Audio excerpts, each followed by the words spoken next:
like, yo, y'all gotta come down here. Like, so I'm like, all right, shit. Like I said, we was going to YCS's at one point.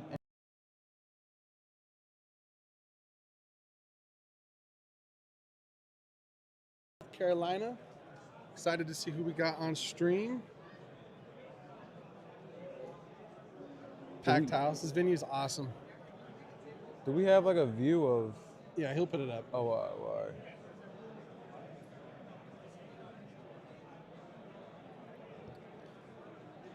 Hello, hello, hello, and welcome to the LDS, the best Edison event worldwide. We are in Raleigh, North Carolina. It's your boy Fish in the building, aka Cryptic Fish. Got my right hand man. Chat, yeah, I'm here. I'm ready to go. It's gonna be fun. Yes, sir. And we got a treat for you guys for round one here. We got a what I would consider a tight end matchup. Yeah. Two players that have succeeded in Edison before, two players that are well beloved by the community, and two players that have a reputation for making some pretty good plays. Oh yeah. So looks like on the right we got James Ark. Goat, honestly, in my opinion, he's one of the best. He makes, very like, accomplished. Great decks, and he knows the game very well. And Gage is no slouch either. So, I mean, it's a great first matchup. Right, we got Mr. Gage, aka Nim Nim, aka the YouTube legend himself. Been making YouTube videos for many years. I'm honestly curious to see what James Ark is going to be on, because I would guess value. Value. I mean, right. that's bread and butter, I think, but it could be anything. Yes. Shout out YGG for the fire mats. Thank you for tuning in. Appreciate that. And by the way, guys, if y'all have any suggestions, any recommendations, or just make some comments to participate in the chat and stuff, let us know what's up. We're gonna be streaming all day. We got non-stop content, we got non-stop action, and we might even get a couple winner interviews on the stream. So stay tuned, we're about to kick it off. And yeah, we're about to hear the introduction from the judges, see what's going on. The tan mat looks sick. Tan mat looks really good. Yeah, that's what It's Heraclinos, right? Yeah. Oh yeah, that's yeah. That thing. I mean, not my favorite guy to see out there, but that one looks right. That one looks nice. Looking good on the mat. Playing against one? Nah. Different story.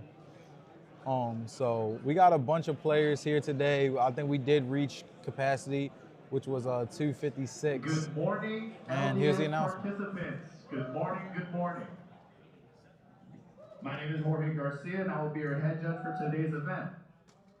Thanks for coming out, guys. Thanks for coming out. Huge turnout. I think it was 257. All right, if you have a ruling question, I need you guys to raise your hand and yell judge, right? It's important that you are loud enough to hear and that both of you keep your hands raised so my judges can get to you quickly. At this time, I want everyone to try. All right, on three. 3. See, only like half of you did it, so I need you to hear like for real, all right? On 3. 3. Excellent. Just like that. So if you don't agree with one of the 4 judges on your ruling question, you can always request an appeal. Once you appeal, I will confer with the players and the judges and give my final ruling. My rulings cannot be appealed. Does everyone understand? Listen, players, the North Carolina State University was extremely accommodating for us with this venue, so please be respectful of it. No drugs, alcohol, or outside food inside the venue, and 0 tolerance for unsportsmanlike conduct. We're all expected to use the doors that are open. Do not use any other doors that aren't open. Water stations are available for you by the restrooms. Hygiene policies are in place. I repeat, hygiene policies are in place.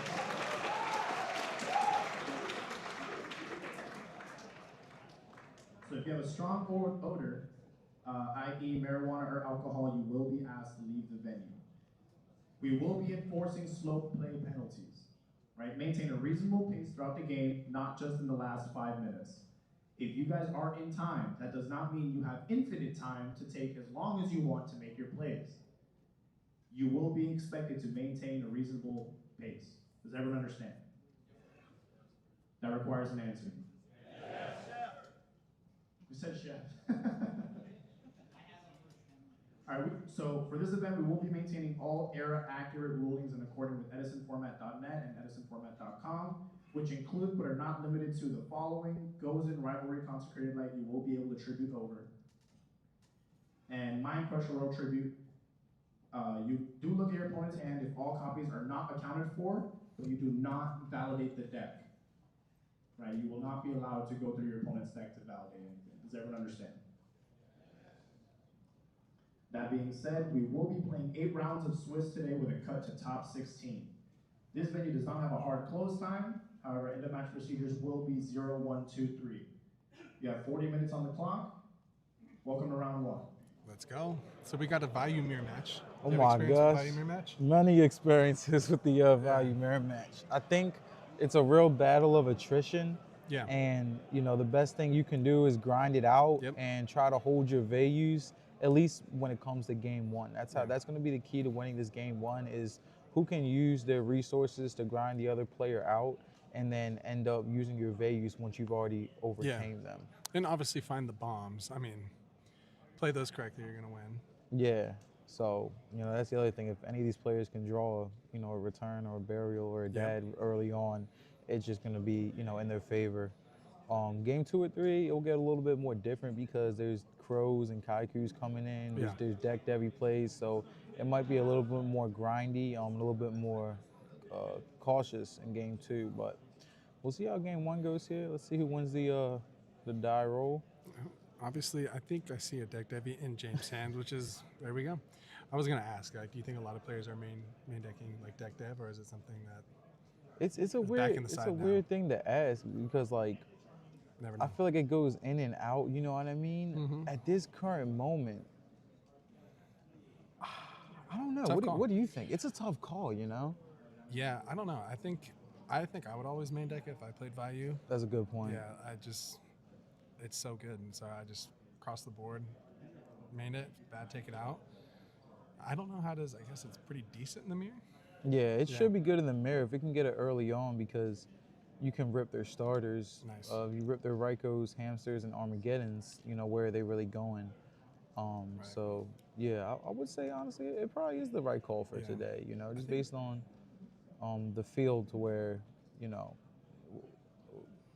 it's an open field, especially in the Edison format. So I think James just said an MST and a pass. Why do you think he didn't summon any monsters? Maybe he's waiting to see if Gabe's just gonna play first. You know what I mean? Like who's gonna take charge first? Yeah, because he technically doesn't know it's a value mirror at the moment. So he probably doesn't want to play into like a Shura or a Arabellum or something. You know what I mean? Like it could be anything. Ooh, hit a Dushy, which is great. I know Gabe is not happy about that. Does he have a Mind Crush in his hand? I think it's a Compulse. Is it? No, it's a Bottomless. Bottomless? Right there. Or is that the deck dev. Deck dev, okay. Okay, so this makes more sense. He's setting the Sirocco. Nice. So maybe that's why he just went past turn 1. Now he can set up the easy Sirocco set deck dev. And broken. This might be a pretty good play for Mr. Ark here. I wonder if he's going to flip it on standby just to prevent the Ryko flip. Yeah. I honestly would because there you go. I'm not taking any chances. Yes, it might be a Hamster or a Vayu, but I'd rather just not risk the Ryko. Yeah. And Greffer, Gore, Solemn Return, and it was the Ryko that he hit. Pretty good hand, honestly. Gage opened up pretty broken too. Of all, especially of all things to get deck devied on, the only issue is it's going to be hard for him to gain momentum under this deck devi. Right. And now James knows about the Gores. I think what James is thinking about now is what is that other back row? Right. Because he doesn't want it to be something that can be chained on an attack and then, played into. Yep. And he kind of doesn't want to trigger it. If it's like a Bottomless, he'd rather it just sit there. So I think that's where he's going at with his summon of Armageddon Knight. I somewhat doubt he'll dump value and immediately activate it. Just because it's probably better to try to keep the back row dead at the current moment, especially knowing what his opponent has. Yeah. So we're gonna dump the value, the 10 version, classic. I think it's the best version. I do. Solid, man, it's solid.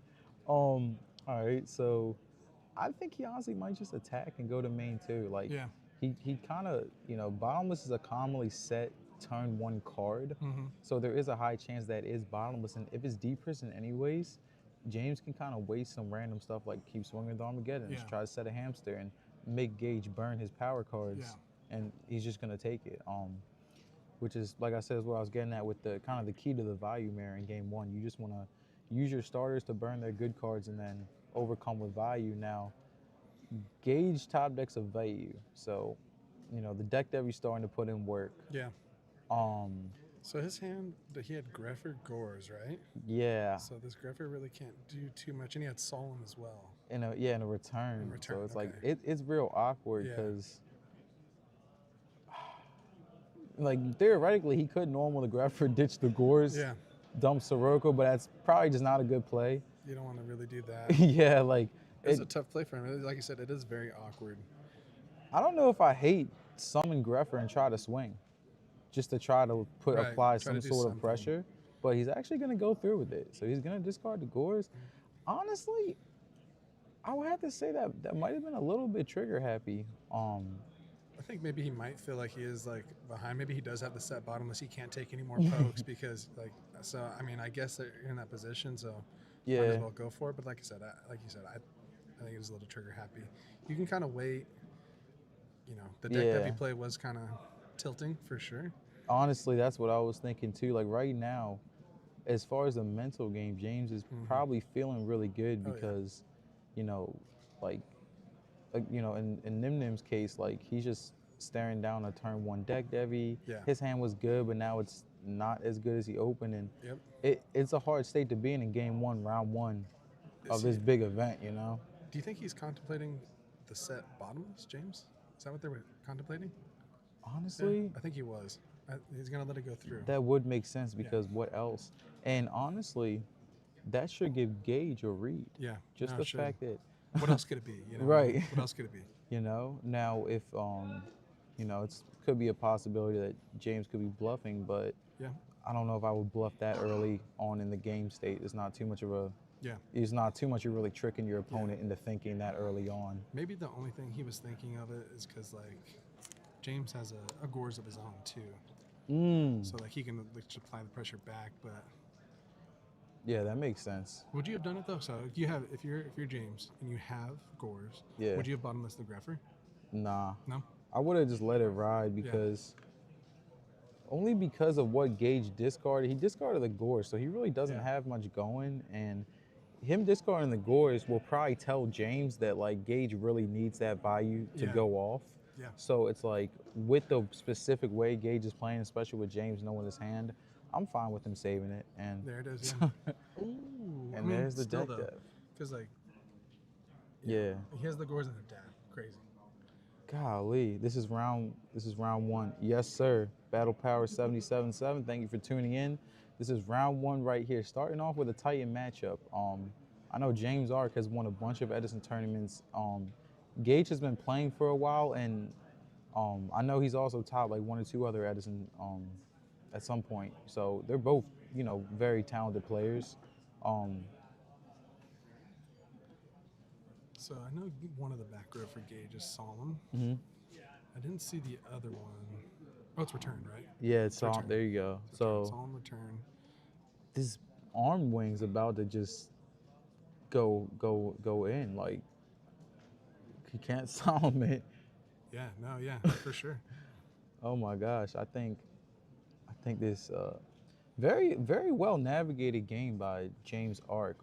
I like the fact that he played from turn one. He played this matchup right, Yeah. but he didn't know he was playing the value mirror. Yeah. So very very good way to kind of play it slow turn one, see what your matchup is, and then make the proper plays based on the matchup. And I think James Ark is really showing some of his experience in this particular matchup now. For sure. I was Gage- really impressed by the way he started off the game. Yeah, that was a really smart way to Yeah. play it. And also eliminated risk too, because let's say Gage wasn't playing value, James wasn't risking anything crazy from Right. happening just by playing slow. So Gage is gonna draw a Caius for turn. So his real only option here is flipping the return, sacking the value for Caius, banishing the armed wing. But where does he go from there? He'll just have a Caius and a Solemn. Yeah. And he might have to just do that. He might have to just, because James is under deck dev too. That's so true. like if he doesn't, like imagine James's top deck's like a Greffer, goes to the graveyard, he flops down Dad. You have to Solemn that. Mm-hmm. And we're actually just he's just gonna pass. So I mean, he can do a lot now. So what do you do? Because he could technically distribute for the Kai's, try to hit the Solemn. mm-hmm. He has 3 darks in graveyard. Like, well, I guess at that point, if he changed the Solemn, then he'd be up to 4. right. Yeah, good point. So he's probably just gonna have to swing. The only issue is with James knowing Gage has the return set and the Kai's in hand. James kind of has to speed up a little bit too, because you know, James doesn't want to potentially turn this win into getting blown out by like a return into like a Caius. Valkyrie, Marcus LOL, and Mr. Nico, thank y'all for tuning in. Are there any vendors? Yes, there are. That's your son James. Thank you for shouting out our right-hand player here. And guys, stay tuned in all day. We got nonstop content, nonstop action, and we literally have the best Edison players in the world up here, so it's nothing you can miss. All right, looks like Gage is gonna go ahead and set pass. Unfortunately, James is gonna top deck the Trooper, which will get 8 by the deck Devi. And this is where like he kind of has to start applying pressure. Yeah, for sure. Because he's got like his foot down at this point, but if he gives Gage too much time to come back, something could happen. You know, he already has a return, and there goes a Plague in the grave. So, you know, I think James is navigating this really well, but I can also kind of see by the way he's sitting right now, he's probably kind of contemplating, you know, how do I put the Pressure end? on, yeah. Yeah, because He teched into, what was it? Oh, Plague. the Plague, yeah. So now he's got the Yeah. Plague to potentially bring back off the return as well. Yeah. And he's got the, you know, so I think James is really thinking through that, like. Yeah, this is a good turn. I forget what James has for back row, but this could be a really good big turn for Gage too. Yeah. I mean, I think he's in a good spot. I mean, you have the Solemn for whatever the back row is. You can apply a good amount of pressure, but James is pretty high, so I don't think he has enough pressure to like go for it. But 100%. So, and here goes the return. Now, I'm wondering why he didn't go stack Plague, sack for Kai's, then flip return. Because that would have been an additional monster. Right, yep. He could be trying to see the line here. Yeah, maybe he has a different play in mind, but look, I want to know, you guys tuning in right now, what y'all opinion? Would you have stacked for Plague, sacked for Kai's, and then flip return? Or do you think it was smarter for him to flip return right here because he's probably going to try to pump the Sirocco? I don't know. I'm almost sure. I think your line too could be good, but I mean, let's see how he navigates it. Yeah. Oh, he's gonna pump the Vayu. Pump the Vayu. I don't hate that either. Swing. D-Prison would be really good here. Mirror Force would not really be too good. Really, D-Prison. That's James' best back row right now. It might be him. It is. Oh, yeah. Nice. Huge. So I really like that prison right there. I think James was debating for a second just because he knows the Caius is coming. Right. So he's trying to, you know, see really how the rest of this turn's about to go. But I do like the decision that he made there. And I also like I like James' demeanor in this match. It's very hard to pick up a read off of him. He's playing, you know, all of his plays kind of look the same. No matter what's in his hand, which is it's just the right play every time. Like that Gore's right there, and it's a Solemn in the back row. So if you can just top deck, oh well. Let's see. Yeah, that's true. Like this might just be game right here. I was gonna say because like if he can just find anything else, this could be game. Because 450, 300, I need to find just a little bit more. If I'm right, I believe the arm wing should be banished. Arm wing is banished. Yeah, the arm wing should be banished. So it's not 3 darks in the grave. There we go. He got it. My man. K Hugs too. Thank you for that, my man. Always looking out. K Hugs too. Commentating, it's myself, Shad, and we got Fisher here. What's up, Max? Yes, sir. Yes, sir. So I think the turn before Gage kind of dropped the ball a little bit. Honestly, yeah. I think so. I think that, like the play that you had wasn't mine because it fell apart for him, and now he just has a solemn and 2 cards. Yeah. I don't think he has a plague in graveyard still. And James navigated that Gores perfectly. Yep. Like he really, and now Yeah. that I look back at it, that's what he was thinking about when I couldn't really get a read off of him. Yeah. He was probably thinking about that. And we see Pro Storm making a point on that. You should pump Rocco to summon Kai. Right. So, solid point. Thank you for tuning in, Mr. Pro Storm. He knew the prison Oh too. yeah, from deck dev. Oh. Yeah. So Greffer, it's gonna stack. Oh, here comes the Goyle though. Yeah.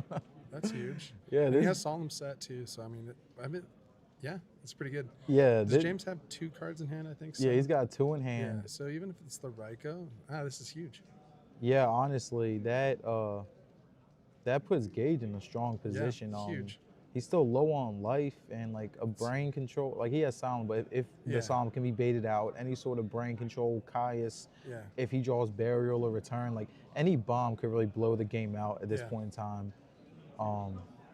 Let's see what James draws into. I'm interested to see how he navigates this because I think all in all, Gage did make the best play that turn to put himself in a winning position. Yeah. Despite kind of being behind all game. Yeah. The one thing that James kind of was missing this game, and he navigated through perfect, like you're saying, but he did miss like a couple mills. Like he didn't get anything really going either. So like he started off great like navigation wise, but like I said, he hasn't gotten any good mills or anything like that. I think he has value dark armed. Yeah, he definitely did not see the right starters. But played it beautifully. Yeah. Probably would have loved that Ryko Hamster Armageddon night though. And then the card trooper going to the gray wasn't great too. Like that was one way to get the like and he's just like off by 1 dark too. It's a real awkward position for him right now, but I think he might be debating sacking that monster. He's probably debating sacking, but if he sacks and he gets solemn and that creates 4 darks. Maybe his set isn't a Ryko. If that's what he's debating too much, because it could be another dark monster. Yeah. So like maybe that's what he's debating.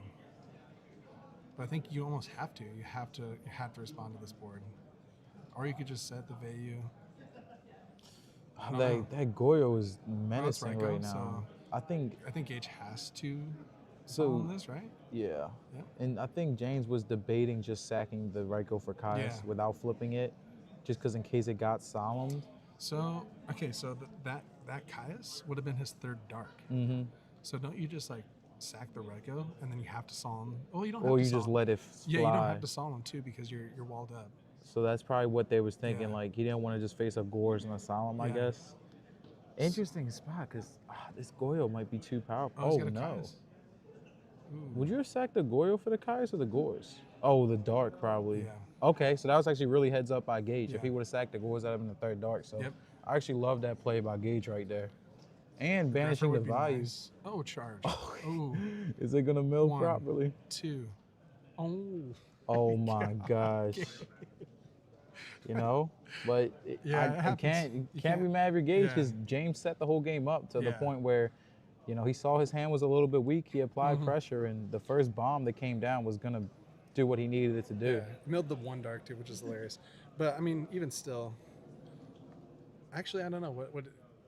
I guess you get like another Ryko, play the game out. But yeah, just milling the 1 dark there happens. I mean, like we were saying too, like James really didn't get any like mill cards going. His graveyard wasn't set up as nicely as Gage's was. Like Gage with the getting deck dev like turn 2, you know, like his graveyard got pretty well set up.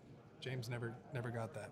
Yeah, honestly, no. I think it was the return. I think honestly, I think that was the play too, where the game shifted. I think Gage had a chance there. Yeah, that was because other than that return, he played that game like to a T perfectly. But that turn may have just been able to get navigated slightly differently. Value goat. All right, chill, Phil. Yes, sir. Well, I got the perfect matchup for you, man, because got a value mirror here. What did he bring in? Like you already seen that James is on deck dev, so what does the mirror bring in against the mirror? I would bring in Kaiku. Kaiku? But I don't know if just looking at them side deck, I really did not see a Kaiku. So, you know, I know Crow's going to be obvious. I think anyone would side Crow in the mirror. I feel like a lot of people are on Crow, maybe thinking that a lot of people are going to be playing GB. Yeah. And a lot of people have been saying that like Crow is actually pretty good against GB. It has is. a lot of crossover against a lot of matches. So maybe we'll see just a lot of Crow, and like maybe that's why we're not seeing a lot of Kaiku. But I still think Kaiku is huge. It's a body, gets under deck dev. Yeah. And, it shuts them, a lot of decks down too. It If does sticks, it's everything. I think we're also gonna. I think a mind control is gonna come in, going second for sure. Maybe even going first too. Just mind control so good in the mirror.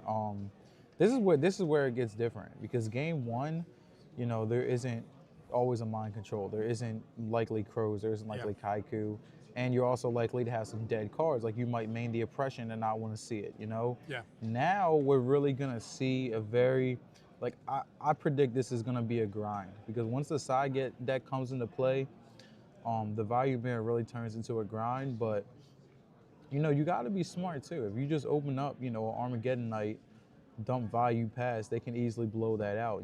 But at the same time, if you open up set hamster pass, what if they just mind control you or go Cyber Dragon Caius or something like that? Huge shift. It's much. I think game 2 and 3 in the value mirror is much more nuanced than game 1. As far as what are the right plays to make. And I will say though, looking at Gage, he looks very relaxed. I think he's pretty much unfazed by that that game 1 loss. Yeah. I mean, he did get decked every turn 2. Yeah. So that's a hard one to come back. You just gotta like forget it game 2. Like you gotta just forget about game 1.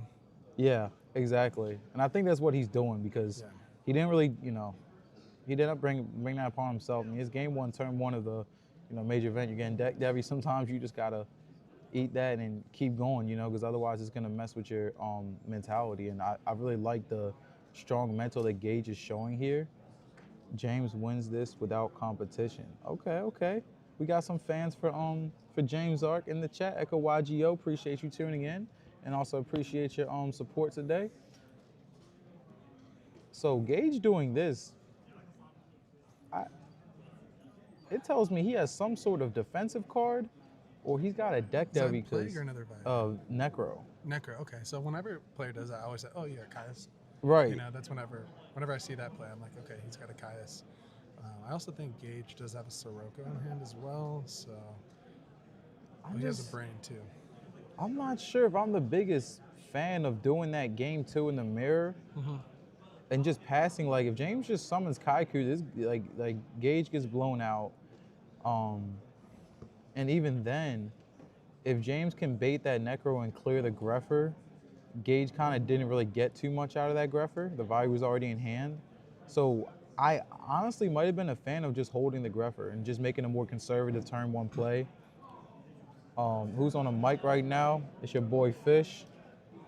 Got my man Shad in the building. I'm a player from Maryland. Edison commentator and player. Gonna be with you guys all here for day 1. I'll be here both days. So long 2 days for me, but honestly, it's exciting. James #1 Kaiku hater. Yes, sir. My man Echo. Yes, sir. Like I said, guys, stay with us all day, and let's make it a conversation too. Anything you guys have to commentate on the game. Let us know if y'all see any potential plays that these guys can make. What we see right now is James debating his turn 1. I'm interested to see what play he's about to make because he's got the mind control, and I think he's debating that right now because I think he has Greffer, okay. He's going to do exactly what I thought. He's going to bait out the Necro and then clear the Greffer. Right. And now the Greffer kind of didn't accomplish much for Gage. Right. And, especially if he has that Caius that, we were predicting, it's about to be dead. So, honestly, I think that Greffer may have backfired. Yeah, because that's what he's going to do. Yeah, I mean, and you probably don't attack with arm wing, right? I think he swung with arm wing. Oh no, he baited it. Yeah, so he swung with arm wing, did it. Yeah, I didn't see that there. But it's a good normal summon. Huge. James does have a deep prison set, I think. I think he opened with that. See ya. Oh man, That's that was a huge, dude. clutch deep Yeah. prison. Yeah, that was huge. Well, So his hand, he has a Kaiku Torrential. Was that Torrential he just set? yeah. And I think the best play for James is just swing. Yeah. Yeah. I mean, it's easier for us to say at the same time because, Yeah. you know, we see know it. it's torrential, Yeah. but He even has that Raiko too, so he just objectively. swing, just set the Raiko, let him play into the board. So Gage gonna need to top deck something pretty good here. Maybe he can see his mind control. Yeah, mind control would be nice too. Maybe some sort of side deck tech. See, he top decks a brain control. Interesting. Oh, see, you know what? Would you have just set the plague? Or do you like that play? Because he has like Kaiku in hand, like, I don't know. I think I would have just set the plague. I don't know. Right, because he was definitely gonna Yeah. flip the Raiko. Yeah. And with that, he's still leaving his life points open and is kind of trading Yeah, a TT for an armed wing, which was free anyways. Well, maybe Gage is thinking, oh, if he flips the Raiko, he's going to hit the back row, but then you just chain anyway, it's the same thing. Yeah, you know just what I mean? risk the 3 mils. But no, yeah, I think that's a good point. That I'm not sure if that was. I think they, yeah, I'm not sure if it was the best utilization at that current moment. Good stats for GB. Nice call. We got some GB lovers in the chat. Okay, I love to see it. Mr. Krontos, Here comes appreciate you. A nice Kaiku. Oh my gosh, Yeah. That was nice. that was. TT was fine, you think? Yeah, it definitely, with the backed up Kaiku, it looks great now. All right, let's see. Let's see what James has to do here. Oh man, this Sirocco. Yeah. Yeah, and I think James is kind of showing how to utilize the Siroccos very well, because that's one thing that I don't always see people do with Vayu is they'll just burn their Siroccos too early, or they'll just use them as discards. You've seen game 1 and game 2, he's really utilized the normal summon of the Sirocco to benefit him. Yeah. And you know the best thing about that is James gets to save his Armageddonites and Greffers to mill more broken stuff, and he's just naturally getting the Siroccos in the grave, but it takes a lot of patience and tact to do that. The aisle's clear. Thank you.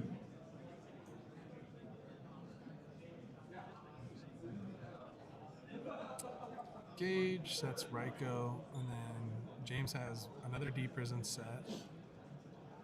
So with your Gage, if he attacks into the Raiko, what do you destroy? Back row? Or yeah, obviously back row, right? Yeah, I think it would have to be, unless he's really like worried about that 2K beater. James drew the burial. Oh no.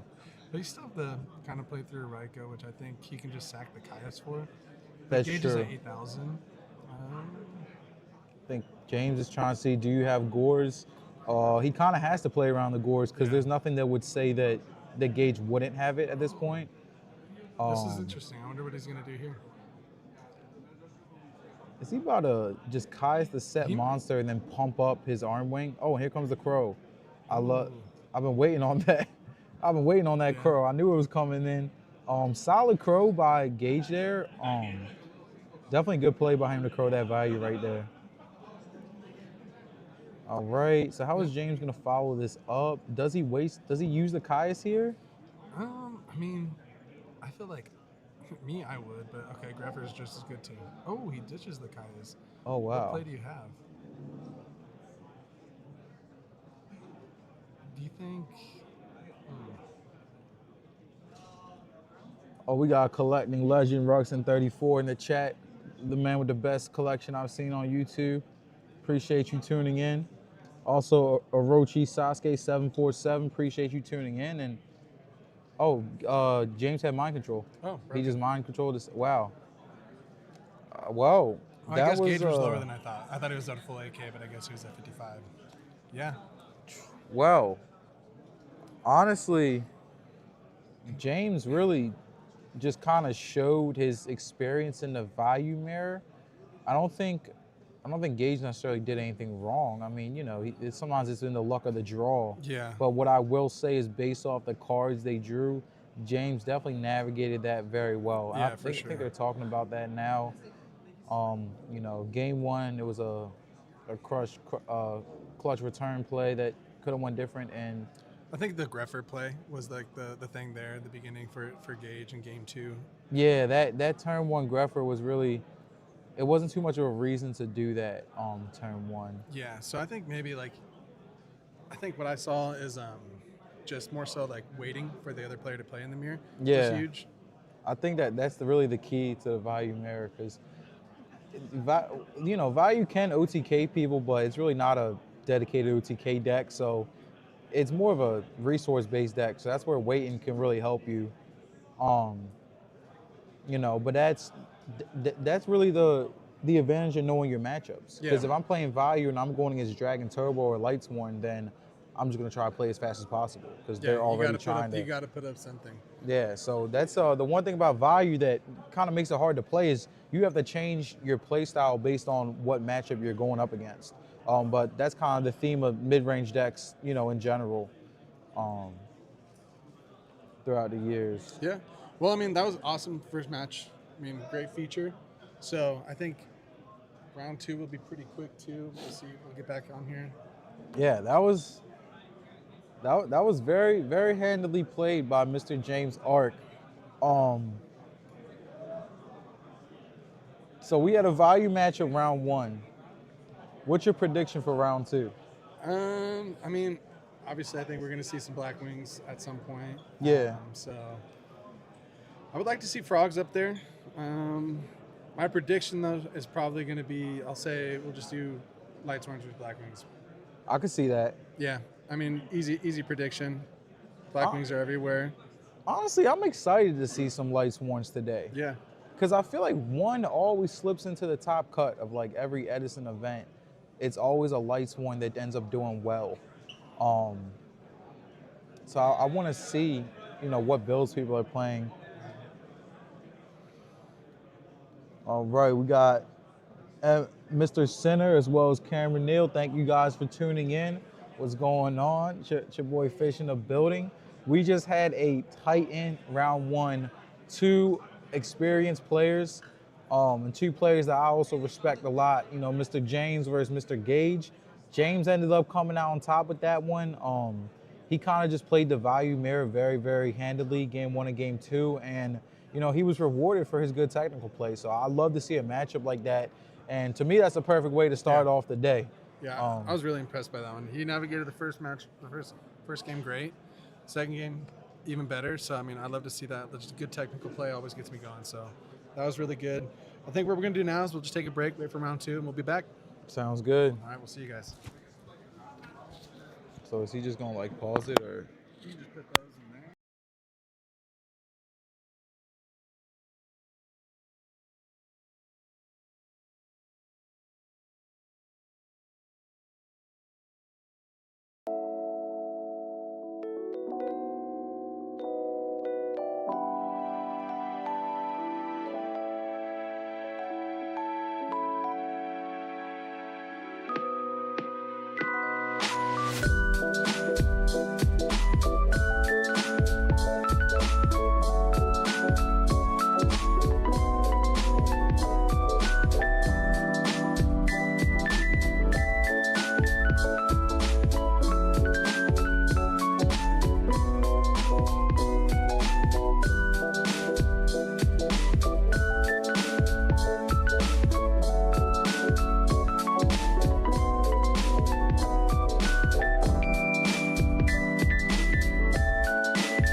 Welcome everybody. It's your To be boy honest, Fish in the building. me personally, I don't like the pinks, but on this material, the pink does look insane. The pink and tan looks nice too. Honestly. So they're both Hercules on there. Which design do you like better? Oh, I like the pink. Yeah. I like the shaping of the design, how Yeah. it's kind of like in the middle. Yeah. And I don't know, I'm a sucker for bright colors. Like Yeah. honestly, I love that pink colorway. And I'm also a big believer in different colors look good in different materials. For sure. For the material of these mats, that shade of pink is perfect. It's nice. Yeah, we got. All right, well, apparently, Primo. my man on the right is got some supporters. Mr. Tommy Plays Fairies and Mr. Team BVIR. Welcome in. We do have your boy Primo here, Team OC. So let's shout out Team. I'm gonna guess that's Orange County. Orange County. Yes, sir. Orange Crazy. County with the orange sleeves. The opposite coast. And I honestly, it's still crazy to me that like we're in North Carolina. People are flying here for Edison. It's crazy. Yeah, and it's interesting for me to really see what is the competition, like where is everyone coming from, what decks. I mean, we're really seeing some of the best, most dedicated players here today. Yeah. Please line up for your entry mats. Towards the Correct. back of the Yes, room. sir. Orange County. Hey, shout out Orange County, man. I've never been there, but you know, it's love, man. It's love. Who won, Ark or Nim Nim? So James Ark ended up winning round one. Really well played match by both players. Ark just really navigated the mirror match. Mr. G Raw Primitive. Yes, sir. Thank you for tuning in, Mr. G Raw. Apparently we got some supporters out We here. got a jersey. Yeah. They gotta have a phone. Yeah, man. We got a pretty good player. What decks they're playing? I don't know yet.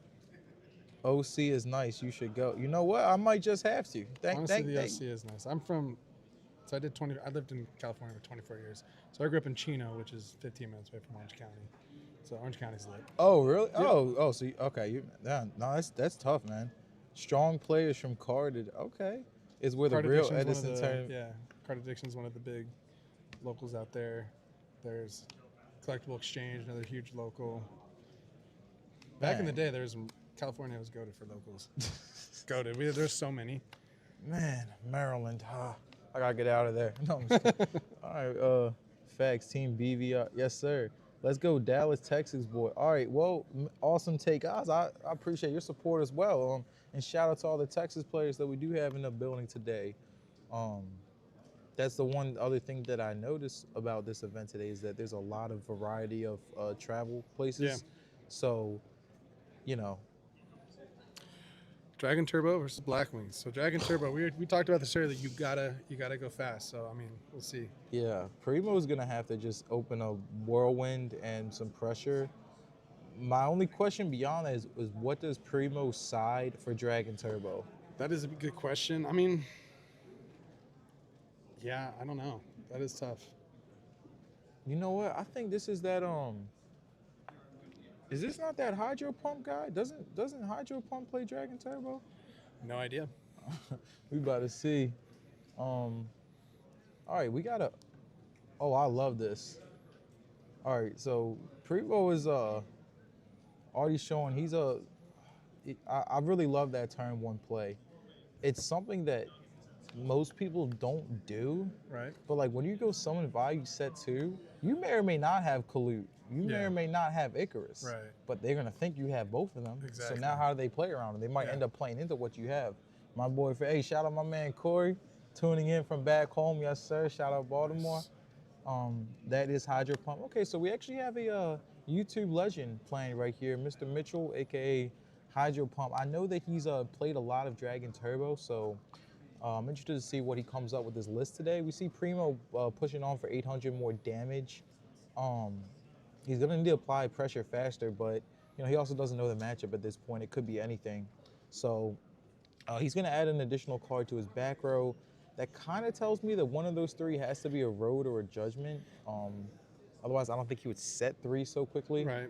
We're gonna see a trade-in, so Mitchell's gonna get off to a start, and you know how it works with Dragon Terror. Once you get off to a start, you usually just keep going with momentum. So let's see what follow-up he does have. Examining his options at the current moment, and we're gonna see So road. Yeah. I'm honestly wondering why he played that heavy there because You got to know, right? You got to have an idea. Maybe I don't know. Well, he has an instant fusion. He might not care at the Guard. same time because Right. usually when Dragon Turbo goes off, it can OTK the opponent. So Yeah. maybe he's just trying to see and potentially bait it out. You know, it's not like he's playing a low ceiling deck, so it's not like the stars is going to really be too much of a problem. So Rejuve is at 1 already. So He's maybe he gonna was draw hoping for one and judgment. pass. Yeah, that's Maybe probably he what was he's hoping for. hoping for judgment. And try to I put mean, it I to don't the necessarily hate that play. I mean, Yeah. like, you know, this is gonna be a fast matchup one way or another. Yeah. But I think Primo's just gonna add more monsters and just start swinging down on Mitchell, and he kind of sees that he has the pressure going, and this is what he needs is a special. Oh, wow. Double board. He's gonna swing. And if Mitchell doesn't have the gores, this should be game soon. I think he's gonna drop the got trag, one? but Okay. you know, Primo can have an out to that. Like this Colute, this Icarus Could could be actually Icarus just out attack, that. yeah. Let's Does see. he do it? And there's a Colute. Dang. I love that turn 1 play by Primo though. Yeah. Normal value set 2, it's like it already puts your opponent in a position to have to make reads and make strong Instantly have to make plays. decisions. Right, exactly, and that's Yep. like the best thing you can do. OG Retro OC, Primo's the best player in the game. All right, well, I got to definitely give this man Primo some credit. He's getting a lot of respect in the chat right now, so you know we always appreciate that. How much life is Mitchell at? He's pretty low. I mean, took the Bora through the track, took one. He's not that low, but definitely has to do something this turn. I wonder why he didn't maybe set a guard last turn. Maybe he was hoping he'd draw like a consonance or something. Probably, Because that he has makes sense. Yeah, he has like a guard. I mean, for a body. He at had the least. instant fusion too, so I Yeah. was almost wondering he's using a guard instant, Yeah. make a hard Goyo or a hard Real, Yeah. but I would assume Probably really scared of the Icarus too. with not scared, Mitchell's, but- yeah, like it could have blown him out there Mhm. too, but that's That's the kinda- thing. Yeah, That's that turn You 1 know. play with just value set too. So now he has to make the play. oh, he's going Darkfire, so Primo's probably reading the Red MD at this point, because I think Mitchell's gonna go straight into the red. Yeah, Yep. otherwise he wouldn't make Darkfire. I'm almost wondering if Primo should have tried to Icarus the Darkfire on summon, but that probably would have been too risky. It's probably better just to hold it for this, because like, what is Mitchell gonna do now? Like, he can swing, and Right. Primo can just drop Icarus, and you know maybe he doesn't have Icarus, but I don't know. Based I off feel the like way he does. I feel like he Yeah. does. There's just no reason to flip it now. I mean, the red MD. I mean, at worst, Prime Material stops Icarus, right? That's true as well. Yeah, like, I mean, maybe that's the worst case, but Yeah, he'd have to hard draw it. Oh, What? okay. So this is Mitchell's first tech. He's playing Exodius. So what this does is you can special summon it from your hand by returning all monsters in your graveyard to the deck. And then anytime you swing with Exodius, you can dump any card from your deck to the graveyard. So he can technically recycle his dragons and he can swing into something and let it die. But you're also going to dump a white stone to search Blue Eyes. I'm really glad that you actually know the effect of that card because Hey, gun in my man. head, I would have never guessed. Had that in the Yang Zings, man. So looks like Primo's checking over Exodius Yeah. right now at the moment. I would definitely have to read that too. I mean, Mitchell's hand is pretty. It's like Reju, guard, I think trade in. Yeah. Like at the moment, he's needs something. I think he's gonna try to dump this white stone off this Exodius. And Oh, get a that's- blue eyes. Okay. this should technically make his whole hand live. Yeah. Um, What do you think he's? if I'm Primo, I'm going to start a battle phase. Icarus, your Red MD, and and probably the Exodius. You got to get. I mean, you got to play through it anyway. Like in my head, I know it's there. Yeah. But you know what? I think that was the third card that he set. it was. It was. So I don't. He might not have had it in the beginning. But maybe he just set like a bluff just It 'cause probably the road. It wanted the road to be Yeah. live, and we know he had the Colute. Yeah. So Yeah. that's why I love the summon value set too, because like it really just throws off the game state. Like instead of Yeah. like sometimes when like you know, when we don't open the best hands, we have tendencies to just like set something and pass. Yeah. But like, sometimes you got to go ahead and normal summon that value, see where it lands you at. And, you know, at this point, Primo is actually up on this game. Yeah. And I'm pretty sure game one is usually favored to Dragon Turbo because if they can just draw through their deck, play Trunade, then OTK Blackwings, like what can they really Oh, another do? Kalut. Wow.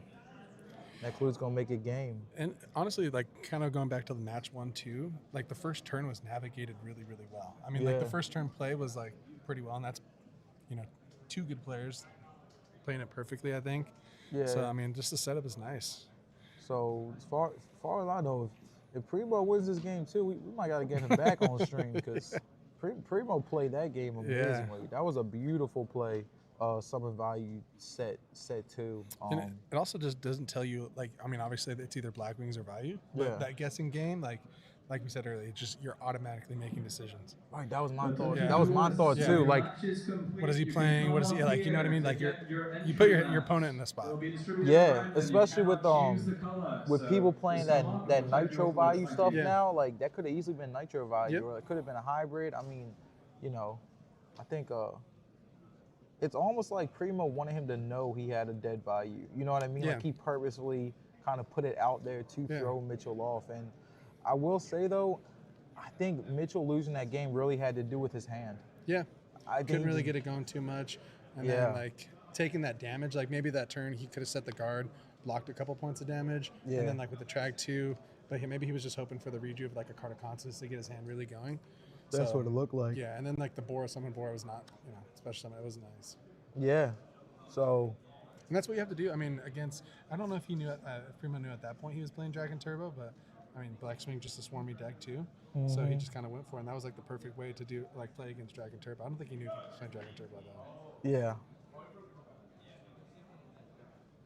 I'm almost wondering, man, I really want to know what Primo sides for this, because like oftentimes like people don't really side too much for Dragon Turbo Right. because like you're not always gonna see it, so it's kind of hard Fast to burn enough. slots on it, you know. And even then, when you do see it, it kind of loses to itself, or when it doesn't, it's kind of almost unstoppable.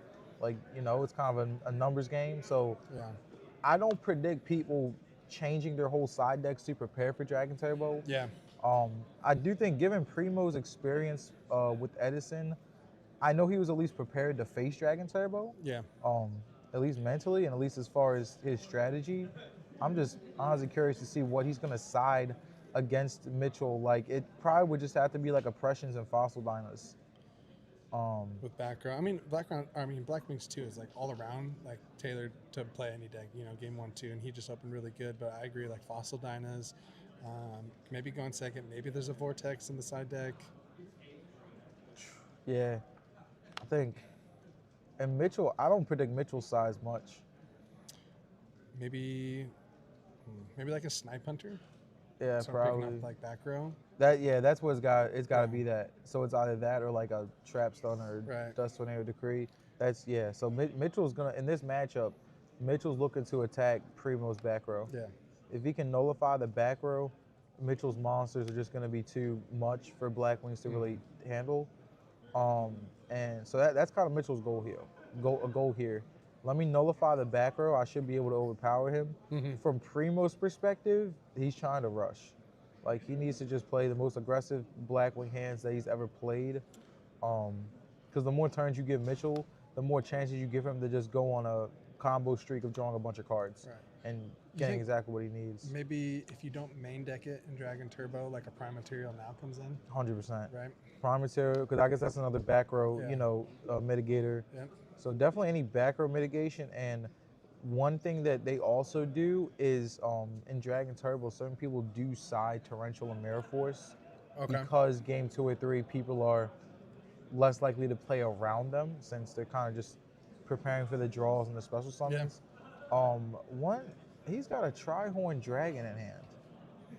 I'm very interested in his reasoning behind Trihorn Dragon. I'd honestly be interested to get either one of these players on for an interview after this, because I like what I'm seeing here. And I also like Mitchell's preparation and experience with the Dragon Turbo deck, because Trihorn's a dark, right? Mm-hmm. Okay. Maybe is that like a deck devy thing? Oh, that would be smart. That would be really smart. I could see it. I mean, I'm not too sure if that's like what you would do against Black Wings, but Yeah. Dang, it looks like Mitchell just went turn 1 pass. So that's not what you want to see when you're playing Dragon Turbo. Like, yeah. you need that gas. Like, otherwise, like, what do you do? It doesn't really have a floor. You know what I Right. mean? It's got the highest ceiling, but its floor is kind of just passing Yeah. or setting a monster. And that's like, I think that's why, I mean, obviously, I think everyone's kind of on it. Like, you don't really see a lot of Dragon Turbo because, like, when you brick, you brick. Yeah. And, like, you're not going to make it through a whole tournament without breaking. Honestly. With that deck, Another road. Oh my gosh. Yeah, you hate to see that. I mean, but Dang. again, though, too, like, does he have enough to, like, back it up right here? I guess you have to try because Blackwing can just swarm you and, like, potentially kill you next turn. Yeah. And it doesn't look like he has any protection either. So I guess you have to try, right? I think that was his thought. I don't know. Would you have played heavy there? I mean, I would have done True Nade first. Yeah. You know what I mean? That might have been. Oh, what? It's gonna get bribed anyways, but It's just, that's Yeah. crazy. A Dark Bribe and Blackwing. Is that, like, normal? Like, a thing? only because when they side in oppression, they can't road under oppression. You know what I mean? Yeah. So they some people do it. Yeah. It's hard to say. It's the bribe versus oppression thing, because like specifically, I mean bribe versus road. If you have an oppression set, then like you're always gonna want the bribe over the road. But it's also like in literally every other circumstance, the road is just a +1. Yeah. You know, I thought a lot more players, I guess Bribe is really good too. I thought a lot of players were on like 7 tools too. Oh yeah, Same thing, right? Like same reason, but I guess like the Bribe hitting the True Nade there, like that's, that was clutch. yeah, that was huge. But I can see 7 tools being really good too, especially in like a mirror match or something Yeah. like that. Can you guys get Legacy on stream? Round 3, he's undefeated this moment. Strong macking a player. We will do everything in our power to do that. If he is undefeated, I'll be happy to feature Mr. Legacy. All right, and we have, okay, so Mitchell's finally filled up his hand, and now we might finally see kind of what Dragon Turbo is meant to do. It was card destruction, right? Yeah. And then now he has, I think he did draw 2 redrews. Yeah. So, I mean, 63. We know he plays Tragodia, so he's probably going to try to just end his turn with a Tragodia. If I was Mitchell, I'd be trying to end my turn with a Tragodia, some sort of That's backer big. removal, and whatever I need to OTK my opponent the following turn. Does Looks he have a like, red MD? I think he does. I okay, think I so see a red MD. it looks like he's about to drop that. Fortunately, he doesn't have like other Yeah. extension past that. Yeah, I'm I mean- really curious about that Trihorn Dragon. I mean, he probably sides deck Devi. It's also another level 8, but it also technically doesn't have like the same synergy that a card like Blue Eyes does with the deck. I wonder what that last backer is. Do you think it's Icarus? I don't think so. It could be, we'll maybe see like a, oh no. If it's nothing, Cause he said what, a bribe, a road, and a back row. yeah. Prima also had a Banisher of the Radiance in his side deck too. It's pretty good. That's an interesting decision. I like that though in Black Wings because they play so much protection. Right. The only fear I have of siding Banisher and Black Wings is you do have a lot of normal summons already. Right. So you don't necessarily always have the chance to summon the Banisher if you have an open share play. Cali is winning the LDS this weekend. Mr. Adventures of Buddha, thank you for tuning in. Also, thank you for shouting out Cali. We love the support, you know. Friendly competition over here. We're gonna cut decks and, oh, they're asking if they cut before he drew. I'm not sure, but they're gonna cut now. Proper procedures, love to see it. And I think Mitchell's gonna draw what, 3? Oh, 4. Oh my gosh. That's big. Yeah, Mitchell's looking very commanding 4 more. right here. I mean, I love the way Primo was playing, but this is looking like one of them games where Dragon Turbo is just doing what it does, and there's very minimal you can do to stop it. Did we see what Mitchell set? Nah. No. I'd assume it's Like a Reckless or something? I think it might be like a spell that he wanted to save. Okay. Since okay. he has to Oh, yeah, discard in correct. end phase.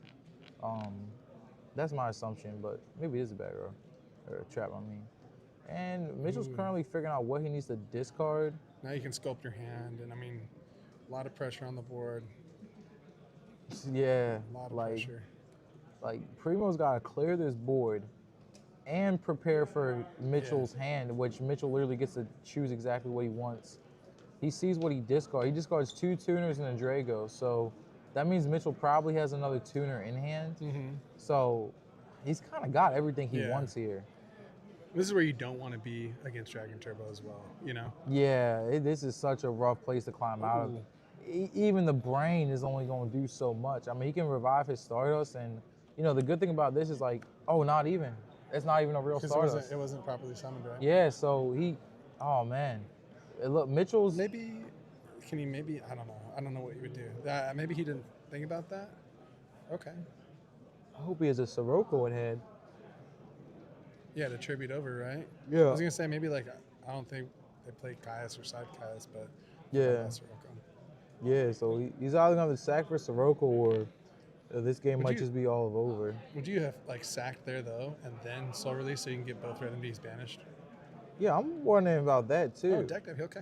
Yeah, would you not have deck devied first? And right. Yeah, I think that might have actually been a small misstep. I mean, he's plussing off this. He has 2 trade-in. Yeah. So he's plussing out this deck devy. And he's still staring down 3,000.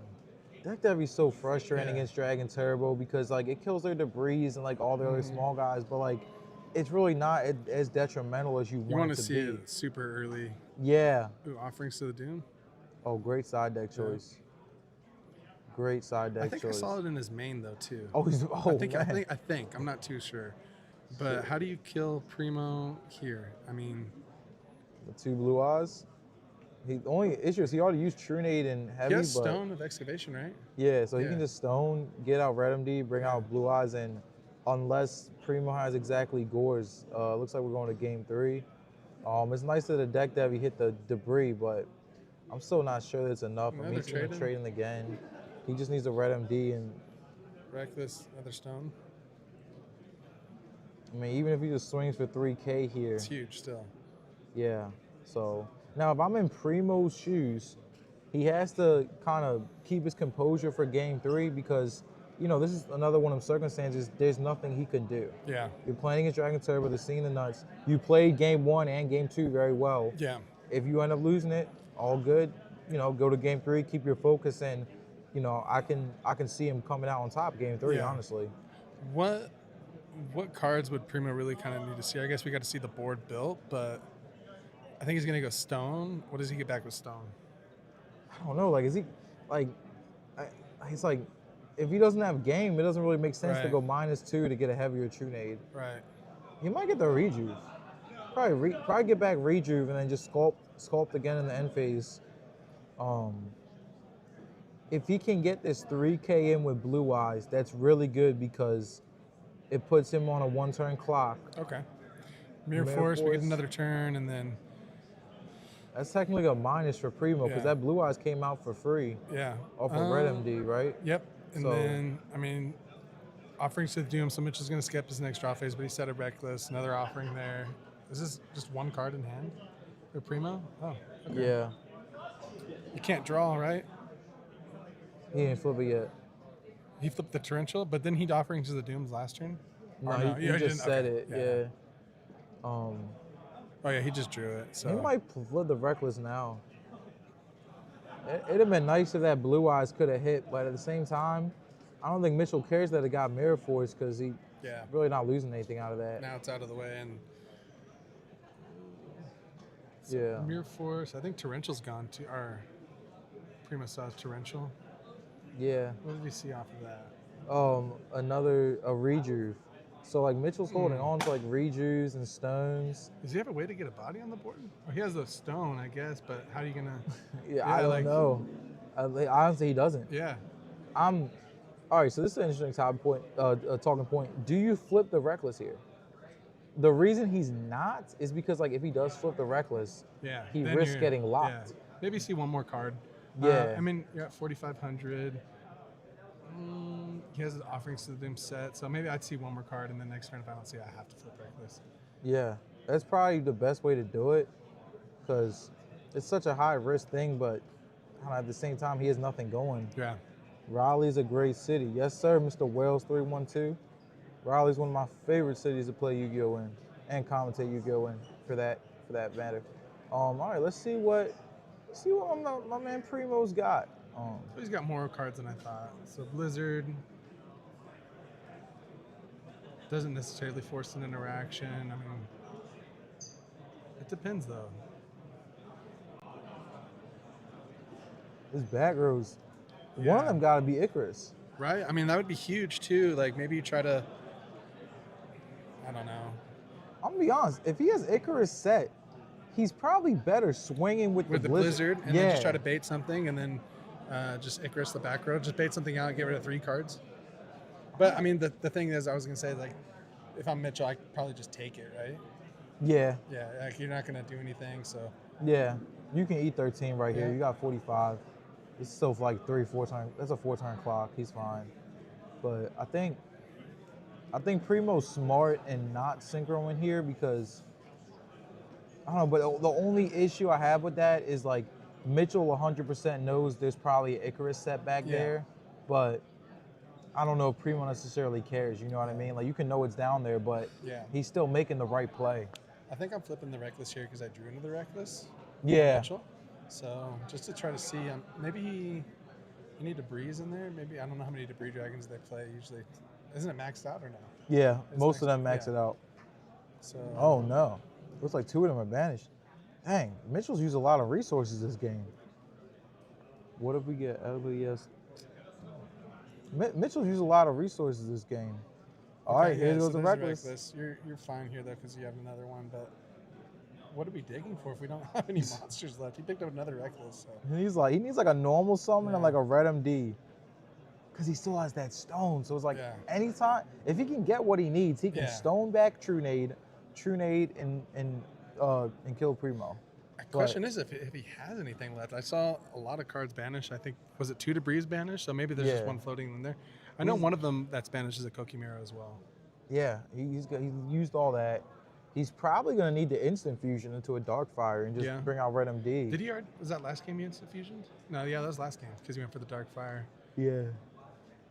So, I mean, you're going to see 4 new cards. You have 2 Reckless in hand. Brains gone, no Torrential. Let me ask y'all out there in the chat, how do you feel about Mitchell's patience with Reckless Greed? I think him showing patience with Reckless Greed, I think it was beneficial. I think it paid off, yeah, because you saw 2 more Reckless after that. Now you're going to see 4 cards next turn. You weren't going to die. Like, I mean, I think it was pretty clean. And that imagine here now. Imagine here if Primo just got the video, he just set 2 Reckless and you Icarus here, and then he's just like, because what else would you set? I guess, but I mean, because then he's in a position where he's locked for 2 turns. That'd have been crazy, but that would be the right. So does that tell us that Primo doesn't have Icarus set? Maybe. Because I could 100% see that being the right play. If they just flip Reckless and set 2. Like, one of them's got to be a Reckless in my head. And then, like, but now you can apply the pressure here. It could have done the same thing, too. Like, this could have been the same play. Yeah. Yeah, that'd have been crazy if he would have just Icarus the 2 new ones and then locked him. And then I guess the 1 card's Offerings to the Doom. I don't know what those 2 are. The other 2. I know Offerings to the Doom, 2 Reckless, and 1's been there for a while. Yeah, one of them's probably going to have to be a Tarantula Mirror Force. Okay, yeah. And I think that's what Primo has to really worry about because, like, Primo knowing this matchup, he most likely knows that they do side Tarantula Mirror Force.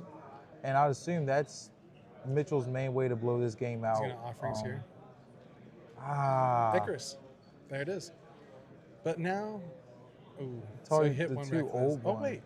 Yeah, he targeted the 2 old ones. Oh, yeah, nice. So that's a debate. Like, if it would have been better, just hit the 2 new ones on end phase. Was it another Offerings to the Doom that he set too? Yeah. Oh, honestly, like, he only has like 4 cards in the graveyard. Or in his deck, I think it's like only 5 maybe. Yeah, he about to draw out. Yeah. He can't draw, so those 2 Reckless really.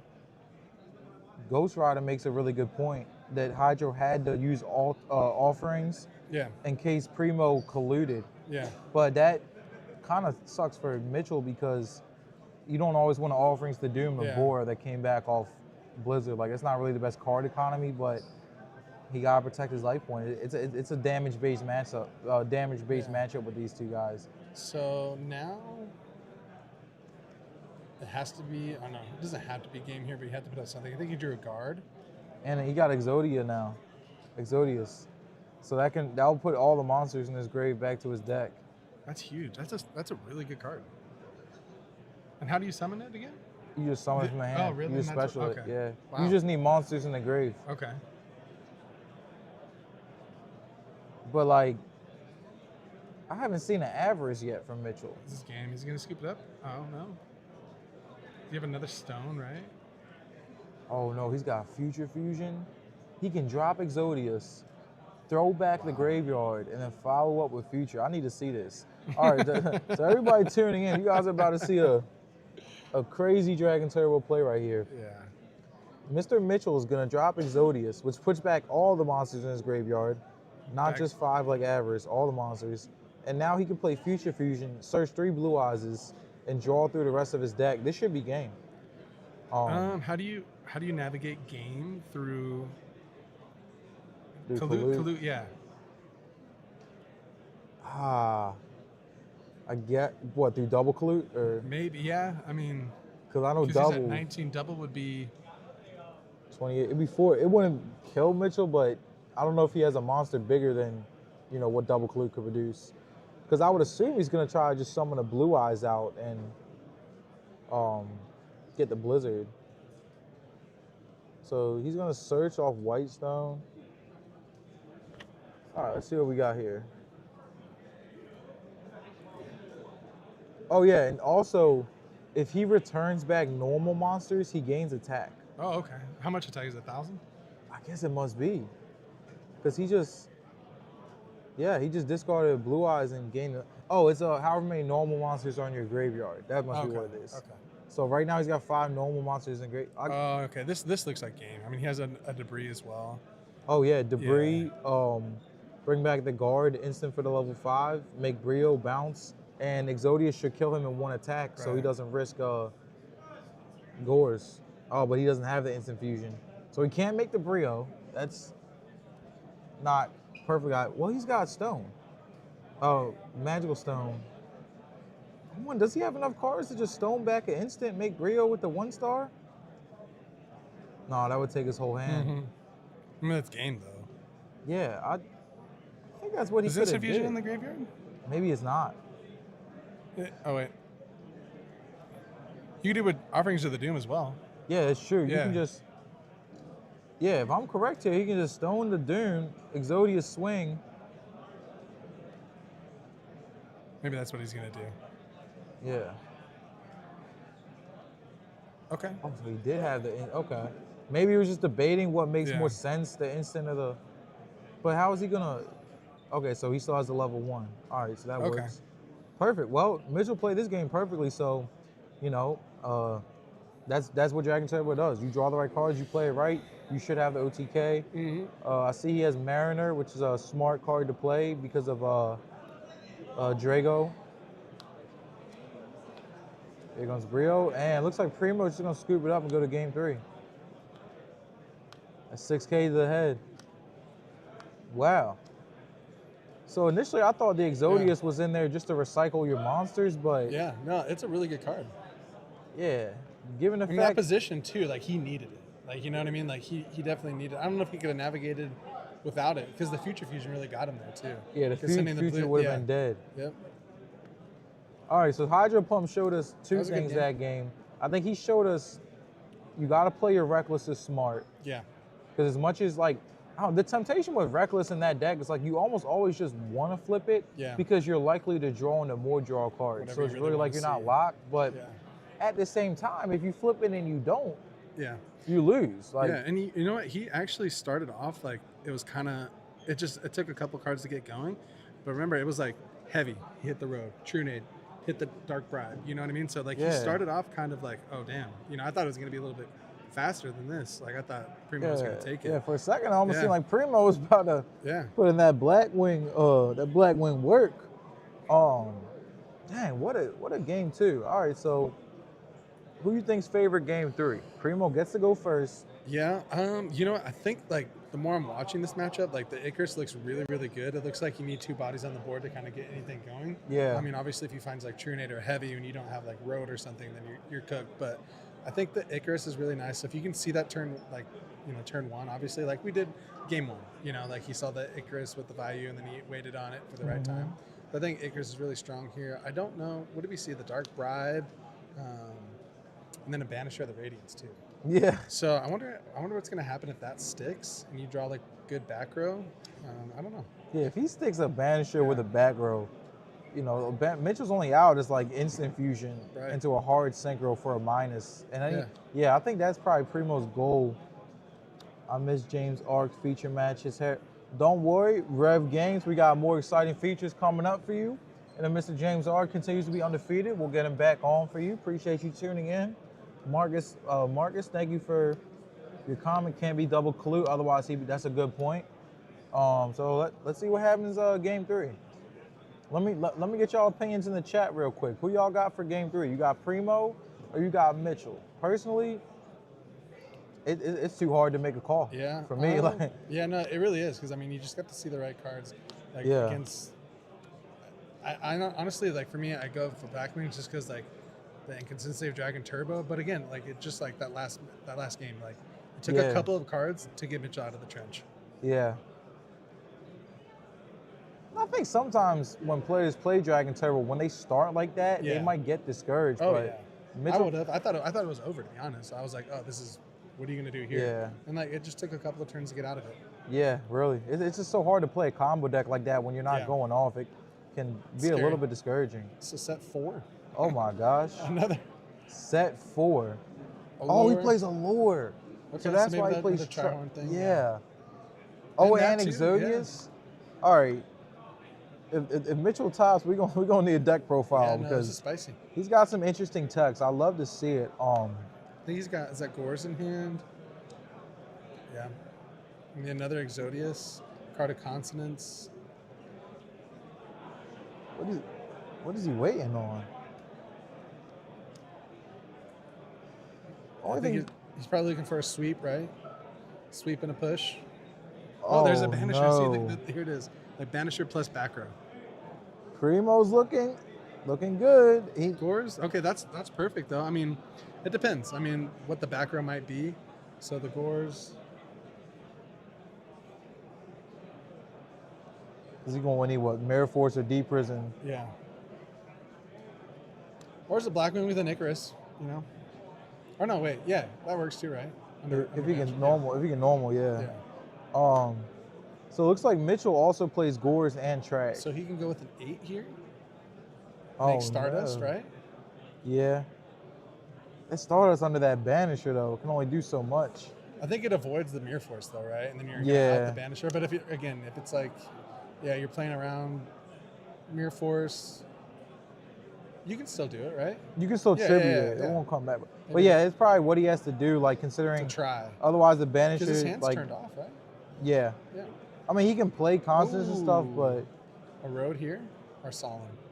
He's got to have one. I'm about to say, I hope he didn't set 4 with nothing. The Road for the third game in a row. Oh, because it destroys, Mitchell's, right? Yeah. Go. Wow. Really good play by Mitchell. Yep. Wow. Oh, and he had the bribe. Primo messed up. Yeah. He should have bribed it. Oh my gosh. Well, I guess, wait. If you bribe,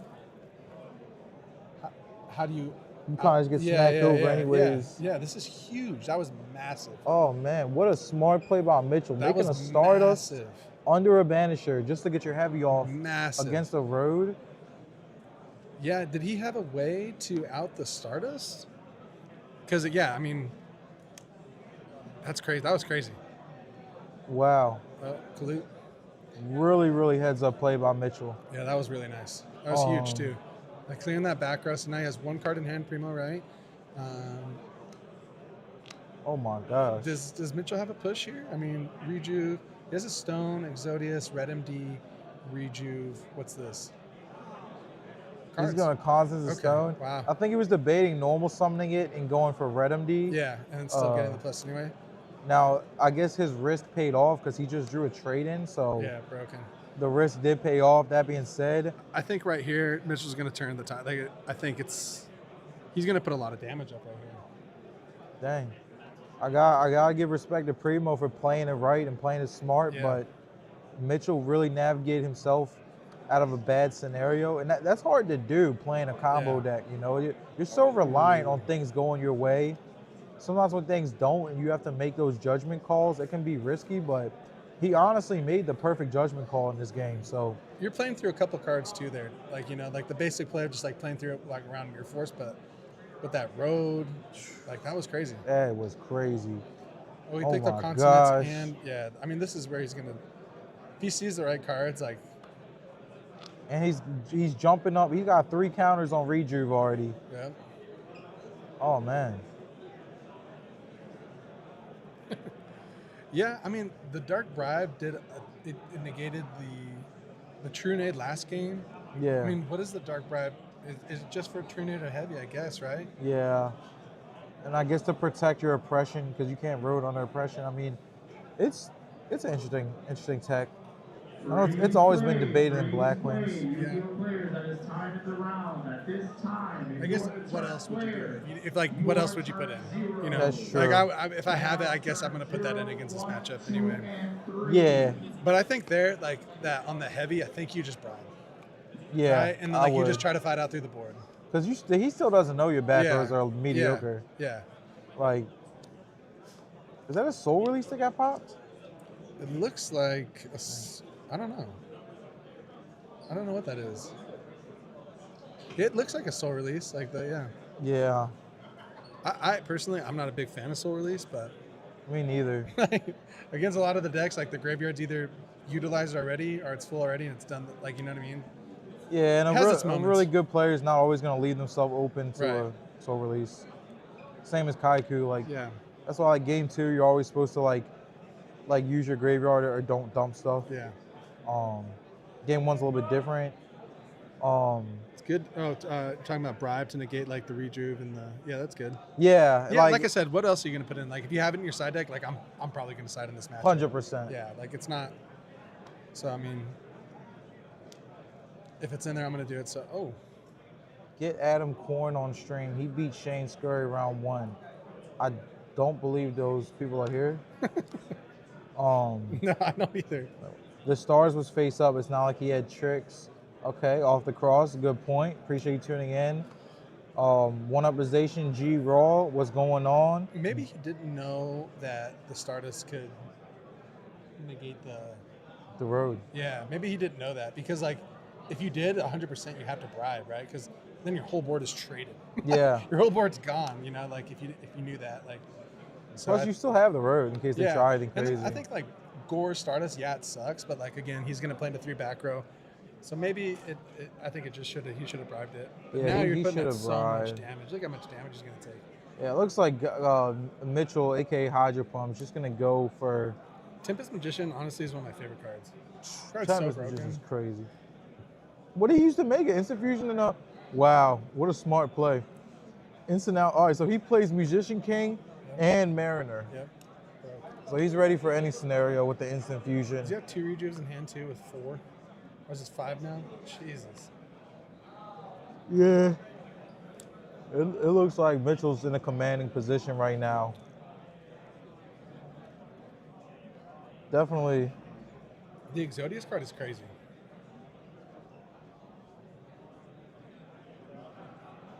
Yeah, Exodius is, and I've seen people try it in Dragon Turbo before. I've heard talks about it, but me personally, I haven't seen anybody go full send on it in a major tournament like this.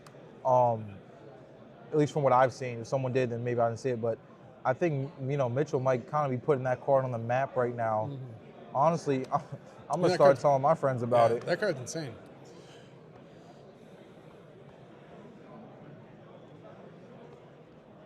Yeah, now he's touching the calculator. Never a good sign There's when you're a few in. things in Yu-Gi-Oh where you're like, your opponent's like, you have a response, or they start touching your calculator. That's when you're like, oh damn. Like, Yeah, like that's one. That is not something you want to see. And Like, you know, I always like to talk about the body language too. Just looking at Mitchell's body language, like He's cooking. he's moving like He's cooking. He's Like, yeah. cooking. Like he's moving like he has game right now. Yeah, Like 2 rejuves in hand. yeah, I gotta respect the good play from both these players here. This was a really good match for round 2. But it's still not over. Time on the board too. So Oh yeah. that's a thing. All right, so this is turn 0. So I guess like you really got to think. He hasn't gone into battle phase yet, right? No. Yeah, no, because the board's still there. So yeah, he still can cook. So this could be a 7. Kalute? Is that what he's thinking? Probably. He's gonna dump off YggDrasil. So The YggDrasil gains a certain amount of attack per normal monsters in the graveyard. oh my gosh, man. Mitchell's This- deck is spicy. Yeah, And he has the correct rarities too. he does. He has the correct rarities. You got to. No, I don't, but No, I don't. I I'm do working not. towards that. One Yeah, card no. at a time. Yeah. Oh, so there's the one Kalute. So. All right, that's gonna allow him to live. Yeah, I mean, Oh no.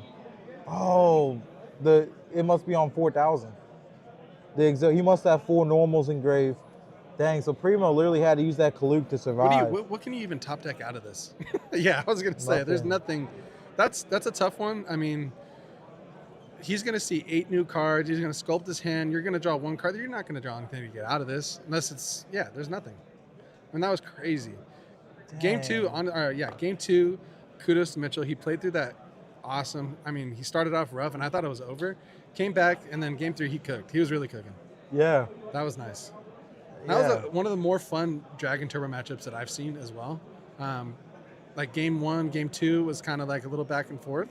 Game 3 was a little bit more one-sided, but that was a little bit more fun than I thought it was going to be, honestly. Honestly, yeah. And it's unfortunate for Primo because he Yeah. played really well, and he was on the cusp of 2-0ing his opponent. Yeah. And then it unfortunately flipped around. And then talking about like keeping composure too, like whenever I go against Dragon Turbo, it is a stressful matchup. Like you know that like at any given time they can put 8,000 on the board. Yeah. So that was a really good one. I mean, can't ask for more.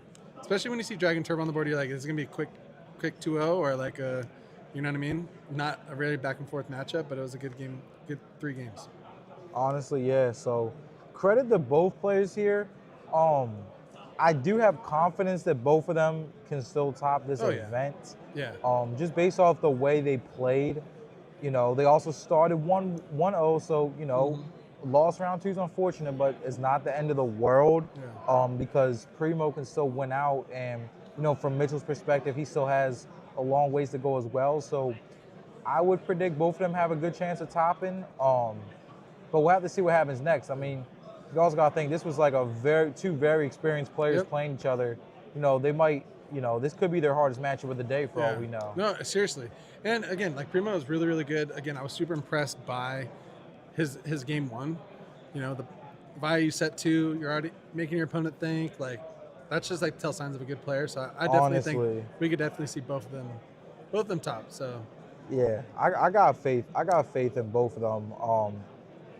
I do know, like I said, that deck profile is gonna go crazy if Hydro Bump does. You got to see it regardless. But yeah, we'll be back for round 3. That was awesome.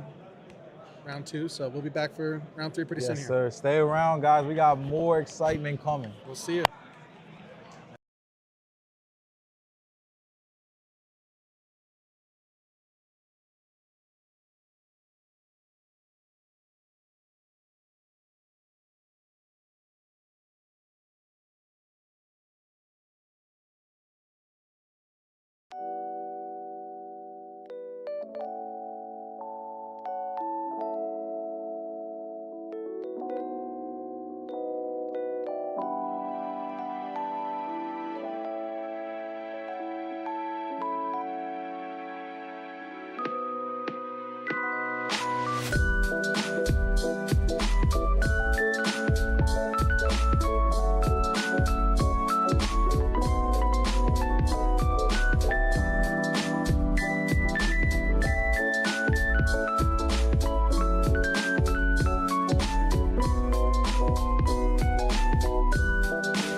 Mics are on. All right. Ruxin.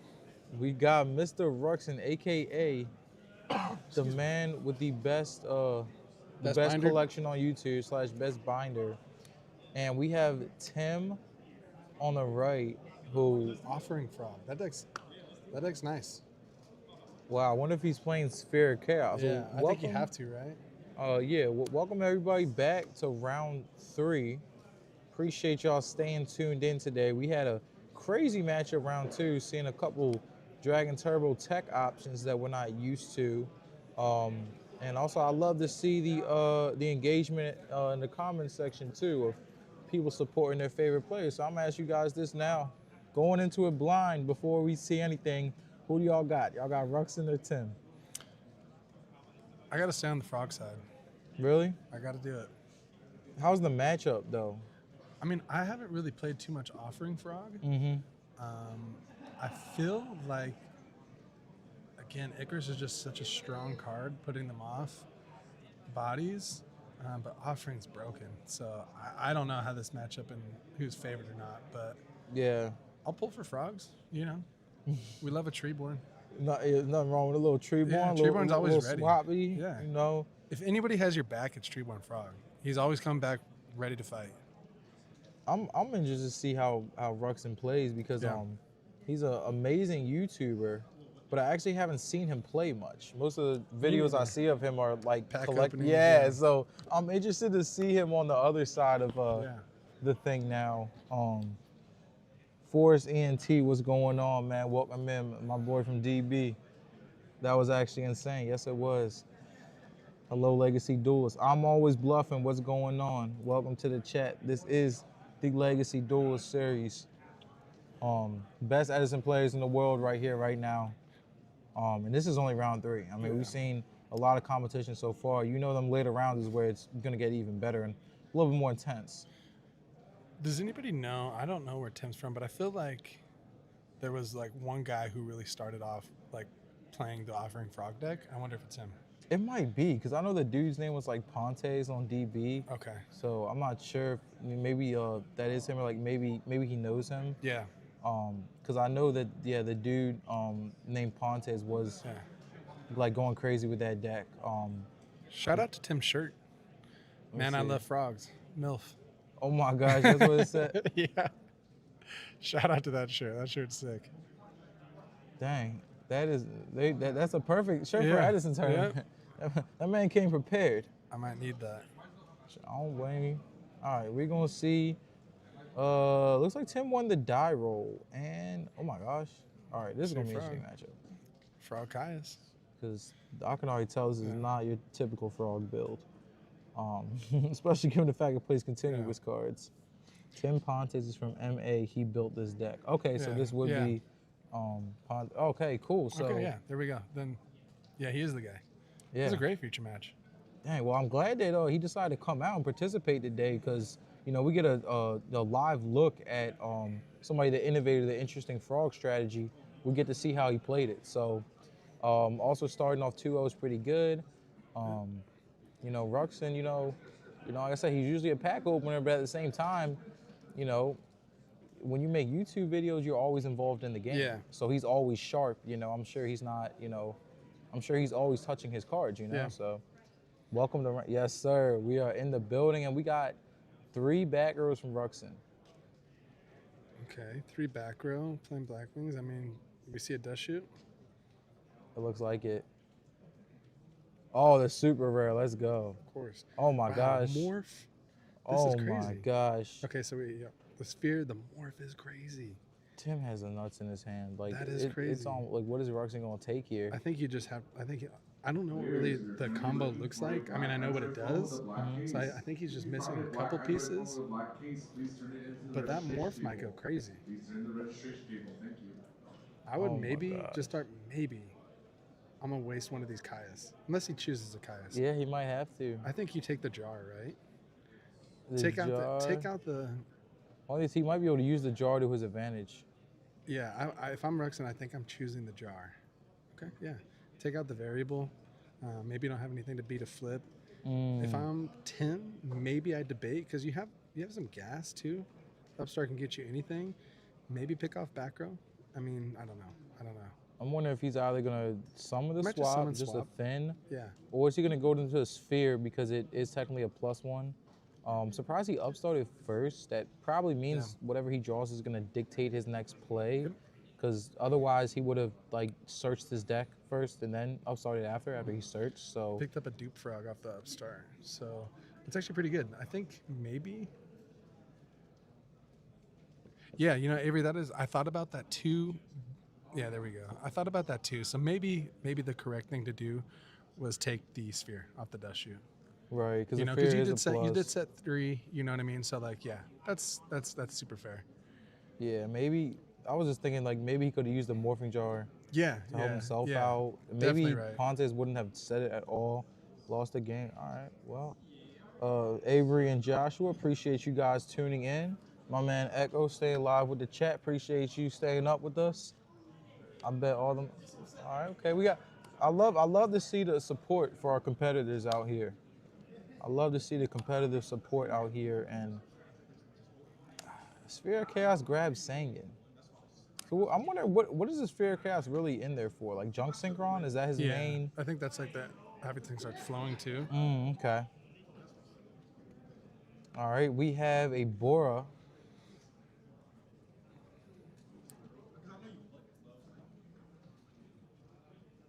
Oh yeah, Sphere of Chaos can't die by battle. Well, once per turn. Right. So yeah, that Bora is not killing that. Wow. Dang, we're really seeing the strength of Tim's unique frog build here. Yeah, so I was wrong. It was definitely take the sphere off the trap dust chute. I see what you're saying. Yeah. Okay, so yeah, that might have been a slightly better play that Ruxin could have made. Very interesting. So Tim is debating, does he sack for this Caius? He doesn't want to play into Icarus attack, and he doesn't want to play into Torrential. But what else is there to do? Like, he can't clear the board otherwise, so he's probably going to have to just sack the Caius. We're going to see him do something a little bit... Oh, I was going to say, what is he doing here? Special the swap. Special to swap. Is this to maybe play around like a torrential maybe? Oh, he can search for the substitute too, because he can summon junk, add the sub to hand. Oh, So, wow. You know, he can. But does this Goat's Arts, right? Shout out to Casa. Yes, sir. To Mr. Goat's Art. We talking GOAT format? Like, So, like, what if this is torrential? Are you just not scared of it all? I'm surprised he's doing all this.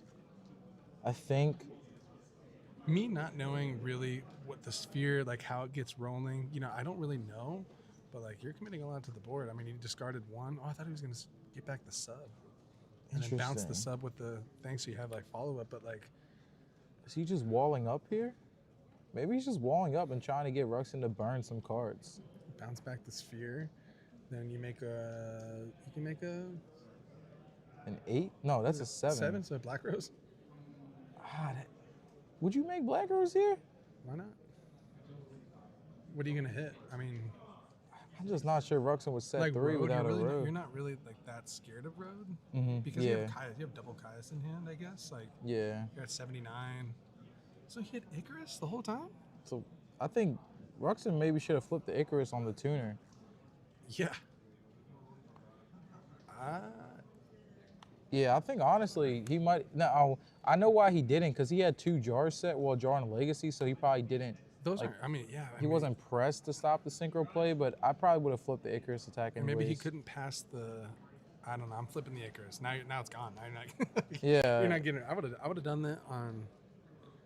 I don't know. That was crazy. Yeah, I would have probably flipped the Icarus to Yeah. hit the junk and probably the swap, to be honest, because those are the 2 biggest recurrences that, like, oh man, dang. Yeah, I think honestly that might have been a slight misstep.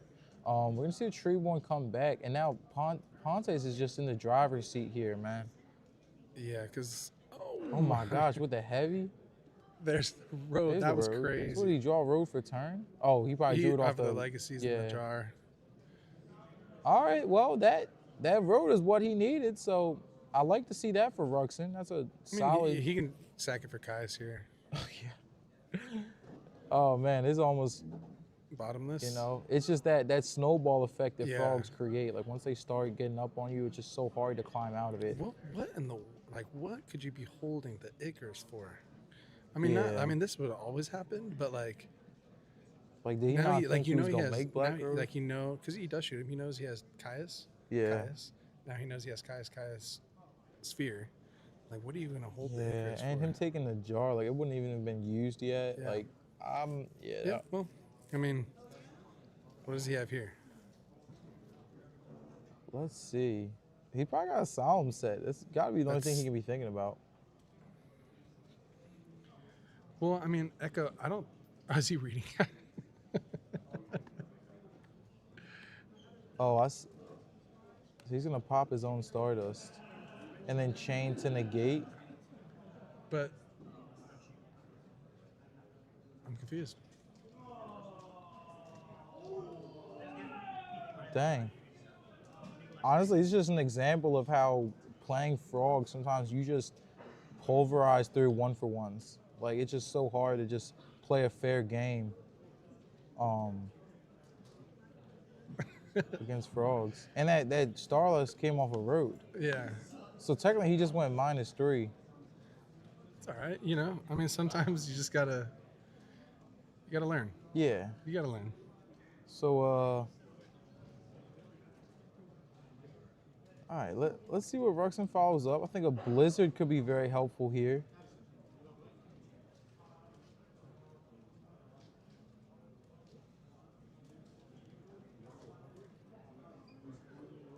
Honda still has 5 cards in hand. Yeah. It's we know one of them, or we know Caius, Chaos, and Junk, right? Oh no, Junk's gone. Oh yeah, he's Synchro. So yeah, Kai's Sphere. Oh man, he's just gonna summon another Kai's. Yeah. Looks like we're going into game 2 here. So solid game played by both gentlemen here, game 1. I think Tim has a really strong understanding of how to play against the Blackwing matchup. And I think from Ruxin's perspective, he's probably not used to playing against this build of Frogs. Yeah, I mean, yeah, you just got to think about each play, like really, you know what I mean? And like when you see, I mean, you got Black Rose and followed up by Heavy, you just got to slow it down. Just think, okay, like, let me just think about some plays here. That's true. We're gonna swing with the Sphere. We hit a Bora. Oh, that's a bad sign. Yeah. Once you start setting Boras and Shures. Good thing is Ruxin gets the side deck here. Yeah. There's a lot of Frog hate he can put in. I really wouldn't worry too much if I was him, because a lot of the times too, like, you know, Frogs win a lot of game ones, you know? Yeah. So, but still, he hasn't really seen like the full effect of this chaos too. Like, he might not even know that the offering's in there. Like, you know, he might not even know what's really going on. So you just got to slow it down. yeah, honestly, he probably doesn't. Yeah. Like I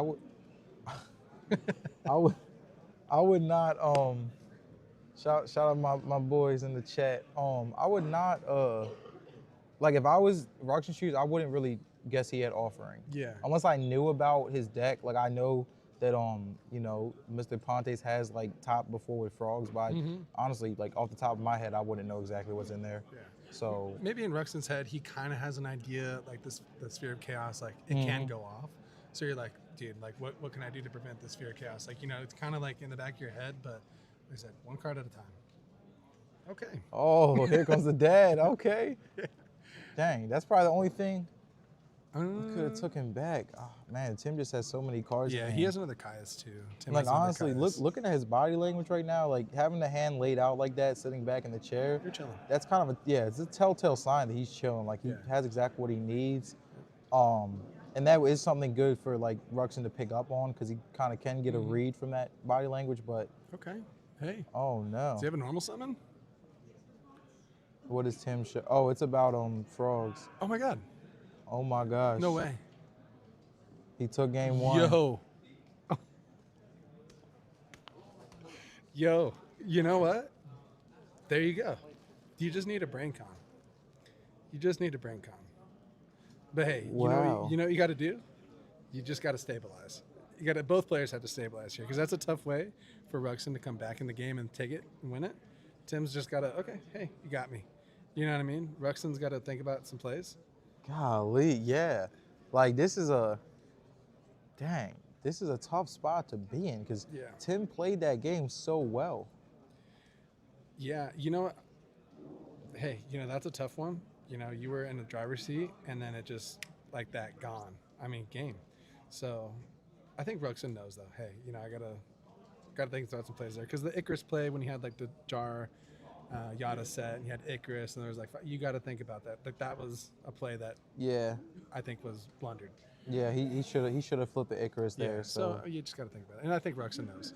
Yeah. So a reset is what we need. Wow. Dang, what a game one.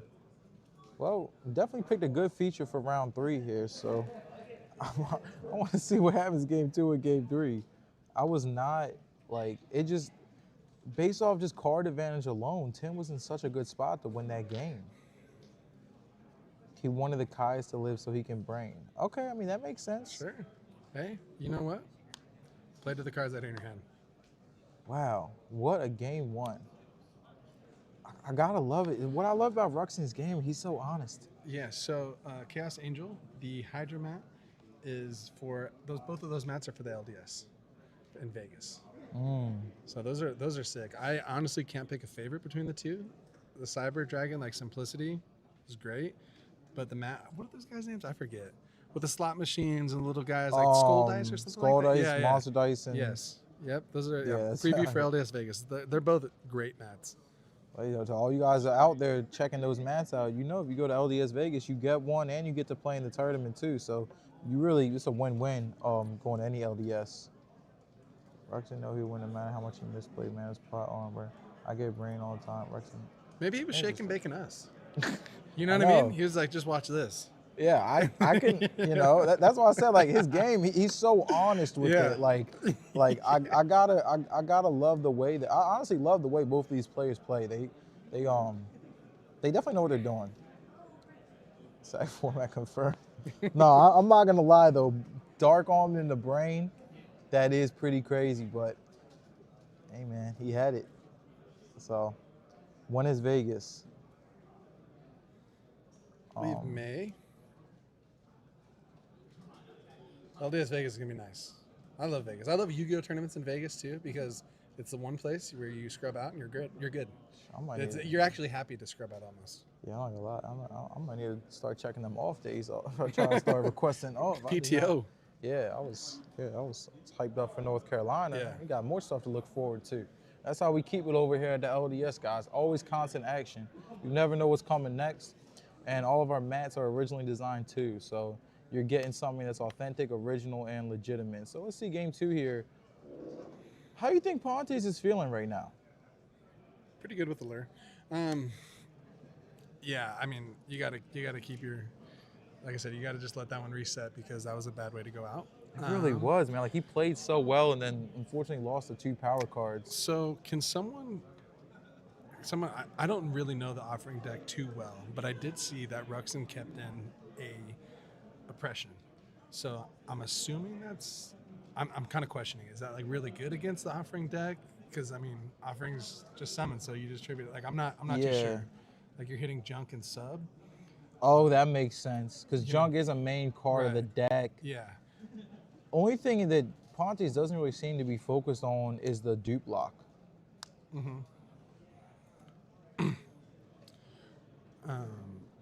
One thing I know and I heard about with this deck is there's a way to, like, with your Sphere of Chaos and swap or something, you can like loop a breaker. There's like there's something you can bounce it back and like offerings with it, so you can loop a breaker. And I heard that someone had like set 4, and then the offering player like just looped the breaker, popped them all. Oh my gosh. Yeah, I don't know how it is. I don't know the chain links to do so, but maybe it takes like multiple swaps or something.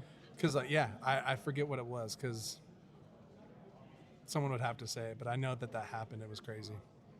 Ruxin sleeves are nice. Which ones are those? That's what I was trying to figure out. They might be the Shadal fusion. It looks like they might be like that. They are nice. I do like the color on those. Okay, Brain. See, like now, What's he about? Sack for a sphere chaos? Are we going straight into it? sub, Oh. sub. So this oppression's kind of gonna work nice. Oh my gosh, it is. Yeah, let's see. I mean, what do you mean? What? Flip it if it's that. I think that's that, right? I'm not debating. Yep. See ya. Yeah, that's broken. I mean, that was as good as it gets. I was gonna say you're really only hitting junk and sub, and you just did it. So you got rid of a brain and a sub with just the oppression. That was nice. Yeah, it was. Yeah. Dang, that's not a was a good trade. favorable trade with Pontes at all. And now he's stuck under the oppression. Oh, wow. And the breaker's banished too. So. Oh my gosh. And you have one back row. So I think his back row is Mirror Force. Oh, I really? think. I was thinking, like, is there a chance that it's offering and he's trying to set up his combo play? Right. Um, I think I did see Mirror Force in his opening hand. Okay, there it is, another breaker. So I think they actually side 3 breaker. Really? Yeah, I think so. I could see that. I think the one thing about Tim's build is everything seems to be, like, very synergistic. Yeah. So stuff with synergy like that, I could see him just maxing out on. Should at least hit for 17 first. That's not a bad point either. Yeah. He could have swung with the board, then main phase 2, tried to sack it. Yep. It would have put Ruxin lower. So that is a good point. I was gonna say I think he tried to go unifrog. That's yeah. also a good. Unifrog is so good. Shout out the chat for participating in the discussion. I think everyone has some pretty good Chat knows ball. introspective points on this match. Definitely the most unique match we've seen of the day. I mean, we've seen a Value Turbo Mirror and a Dragons vs. Black. Oh no. The world went into the Sirocco. So Tim has 3 cards in hand. I can't get a read of what they are. Never want to see a Whirlwind on the Blackwing side, though. And then 2 breakers are gone. So, I mean, I bet you there's a lot of back row hate, though, on Tim's side. Yeah. I know a lot of Frog side trap stuns. Not that would particularly help in this circumstance, but I know a lot of them do side trap stuns. System going on for this tournament. There are 5 players who will reward a box upon beating them. So you'll have to come up to the judge table to verify that. Those players are Paul Mac Newton, Chase Simpson. That's one of my boys from back home. Panda, what's up, man? What's up? If you have beat any of these players, make sure you come up and let us know. We'll verify and give you a box. Thank you. Panda, who you got on this match, man? Let us know. Oh, it's Deep Prison, so I thought it was Mirror Force. But maybe there's still. I'm pretty sure I saw Mirror Force somewhere, but that was a good Deep Prison. Yeah, I'm not gonna lie. If I'm in Ruxin shoes, I have no idea what Tim's about to flip. Like, there is a Mirror Force in his hand. You can see battle traps, a morphing jar, breakers. I'm throwing for a loop. I got Ruxin. Shout out Gently Live showing some support. He's gonna have to start pushing. Offering because it's a cool. It is a cool deck. It is very unique. And then Ruxin search Blizzard off Whirlwind, so you're probably gonna see. Because he's got what he needs. Is he gonna hit the Whirlwind, right? So this would be a crazy rug. Oh my gosh. Crazy rug. Oh my gosh. Ruxin needs to kind of capitalize here and think about his next play, though. So the one back row, that's the Mirror Force for sure. And he has Blizzard.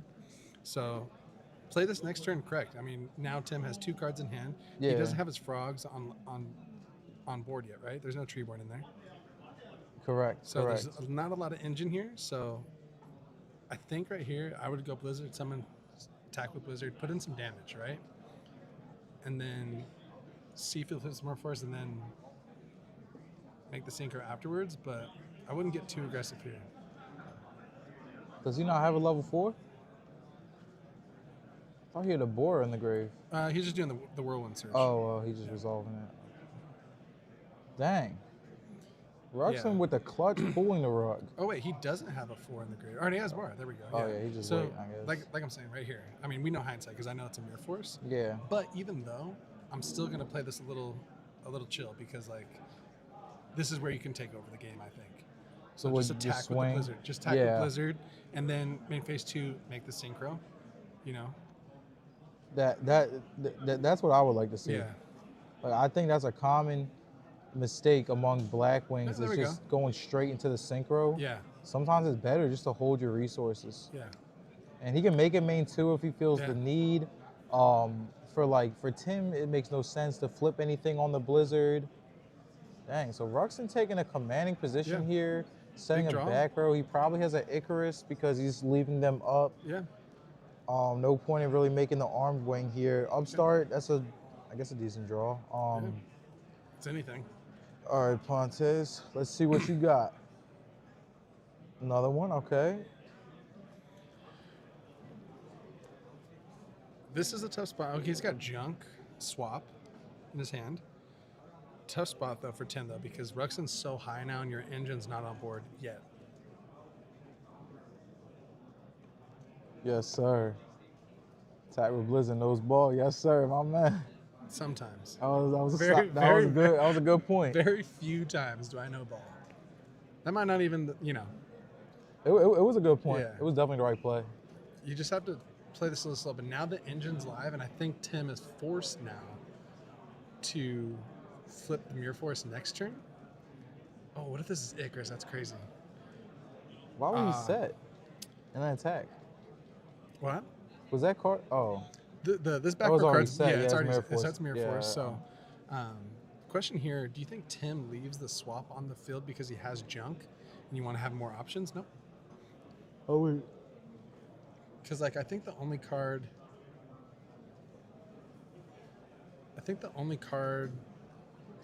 This is tough spot.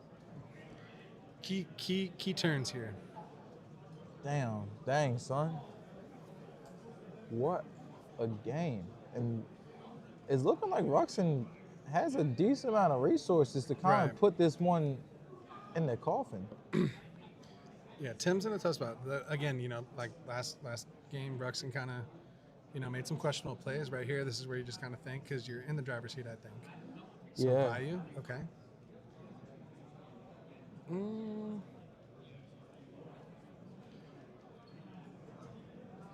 Oh, Ooh, this is a Mirror Haunts. Force? There we go. Appreciate that, Mr. Josh. Is that a fist bump? Wait. That's a graveyard check. Oh man, he's gonna have to burn the Mirror Force on these.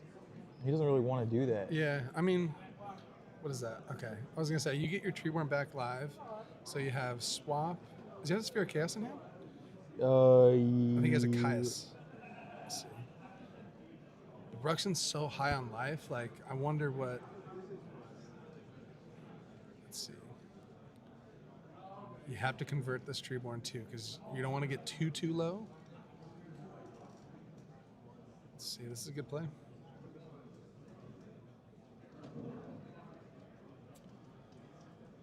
Chaos Angel, yeah. I mean, there's a couple ways you could have played it too. Like searching the Blizzard was maybe the thing, but I think it worked out though. We'll see though. This is a big turn for Tim. You got to kind of claw your way back in here. You got to try to go over the top here. We're not playing around. Icarus, like just one back row.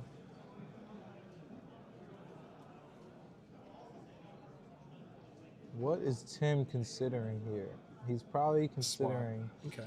how do I put pressure on while prevent the sack factor? This is what I was thinking. Like last turn, maybe Tim keeps the swap from last turn so it can get attacked over. Now he had a level 2 target for junk, so he could have potentially made a 6 on this turn. Yeah. So now, like, if you're gonna pass on this, oh no, you're not. Oh, Additional normal with the death. Let's go. swinging hard. Love Death Rug. 1900. That might be enough to like keep him kind of like stabilized almost. It just depends.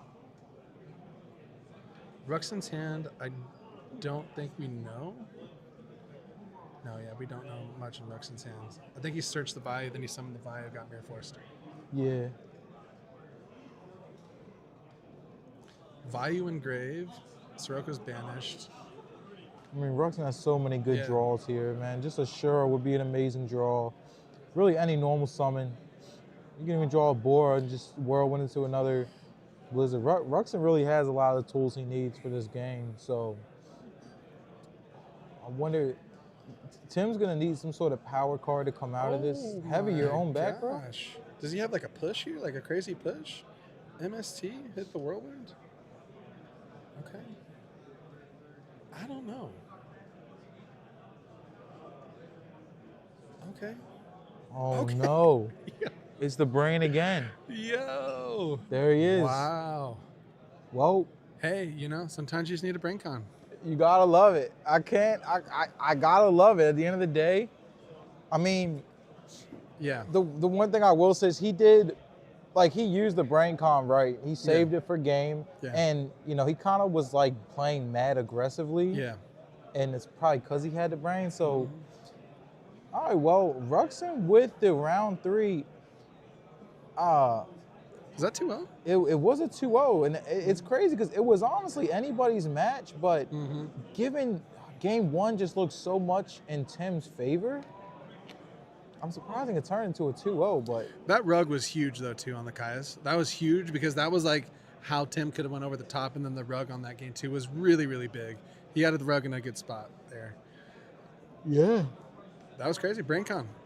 Dang, Broken card. back-to-back brain cons. Congrats, Ruxin. Yes, sir. Congrats to Mr. Ruxin, a.k.a. the YouTube legend, a.k.a. the best binder on YouTube, a.k.a. the Black Wing aficionado. I gotta love it. Oh man, we got some love. Mr. Gently Live, Ruxin taking it all the way home. Okay. I like to see the support. Yeah, I agree. One of those matchups, you know, it just falls the way it does. I mean, It really Brain did. con, it really got you there. Yeah, really. Like, brain con's like the one card in Edison. Like, you cannot play around that. Yeah, you got you there. Your only option is trying to make a thought roller off a random to play around the brain. Other than that, you just, they have it. Dang. Yeah, never underestimate. I mean, I think Ruxin's now 3-0, going into round 4, so that's all you can ask for. Cards are falling in his favor, too. We doing 8 rounds? 8 rounds today. So he's almost halfway there. Mr. Ruxin's almost halfway there. All right, yeah, so we will do another break here. We'll come back for round 3. All right, see you guys guys. soon. We'll be back. Appreciate y'all tuning in.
the building. We got round 4. Y'all hear me? I think they can hear think us. I'm Yeah. good. Round 4. And you know, one of your friends is up there, so you know what he's playing, right? Yes, sir. We got. Dang. All right. Yes, sir, everybody. We got my main man on the left, Chris Smith, coming from Baltimore, Maryland, actually playing a unique build of dragons that utilizes the Bree Dragon, Dandelion, and Rikos and Hamsters. What the hell are you Nice. doing? Uses that to give yourself some extra plays. His build is also heavily focused on future fusion. From what I recall, he does play Gold Sark. So we have, a unique build of dragons starting off 3-0 for the day. Definitely very interesting to see on stream. We did see the Dragon Turbo earlier. I'd assume maybe some people are playing Dragon Stun in the building today, but as far as the flip dragon deck or the plant dragon deck, whichever way you want to call it, this is the first one we've seen all day. So we got an undefeated unique deck, and then on the right we have Mr. Cameron, who Blackwings. apparently he's playing Black Wings. DEI Dragons. Yeah, so he calls the deck DEI Dragons. That's his name for it. So you got DEI Dragons because that's just the name of the deck. And also, if y'all want to check out Chris's dragon deck on YouTube, check it out. It's called The Garden of Edison. He's got a lot of good videos.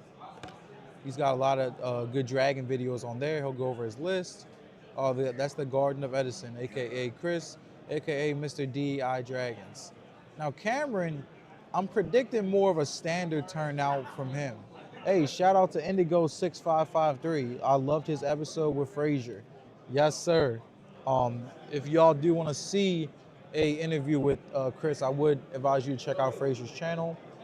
This dragon player went undefeated UTW, Rhode Island, and Swiss. Jeloni Williams, that is correct. He has went undefeated before. Hey, it's Cameron, nice guy. Yes, sir. Mr. Tommy Plays Fairies, showing support for Cameron. So we got a couple supporters for Cameron, a couple supporters for Chris. Everybody put their votes in the chat right now. Oh, Bluff Knock is in the building as well. Bluff Knock, what's going on, man? Appreciate you tuning in. It's one of my favorite plays, actually, just Bluff Knock. You got to do it sometimes.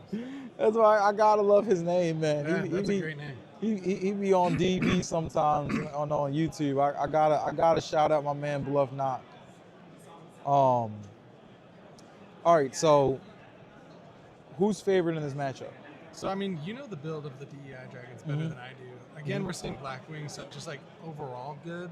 Right. I'm not too sure. I'd have to see a little bit of that. I'm not familiar with the DEI Dragons. I guess with like Hamster, Rikos.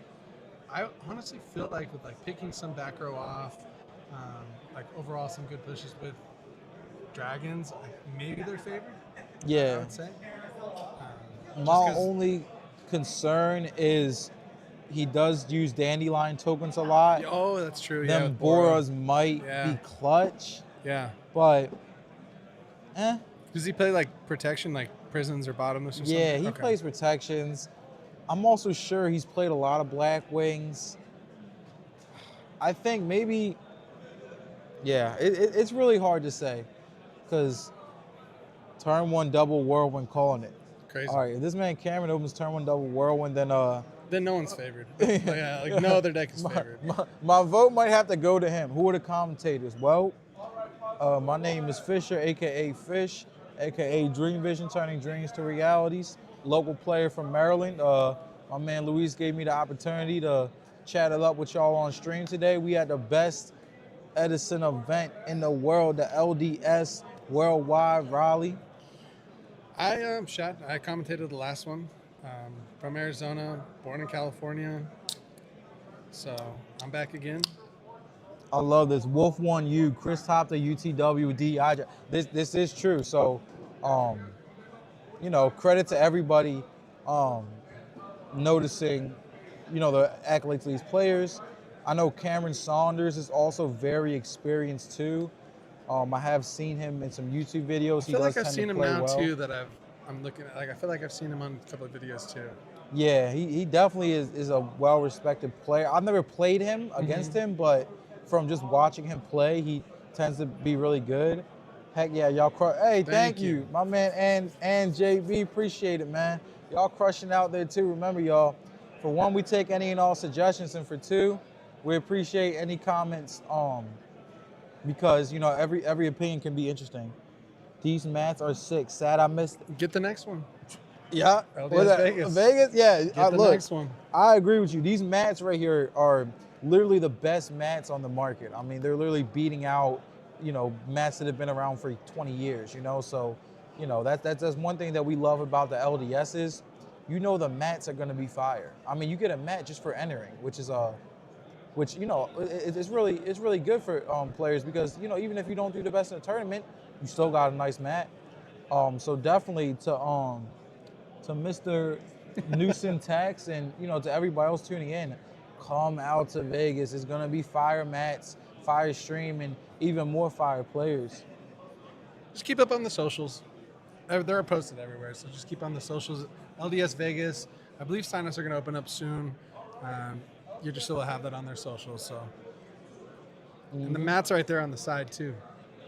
Oh yeah, guys, check out that Skull Dice mat and that Cyberjack. That I've never seen mats so amazingly designed as those right there. I mean, the artwork is incredible.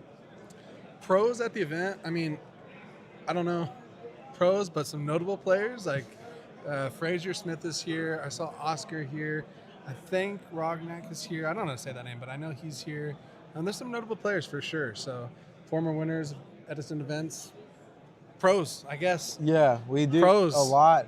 Honestly, one thing I loved when I walked in this room this morning is I saw a bunch of different people from different states that are all really into Edison. So it's if you want to be around the culmination of the real Edison community, the LDS is the perfect spot. Darth Legolas, Chris Obama, that gotta be somebody from back home. I can't remember who that is, but maybe they'll text me. Killer competition, yeah. Even you guys can even attest. Our first 3 rounds have been very interesting matches. Even the 2-0s we've seen have been highly competitive. Yeah, something to talk about. It ain't when you play a Logos and you just 2-0 someone because they're new. No, we've had some really crazy matches. We've seen some BrainCon wins. We've seen some Dark Arm wins. Yeah. Seen some Heavy Storm do some crazy things. Yeah, honestly. So, to everyone out in the chat, appreciate you guys staying up with us all throughout the day. And let's see who wins the die roll here. From Chris's perspective, he really wants to win the die roll so that he can try to set a Ryko or something, prepare for what's coming on, and he also plays Gold Sark, so being able to Sark, right? Otherwise, going second, Black Wings, yeah, sure, a Whirlwind, you open the Sark, you might not have the time. Right. It's Aubrey, what's up, man? Welcome in. So it looks like they did a flip and Cameron won the flip, so he's gonna go first. So he's playing Black Wings, so that's always good. If you open up Whirlwind, that's something you want to see. Obviously. But I'm actually really hyped to see this dragon list. Yeah. Begin play for round 4. Begin play for round 4. All right, they got the send off.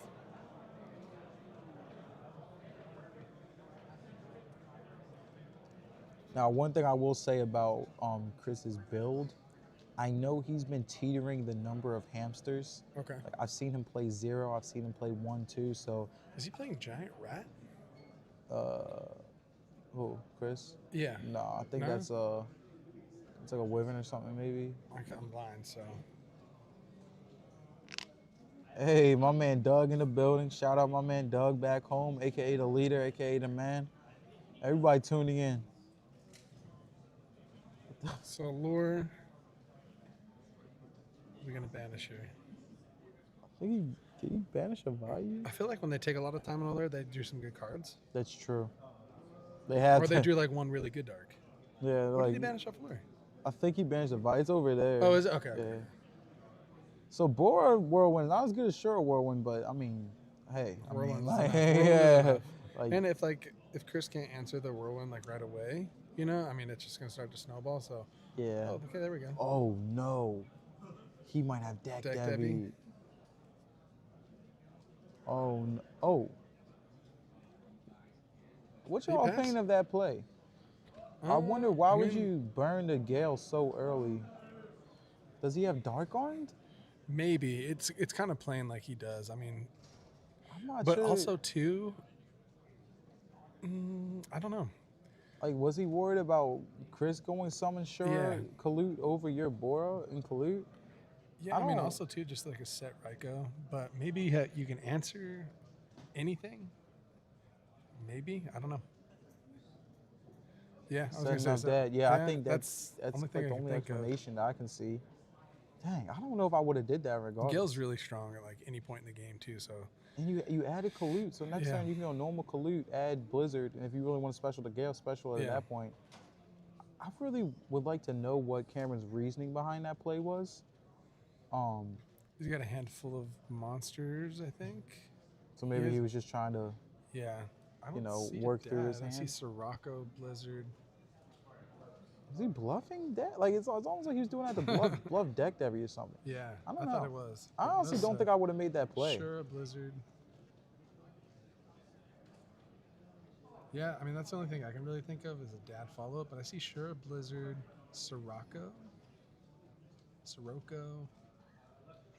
Yeah, if he had Blizzard and What if it's Dad, Torrential? I 100% would have did that. Is I there mean, any? Yeah, you're not setting up dad here because like you're gonna play into Torrential, I think. Okay, yeah. So now what? Oh man. Would you have set Ryko and Torrential at the same time? I would have set the play, I mean, maybe. just the first play was kind of like he instantly went for the synchro, but yeah, he doesn't know what his opponent's on. Yeah, that was my only thought. Like, my only thought was like he did have the Kalute though, so like it makes the Bora pass a little bit less risky. But even for all that, he could have just held the Whirlwind in the board. I don't know. So he did banish for Allure. It's just off to the side of the screen. Can't really see it, but he did banish for Allure. Yeah. So he has the Blizzard. Oh, I see. I guess he wants the value to make a Silverwind. Really interesting play. I really want to know his reasoning behind that because I think it did do a good job at setting up the Blizzard. I'm not 100% sure it was necessary turn one to do that play. We'll see how it pays off. Now he can go 51. Does he have a additional Blackwing to start specialing? I mean, if he does, he could just go for game. Yeah. He's got 4 Darks engraved, so no Dark Armed. What's y'all opinion out there in the comments? Do you agree with that turn 1 Armor Master play, or would you have done something differently? I'm really curious to hear everybody's opinion. Pro Storm kind of said also he doesn't know what his opponent's on. You don't have to. You don't want to have a Bora on the field just for So there's some reasoning there. Yeah, 100%. And he opened up. I mean, he's got a decent board here. So now like this board has to be answered pretty quick. Yeah, 100. Yeah. You know what I mean? So Maybe that's why he did it. Like honestly, put you on pressure turn 1. Yeah. You need to out me. You need to out this or. Oh man. Dang. And then I'm wondering, should Chris have set the Plague if he was going to set Torrential anyways? Instead of setting the Ryko with Torrential? I mean, if you set like the Ryko, I don't think he expected him to. I think the Ryko Torrential is something I would have done too, because like Ryko's going to answer the monster, Torrential's going to answer if he extends. You know what I mean? So like. Right, it's a safer play. You don't know if you have to, you know what I mean, get more value. And then, I mean, I think this is what Cameron was kind of going for, like, just rush the board. Yeah. Like, answer this or not, because it's a lot of damage quick. That's what Black Wings does, too. So, I mean, one thing for Cameron, though, is I don't think he got a good sense of what Chris is playing. Definitely not. You know what I mean? So, like, what do you really side in here? I mean, just the standard stuff, I guess, but he didn't really get a good sense. He saw what Ryko Torrential. You might think he's playing Gale, value yeah. at that point. Yeah. He saw Gale, Ryko, Torrential. Yeah, Right, yeah. unless they happen to sit next to each other round 3, get Yeah. a little sneak peek.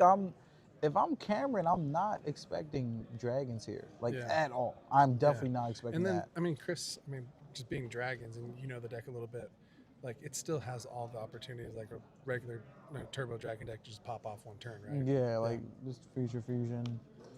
He can really utilize Black Rose to a high extent. So if we're in Chris's shoes here, playing his Black Wings, he needs to You have side a plan removal. for sure. You already have a plan against Black Wings. It's the matchup you probably play the most. So I'm just wondering what Cameron's going to bring in. Knows he's going second. Really only saw like 3 cards. Yeah, I would say if he sides Knock, I would definitely see Knock. I see he has fissures in there. Okay. I think he's putting them in just to be safe because you don't know what your opponent's playing. They could side Consecrated. And if you don't know, maybe a generic card is the best choice. I don't know. That fissure is probably going to end up being bad, though, because if Chris just has a Dandelion token, your fissure is nullified. Yeah. Armor Master is also to deal with another... And also the Armor Master, too, is just tough to deal with turn 1. Oh, yeah, you know, like 100%. frogs really aren't going to do much. You're gonna probably most likely do damage back. Yeah. So like you have to have some specific cards. So like Armor Master is pretty tough to deal with turn 1. Yeah. It was just on the board like so. That's true because it's kind of like a 2,500 Spirit Reaper at that point. Again, player Edison. Dang. Your side event Well, Got him value. I think from Chris's shoes, I don't think there's much he could have done. That Not being really. said, I like how Cameron's proactively playing Black Wings. I still would want to ask him like exactly why he played like that, but there is reasoning behind it. I mean, he's being proactive. I feel like he knew his hand really well. Mm-hmm. He's like, this is where this is gonna go. This is the game that I have to play, and it's just go for it. You know, put a lot of damage on the board. So he probably has reps on reps with Black Wings. Yeah. So he's just like he recognized the hand and what it's gonna go and where he's like he needs to go to win. So I mean, it worked out for him, and I think that's exactly what he tried to do. Still was interesting. You know, Gale's a really strong card, and they get rid of it turn 1, but he just rushed him down. And maybe he does have a sense that Chris is on Dragon, so he's like, I got to put this damage. That's fast. true. You know what I He mean? might have known that. So there's probably a sense that he is on Dragons. He probably seen him. Yeah, because I know. I'm not sure if they played before, but I know for a fact they've at least somewhat, close in vicinity. Because, we're from Maryland. I'm pretty sure Cameron's in North Carolina or something. So Yeah. they might actually know what each other was on before the game even started. G-Shock's never went out of style. It's true. I gotta love the G-Shock, man. Shout out. Who said that? Sergio. Sergio, my man. Good, my man. Facts right there. Okay, so Chris opened up one of the best cards, Trap Dash Shoot. So this is where Cameron definitely knows what he's playing is now. Yeah. And, I mean, too, debris. Okay. Oh, MSC. no. Oh, Chain does. Oh, and he held it? Chris. Beautiful. I love to see that. Dust TT. So we got, what is that? Bora Bora, Dust TT. Chris is, He's in a really good spot. I mean, the Bora's not going to answer this Drago. And dang, okay. yeah, I mean, this is a good spot. You're going to put in some good damage. Yeah, solid play by Chris. Imagine the heavy. Extremely solid game 1 by, oh Yeah, my gosh, that heavy yeah. would go stupid. Heavy go crazy. And he knows what's down there Yeah. too. I don't even know. He's scared to set that Ryko because of mind control. Yeah, I was going to say, I don't know if I would set it. Yeah, that might be a little bit too much of a commitment. Okay, looking Like he here. flips Yeah. teeth. Yeah, I think But it's just Bora Bora Dust now. holding And the he has- Ryko probably would have been He has a better. debris. So, yeah, so he's in still Oh, a good maybe spot. to make the debris live no Yeah. matter what. But See, now Cameron knows about the debris, though. yeah, So, I mean, I think I would have held the Ryko there. I would have held the Ryko too if I was Chris. Yeah, I don't think he needed to I don't think he set would have made that play. But, I mean, still, there's Dust Tornado, Bora Bora. Mhm. Chris has debris. Cameron knows that. So, I mean, Yeah, Chris is actually about to be in a really good position. yeah, So for sure. I love this match so far. Cam with some extremely solid plays game 1. So is this Chris gonna with be Dandy? extremely solid game 2. Yeah.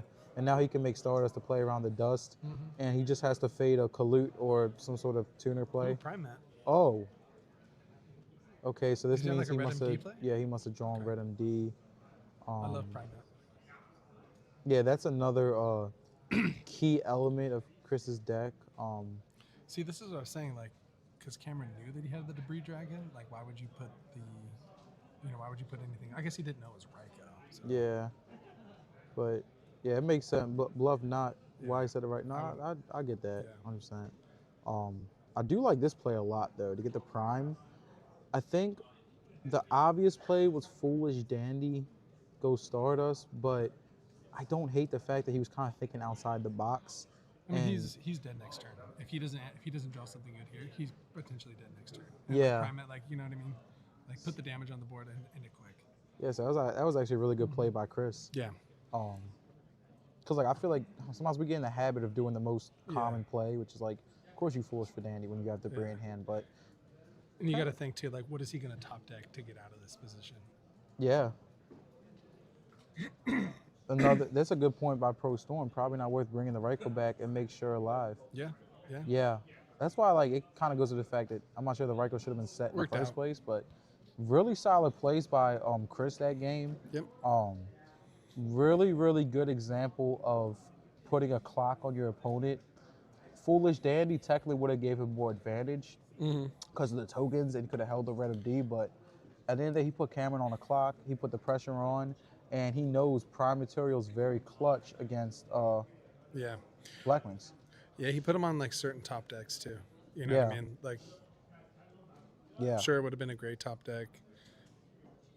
How far sure going to get through, like, Prime Mat, Red MD? Exactly. Like you can go into a Gale maybe and try to have, or can't make Black Rose on the Prime Mat. So definitely some great talk in the comments going on right now. Shout out Bluff Knock, Pro Storm, Cypher Live. Shout out all y'all for tuning into the comments. To answer your question, Cypher Live, why is it called DEI Dragons?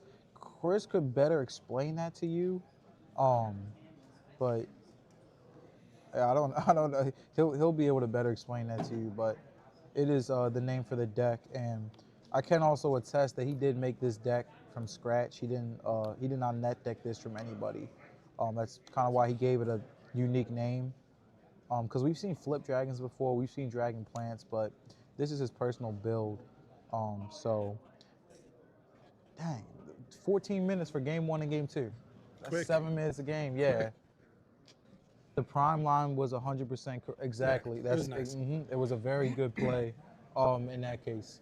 Because I probably would have just forced the Dandy. I'm not gonna, I played too many plant decks, but you know, Chris has also been playing this for a while, so he probably knows when it's right to like technically you're going minus off the foolish there, like technically, but sometimes Matt it's Cameron right. has a really good idea. I mean, we were speculating maybe he knew what he was already playing. to Yeah. begin with. I was gonna say now he 100% knows like what he's up against, so he can like really properly decide it. But I think he had an idea. Yeah, but I think Cameron might try to go deck dev. Yeah. Like it's not gonna hit red MDs or Dragos or Kaises, but technically everything else in Chris's deck will get hit. It will hit the Debris, the Raikou, the Hamster. We see he's siding in. Is he siding in Crow? I don't know if he side Crow against Black Wings, but maybe for going second. But I think Cameron, what he's trying to do is deck dev him turn 1. If not that, he probably wants Oppression in there because Oppression's really good against DEI Dragons. It evens out because you revive with Red MD. Exactly, yep. I don't think I would do Dandy Stars because you end with 3 tokens and can consume Red MD. That's another good point by Pro Storm. Technically, if he went for the Stardust play, he would have had tokens to tribute someone for Red MD. So yeah, I think it'll be interesting to rewatch this replay. Because I think both players have made bold plays, but they've kind of worked out. Yeah. You know, so I would love to get their perspective on this.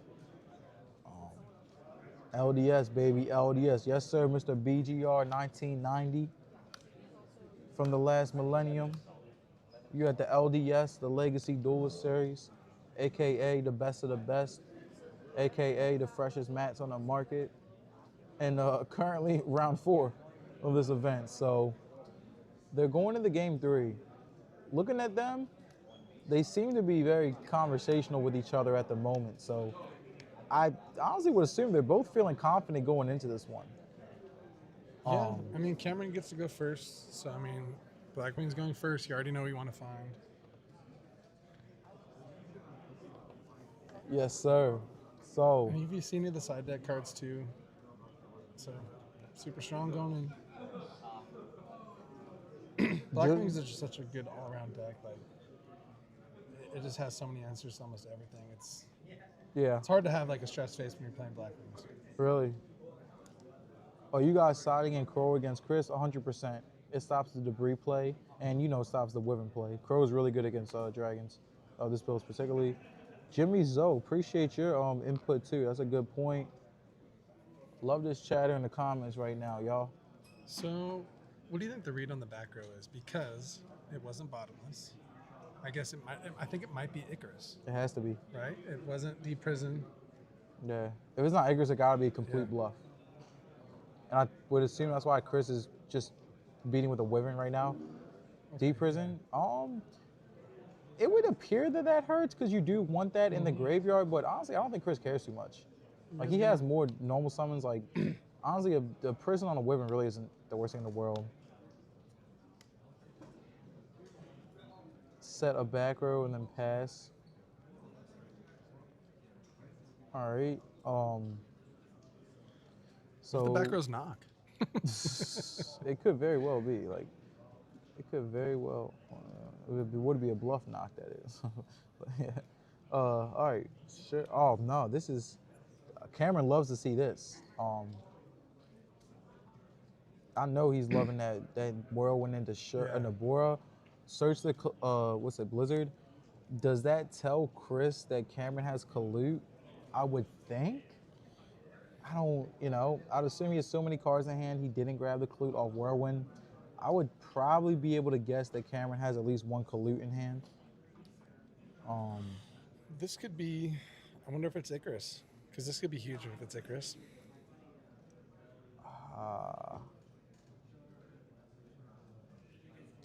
Dang. You're going to see now. Icarus, yeah. Okay, so yeah. And I assume Chris didn't care about doing that because the Wyvern can bring the Red MD back, but it's really hard to play against a Whirlwind. Like, especially when you're playing like a lot of 1-for-1s in your deck and like, Kaisers and Raikos, like, the biggest, opposition to that is unfair interactions, One thing I see too in Cameron's hand, he has a pulling the rug. Really? Yep. I guess because of debris and Kaius? Yeah. Hitting debris is kind of strong too. Yeah. It stops the momentum play. I'm wondering what he took out for Rug that was not better. Because as much as Rug is valid against that's a Chris's good point. deck, I don't know if it's necessarily like optimal all the time. Like, if he's just beating you down with red MDs, like, what is the Rug gonna do? Yeah. I don't know. Very, very interesting match. But I mean, you stop the debris summon, and then you also stop, bringing out the red MD too. Yeah. That's true. Is that a Sork in Chris's hand? Yeah, he's got a dead Sork. He's got a Mirror Force set. He needs that to go crazy. This is big. I mean, Chris. I hope Chris has something good in his back row too, because if he has a dead Sork, only 2 cards in hand. I mean, there's a lot of cards I'm assuming that Chris has in his deck that can like Future Fusion. Yeah. Start applying a good amount of pressure. I think this is maybe what Cameron's thinking about is does he make a Synchro or does he attack with Blizzard? Do you want to give Chris more turns or do you want to be a little bit more aggressive? I guess he decided to go aggressive. Would you have done that? Or would you have just swung like the last guy did? It's really tough too because like I was saying, like dragons have cards that can just really swing it around. But I mean, now you're going all in, so but I better hope not. It's not bottomless. This Mirror Force is about to eat that joint. Okay, there it is. There it goes. Ultra See, rare. yeah, like, and to me, like, I would have definitely debated it too, but I would have chosen the safer route with just attacking with Blizzard. But you can't really just like leave that out there with how many cards Chris has that can just turn the game around. Yeah. But I think it is the safer play Yeah. because it tells him like, oh, he doesn't have Icarus. Like if you play Blackwings to just play around Icarus, you have a really good shot. I mean, obviously they have Whirlwind on, but So Chris is going to end phase, bring out the red MD. That is good for him. The only problem is Cameron has so many outs to the scenario, especially with a Whirlwind on board. If he can normal summon literally anything, he can just search Gale and... does he have a Dark Armed? Oh my gosh. Yep. Well, What is that back row? guess it's not a bottomless.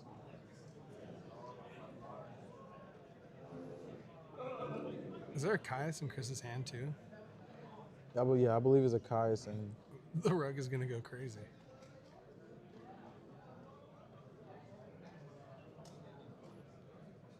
T-Rug. Okay. So he's trying to follow up with the Black Rose, Right. I'd assume. So how do you get to Black Rose through a rug? Oh no, he didn't set the rug. through a He didn't rug. set the rug. Oh. He didn't set it. Is that charge? Chris has that dead Sork, so he's really He hoping could to hit it mill, right like, here. Oh, okay, look, dandies. Not a bad mill, but not exactly what Yeah. he wanted. So this Sork can be turned on next turn. So my head, and if I'm Chris, let's just survive this turn. Yeah. It's kind of hard to do when Dark Arm's there, but Good you're thing at 8K. Yeah. So he didn't eat nothing yeah. last turn, so I think he was hoping for like a mill of a light there, so he can out this Dark Armed. I didn't get a. Oh, Cameron has 2 pulling the rugs in his hand. he definitely dedicated a rug Yeah. in this DEI matchup. Okay, so let's see, What he has can 2 force, tokens. though? Like he can dump a light just to make the Sork Does he play, live. like, That's kind Plague? of slow. Does he? I know at one point he was. I'm not sure if it's in the current iteration. And then you said he could dump a light, right? Yeah, that's so bad though. Like I'm never trying to Yeah. So he's foolish gonna just he's to gonna make my bring out the Sork Chaos live, Sork. but I honestly respect the play from Chris because like he's trying to out the Dark Yeah, Arm. You so, have to out the Dark Arm. I think. Yeah, I see why he had to foolish that right. It's just unfortunate that he had to do that because you're never really Yeah, trying to it's not burn your foolish on that. But he also gets to set a Raikou too, right? Yes. So I mean, this is I think good. Dang, this is crazy. Cameron's debating. Does he have that Solemn set? That would be crazy. He's probably debating, like, should I Solemn this? Only because if one of Chris's last 2 cards is, like, Brain or something, Yeah. then, like, yeah, the Solemn will be dumb. Oh, okay, yeah. I don't know what else it could be. It could be a bottomless, and maybe he's like, well, I'm going to kill a Sork anyways. I know the rugs are in his hand, right? Chris did not set the Raikou. That might have been a Didn't he misplay. Didn't he add the Raikou off a? Off the Charge? charge. Or did he have Lila? Yeah, he probably did set the rug to protect from Black Rose, especially after the roar. So that back was probably rug. He's gonna kill. He's killing the Sork. Hello, Kill Erica. Sork. 1 token left. Make Arm Wing.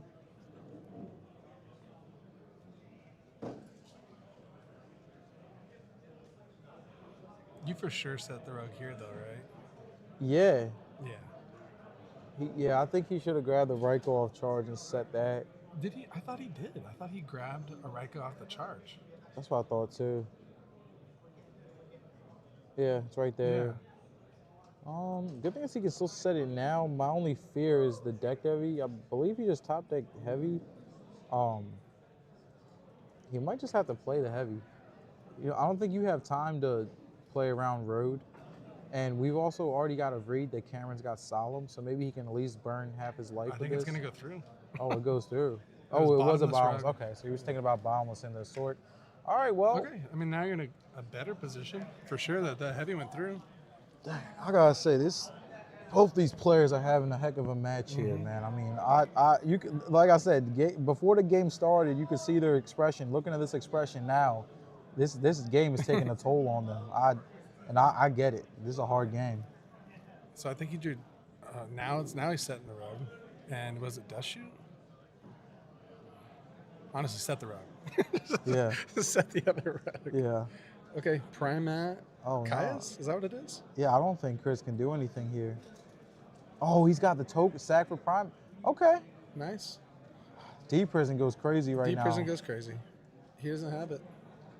And this is why I'm like still kind of debating pulling the rug against Chris's deck because he has certain targets, but it's also not like pulling the rug solves the matchup. You know it's crazy too? Oh, wait, no. What is he doing? Value. Oh, okay. Dang, man. Yeah.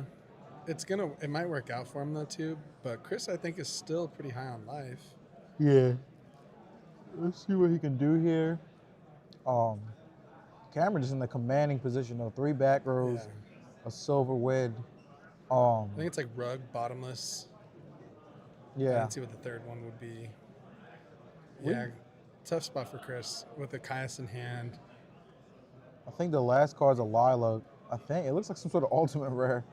It might be like a fresh ulti Lila or something. I don't know.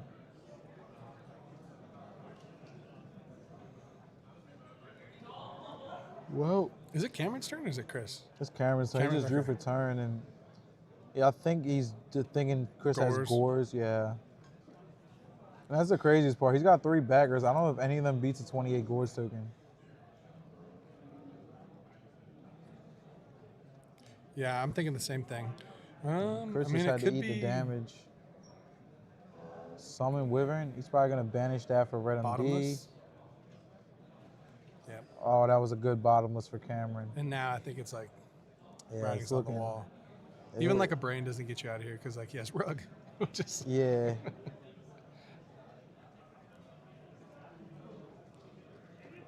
Well, if y'all do want to hear more about Chris's deck, check out Garden of Edison on YouTube. You can hear more about dragons.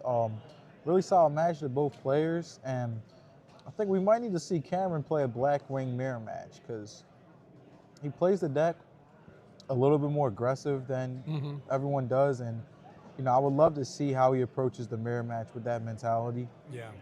I'm guessing he had to have an idea of what Chris was playing too. Yeah, I think he had to have. He probably saw him on YouTube or something. Yeah. No, that's fair too. Yeah. Yeah. Still the question on the rugs. The rugs I don't think did anything, but I think Chris just ran out of steam and didn't really get anything going either. So. Yeah. Unfortunately not. And like sometimes Blackwings can just pressure over like set decks or token decks. Yeah. I think. Oh, he's changing the heavy. He had the Hobby League one. Easy switch. Yeah. All right. I mean, that fun matchup. I wish I could have got to see a little bit more of the dragons. I mean, he didn't see Future Fusion at all, right? So, yeah, the future would have been He clutch. didn't get the chance to like really pop off. So hopefully we can see him again. I mean, he's XO or X1 now, so I mean, he has a great chance to top. Yeah, and from Cameron's perspective, 4-0 consistent deck. Yeah, he's got to win 4 more, and he's straight into the top. So. Yep. We'll see how it goes for both these players in the tournament. I do wish both of them luck moving on. Sure. And I think this is one of our best matches we had today. So definitely respect to both players here, and definitely congrats to Cameron for getting that victory. And we'll be back. I mean, another round. We're moving pretty fast here, so round 5 coming up. Yes, sir. We'll be right back. An even better match for round 5.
I know that he plays zombies. Oh, yeah. We switch up the mats again. Look at the purple. Damn. The purple's fire. I know they were talking about the beige and the beige maroon is one clean out too. there. They I li- were. I like, if it's on this material, it looks Yeah. insane. Like this, Yeah, that material purple is is nice. so nice. The Yeah. gray is so clean too. Are we on? Oh. And welcome back, guys. It's your boy Fish in the building. We got round number 5. And I do know that, I don't know the name, but the player on the right, he did win LDS, and then he won the first one, and he was playing zombies.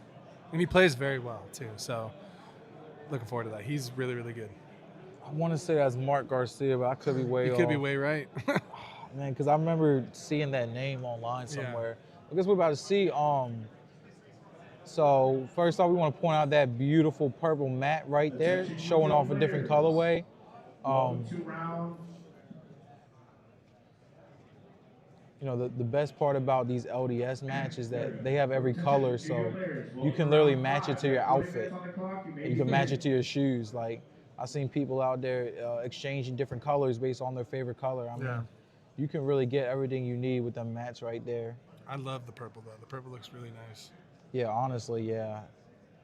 It's Morph. Okay, well, Mr. Jason Zimmerman, welcome in. What's going on? You guys came to the right place. It is Fish. Oh, Justin, what's up, dog? That's my man McPherson. That's my man Justin from back home. Justin, what's up, man? Yeah, guys. So, listen, guys. The best thing about these streams is every round it gets a little bit more intense because it's getting a little more pressure, and you know you're bound to see players that are having a more successful day the further you go into the tournament. So, Zabo 91. Okay, I like his tag right there. It reminds me of Zaborg. And my man on the left here, Mr. Morph. I'm gonna assume that's a morphing jar thing. I don't, you know, maybe like Power Rangers morphing. I don't know, but you know, either way, I love the name. Morphing Jar is my least favorite card of all time. I hate Morphing Jar. There's nothing healthy to come out of that. I hate Morphing Jar. This is like top 5 least favorite cards of all time. Yeah. Well, my man Jason Zimmerman showing mad love to Mr. Morph over here. So, love the fact that he getting the support back home. Remember, guys, bring them that energy, bring them that love. And before the game starts, real quick, type in the chat, who y'all got? Morphtronics.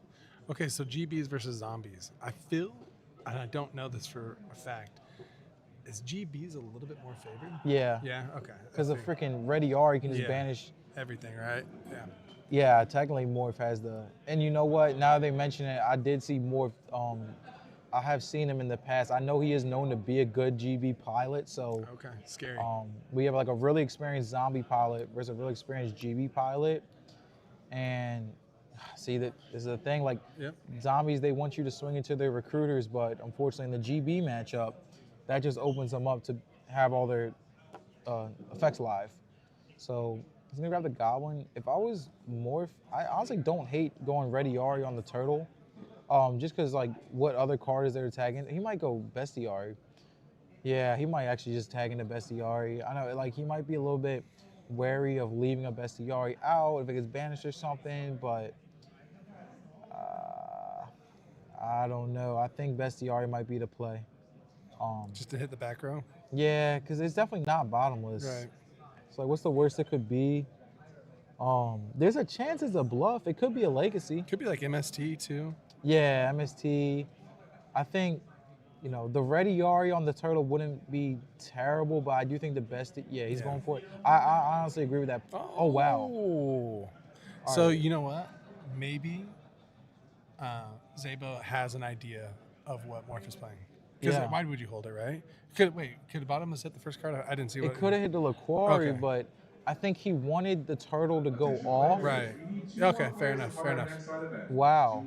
He wanted the Turtle to go off, and he wanted the bottomless, the bestie. All right, so. So we're for sure dealing with the Carter here, right? Yeah. Yep. Oh. Mirror Force, that's fine. Yeah. That Reaper can come back. Reaper's not really good to have on the board anyways. It's a lightning rod for any GB. It's technically 1-for-1 because the Goblin's going to nullify it. So just off 2 turns, Mr. Zabo, aka Mr. I think his name is Mark. Um, he's like really showing his experience very quickly. Yeah, I mean, again, like good players really navigate their openings very well. Like, you know what I mean? And I think Zabo came out, okay, I mean, this could be D-Prison. And I really don't blame Moore for making Bestie because like I was fairly sure that was not a bottomless. You would think that he would have bottomless the Quarry, but Yeah. at the same time, that's kind of a next level play of Mr. Zabo kind of recognizing that he actually wants the Quarry to go off. He's gonna bait the opponent into making a blush. He's gonna bait the opponent into making a Bestie there because now his opponent thinks it's not bottomless. Right. That's really Right. heads up play.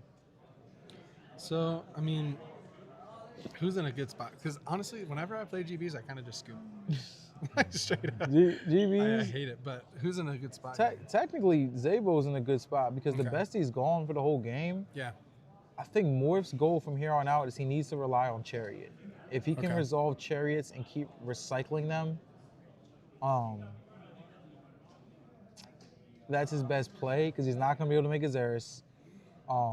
And I also doubt that Zabo kind of leaves himself open to so many GB plays. He kind of purposefully let the first LaQuarrie resolve, but that also kind of tells me he might have other ways to stop Morph's plays. He's really thinking on what he has here. Oh. MST? Oh. So no Chariot. He's going to have to just hard make a Goyo or a Revived King. And he's probably going to make a Revived King, to be honest, because you don't really want to Goyo a GB. He could make Brio, but he doesn't really have the hand economy to do so. Wow. You chariot this if you have it? What, the Mind Zombie control. Master? The mind control? Yeah. Well, he just got to let it resolve. You know what I mean? There's nothing he can do to stop it other than a Solemn.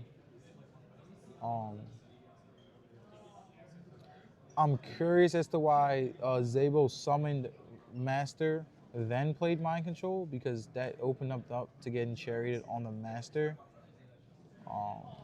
But maybe, like I said, it seems that Mark seems to play with a certain level of trying to understand the reads of his opponents and really play the game like a chess match. So I like the way he's playing so far. We're probably gonna sink the LaQuarrie into Plague. He's probably debating Brio or Goyo. I might just go Goyo just because it's bigger and you can hold the Brio to like out of back row later. So he's probably gonna make Goyo here. The weakness of Mark Zabo here is that he only has 2 cards in hand. So if Morph can just go like Book of Moon, kill a monster, Mamillo the other one, you know, Zabo eventually is gonna run out of gas. Book goes crazy. I think maybe he doesn't have Book because it was Compulse. That's true. It Right. couldn't be Book. Yeah, he would have said it or used it by now. Right. So, I yeah, would have played Book before Compulse to get rid of the tuner. yeah. Mirror So Force really, is gone. TT's gone. Something maybe a prison. yeah. And I think Zabo's fine eating that prison. Zombie Master doesn't have real prowess, so there's no point in using Mind Control first. So no. I see what you're saying, because he doesn't have real power, but they got bottomless to win the win off. That's a good point, God Reason. So Moore's backer has to be a bluff at that point? Like, Maybe like could be a trap zone of his own or MST. yeah, or, Trapstone's a good call. Maybe even a Wabaku. Yeah, because like, you know, no point in Wabaku just to Right. save life. So it could be that. All right. So the good thing we do know about Morph is, though, he's very experienced with GB, so I'm sure he's comfortable playing into rough scenarios. He's gonna go test into Secutor, what do you want to call it? Maybe you. Oh, it is Wob. Good call. All right, so. Okay. Oh, That's dang. pretty good. That's pretty good. Dang, Mark was looking so good, but Mr. Morph is just.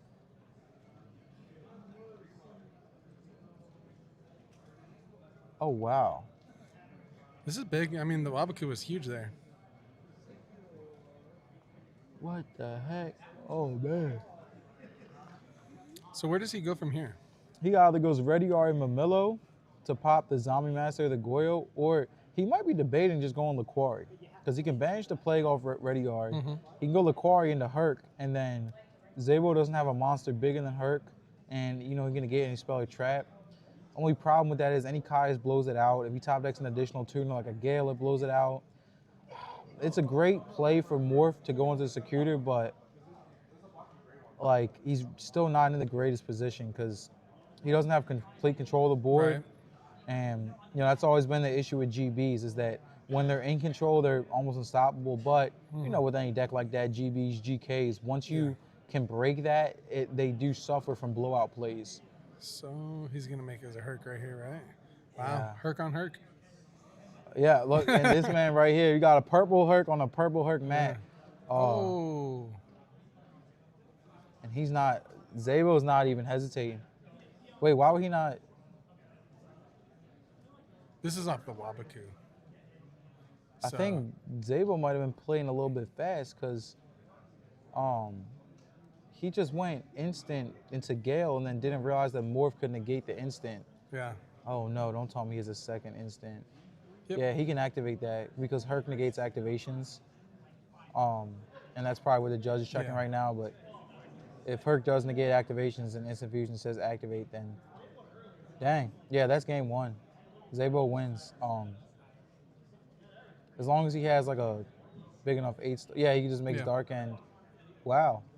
Really well played game by Mark. Morph had a chance there for a second. I thought like with the Wabaku play, the Herc, but I mean the second Instant Fusion. I mean, yeah. Like if he didn't have a second instant, like Zabo probably would have had to make a Black Rose just to out the 3K Herc. Or, because it was a 4-star and a Goyo. So what do zombies bring in against Glads? What he needs is honestly removal. Yeah. Any sort of battle traps or removal, any sort of utility cards like Book of Moon, or I'd even somewhat debate Compulse. I mean, it's technically a -1 against GBs, but any sort of interaction can be positive against GBs. And you see he's siding a bunch of cards. The problem here from Morph is that, like, game one, he's extremely favored against zombies. So if Mark was able to steal that game one, it really helps him out because now he can try to side his way into catching a game two or game three. Because Morph is still technically favored here. What is their record? They're both undefeated right now. So only the best of the best over here, guys. Both undefeated players. Really heads up play by Zabo, allowing the Laquari to go through just a bottomless to Bestiari. And you guys seen it paid off because that same turn that Morph was going off with Secutor, if he still had Bestiari in the deck and it didn't get bottomless, he would have been able to blow up Zabo's entire board and then not have to worry about, you know what I mean, the follow-up. So both players look like they brought in a lot of cards in their side deck. I mean, yeah. I know Zabo would because he's probably worried about the GB matchup. I'm not sure what Morph would be siding. Like, I know probably Crow and some sort of back row hate, but, he has a decent game one matchup. You need a dark to make dark. So for darker, the non-tuner Reaper, right? has to be dark. Reaper. Yeah. The tuner can be any attribute. It's the non-tuner that has to be dark.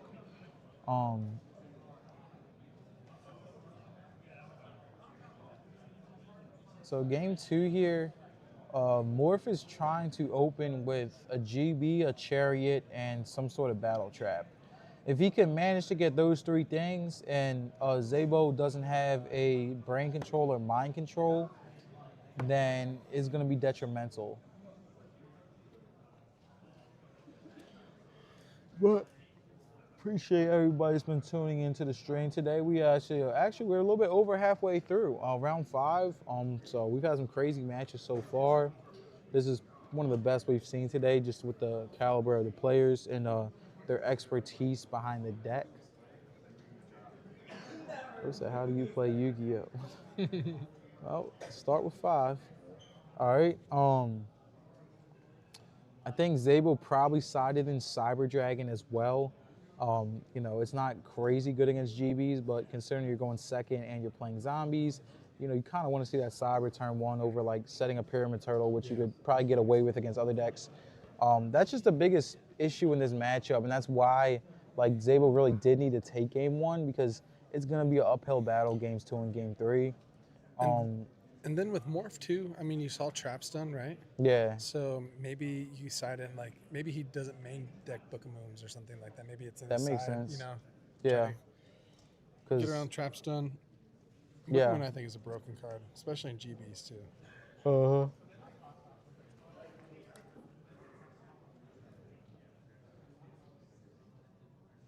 All right. So I'm interested to see how this ends up going. Is one of these commentators from Baltimore? How'd you know? Yes. Yes, I am. All right. Who's going first again? Is it Mr. Morph? Morph, yeah. All right. What we got here, Morph? Set 2 pass. Something one of Does those is shoot. probably not Wabaku. Oh, here. Yup. That's what when they set 2 like that so Yeah, quick, you know it's yeah. such. Assailant is So what is it? It is Krebons, Pyramid, Assailant, Zombie Master. Is that Goblin Zombie? Torrential? Assailant is cool, What is but that, Nat? I was always worried about it being an additional normal summon. I mean, again, like thinking too, like Assailant across the board has pretty good, like outs vanities, outs a lot of different things too. So I think it could be pretty good here in this matchup. Yeah, I mean, depending on what it hits. yeah. So he threw back the Goblin just because he doesn't want to play into the Torrential. Because at this point, what can Mark do? He can summon a Turtle or Cravons instead of Torrential, neither of which really puts Morph in a bad position. Because now Morph can just summon any GB. And Zabo is refusing to set the Torrential. Probably because, Honestly, because maybe again, okay, no monster for Morph too. I was gonna say like you don't want to set Torrential. yeah. Obviously, just Bestiary or something, but maybe one of these is a Wabaku again. Hard call, but might make sense. Like, how else is he gonna actually out a recruiter? Yeah, and like, he hasn't even summoned a GB yet. They just been sitting there. Prisma. Prisma's such a broken card. Yeah, Card's insane. Prisma's like one of the best cards in GBs. Honestly, like, to me, I think any GB build should just be playing the Prisma Tiger package. Yeah. It gives the deck different avenues that it otherwise wouldn't have. So what is Will Davis's record? At the current moment, I'm not sure, but we can check on that in between rounds for you. Gonna dump the bestie. Don't tell me it's Tiger too. I think so. Oh, Yep. okay. So I like to see the power plays from Morph. So now it opens the question: was You probably wish you had the Zabo? Torrential. Yeah, was he supposed to set that? I know why he didn't. Only because Yeah. Morph knew he had it, Yeah. and he's probably not like gonna play into a Torrential and Turtle. It might Right. only, but you know. There's a lot of cards. I think like a lot of the Gladiator beasts wasn't it playing 3 Trapstone? Yeah. Yeah. So I mean like he knows about it, playing into Trapstone. There's a lot of ways it can be outed. So I don't know. I think I always said it though. Just make your opponent play through it. Yeah, because now it's like Mark, like he's gonna go into probably Laquari, Rediari. The Rediari's gonna banish the Turtle. And like that can be really painful if you're playing zombies because even if they're not Rediaring your Plague or your Mizuki, like just getting your zombies out the grave makes all your Book of Lives dead. Yep. Makes your Foolish dead, the Foolish Mizuki, that's not a possibility. And really, unfortunately, Zabo kind of hasn't really netted anything this game at all. I mean, Morph is starting to gain advantage, gain momentum. Zabo's kind of still in a stuck spot. I don't know, man. He played game 1. He was going off game 1, so I'm not counting this guy out for anything. The problem here is still with the Torrential. Like, what is he going to do? Set a monster and set the Torrential? Morph probably is not going to play into it. Great draw by Zabo. Chariot maybe? He could sound him. He's probably about to. He probably has that set because he has 3 set too. So Yeah, true. Yep, he's about to do it. kind of have to, right? Yeah. Oh, Compulse. Oh, Broken. that was a really good play by Morph. Because you just basically burnt his mind control. Yep. Screw that, yeah. Okay, so shout outs to Morph because that compulse was, I think he might have won the game regardless, but it kind of sealed the game. Because he could have easily compulsed his own Laquari. Right. But then he would have had to still crack the Krebins next turn. Him chaining compulse to Cravons, beautiful play. Right. So Compulse is also another overall just broken card all the way around. it really is, and it's so good against zombies. Offensive, defensive. Any synchro decks, it just does really well. Yeah, so Zabel for sure keeps the Assailant, and if he had it in Yeah. second, so he for sure keeps that in. I think he might have multiple trap stones and maybe one on the side. yeah, he One of the probably main- maxes out on them. Yeah, bring that If he in. sided in Cybers, they can probably come out going Right, first. Dang, like this would be the type. Competitors.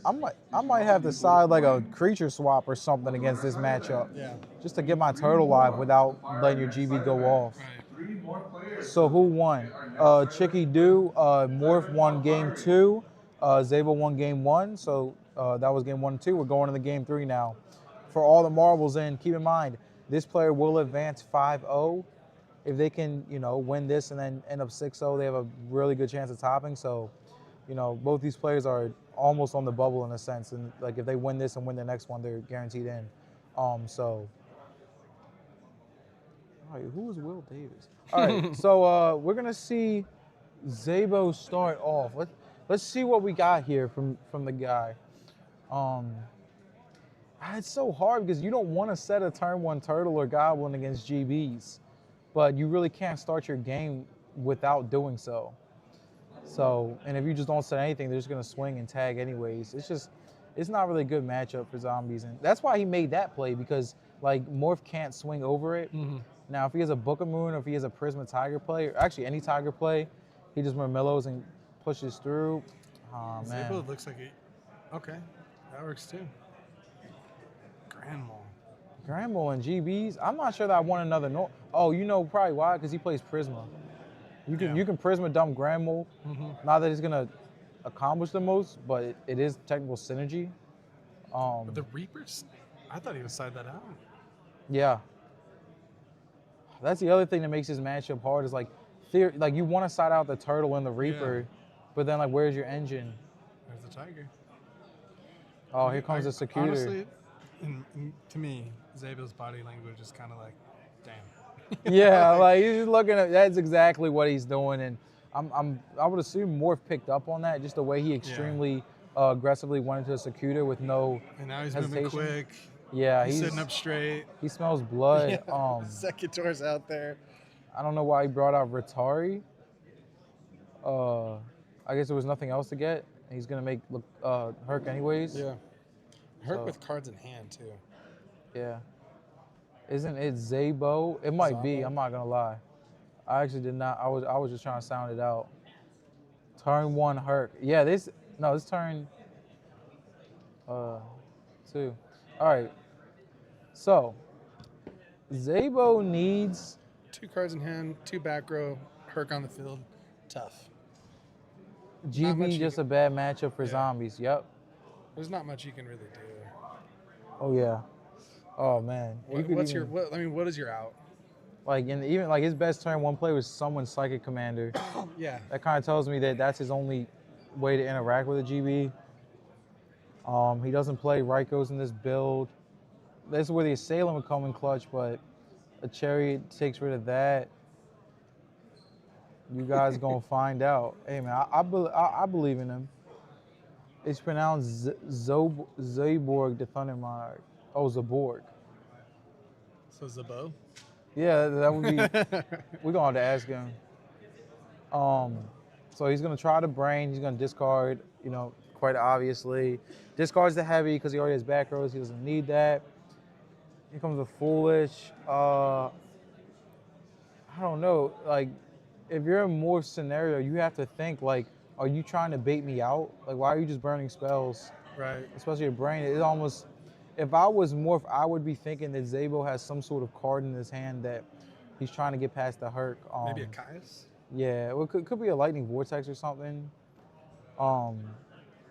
It's almost like he's trying to bait Yeah. out the discards. Because So now you can go like Plague, top for Plague, summon Caius, I guess, right? yeah, or just go into Brio, call Pyro. That gets wrecked by Chariot too. Book of Life. All right, so like I swear, like he's trying to He's just bait throwing something. cards out there. Yeah. The problem is like, But like, I think he has maybe a Caius is what I'm guessing. yeah. Just because he really wants that Plague out there, so he's gonna go like bring the Plague out. If he negates this, then I just top deck for Plague, summon the Caius out the Herc anyway. And then I mean, you just hope that those two back rows are nothing. Yeah, and it's So many probably things like, have to go right, I think. yeah, because I don't think he can beat Chariot, so I think he's just playing like doing whatever he can. Okay, summon a Goblin. That's actually not terrible. Attention side event competitors. What do you want? I'm currently firing LDS side Oh, so event he number summoned 8 Goblin? at table number 8. If you're in LDS So side event number 8, 6. please What is he report gonna to do? table number 8, closest to the screen. Compulse again. Oh, that Compulse compulse is is broken. detrimental. It might be. What are you gonna do? Oh man. I can't with this matchup. Like I really can't pick a favorite. Like they're Yeah. both playing so well, and they're both 4-0. Like, oh my gosh, he's got that. Oh my gosh, You negate man. this, right? Yeah, he has to, because then he just goes 5 into Black Rose. Yeah. He has to pass, but all right, he needs to fade a GB. If Morph just draws anything but a GB, Zabo can do something. So now you can like top deck for Plague. I mean, a couple things still have to go right. Morph has no cards in hand, so this Herc is just. Could have waited to compulse on summon. Actually, that might be true. Yeah, beasts like Dios, I do get what you're saying. Brio doesn't get Prio. Another Compulse. Oh, I see what you're saying. Oh my gosh. Compulse. His face. Oh, man. And you know what? You're top decking too, so. Zabo doing everything he can. Like, appreciate you, Mr. Clan, MSW Clan. But yeah, to answer y'all question, yeah, the Brio would not have got Prio. So maybe Morph could have waited for the Synchro, looking back at it.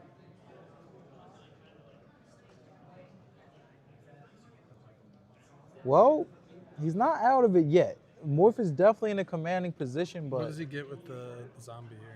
he's got to grab a zombie master, I guess. I think he already exhausted his Reaper. Oh, They got shoot, he deep prisons, did. You're right. Yeah, So you're what do right. you- And Reaper ain't even, yeah, he's trying to think, what am I going to Yeah. grab? Attention players, we're looking for Jordan. Mazook. Jordan, your side event is firing at table number 8 without you. Again, Jordan. Tough spot. I'm just trying to think of like the cards that Zabo could really have to just try to claw out of this. Like staring down a Herc with not much in your graveyard. But I mean, Morph is almost out of steam too. Yeah. I mean, he's got one card left to play through. Like an MST would help a lot here. Oh, man. Yeah, Zabo just has to, like, sit on his Grave Bonds and pray to God it lives. And then maybe he can normal summon in Synchro or sack for a Caius. Do you think the last card that he could have is like a Chariot? Yeah, well,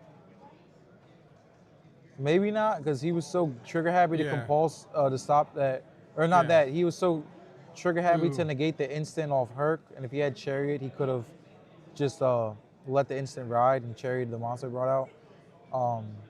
So Zabo's gonna trigger his turtle here.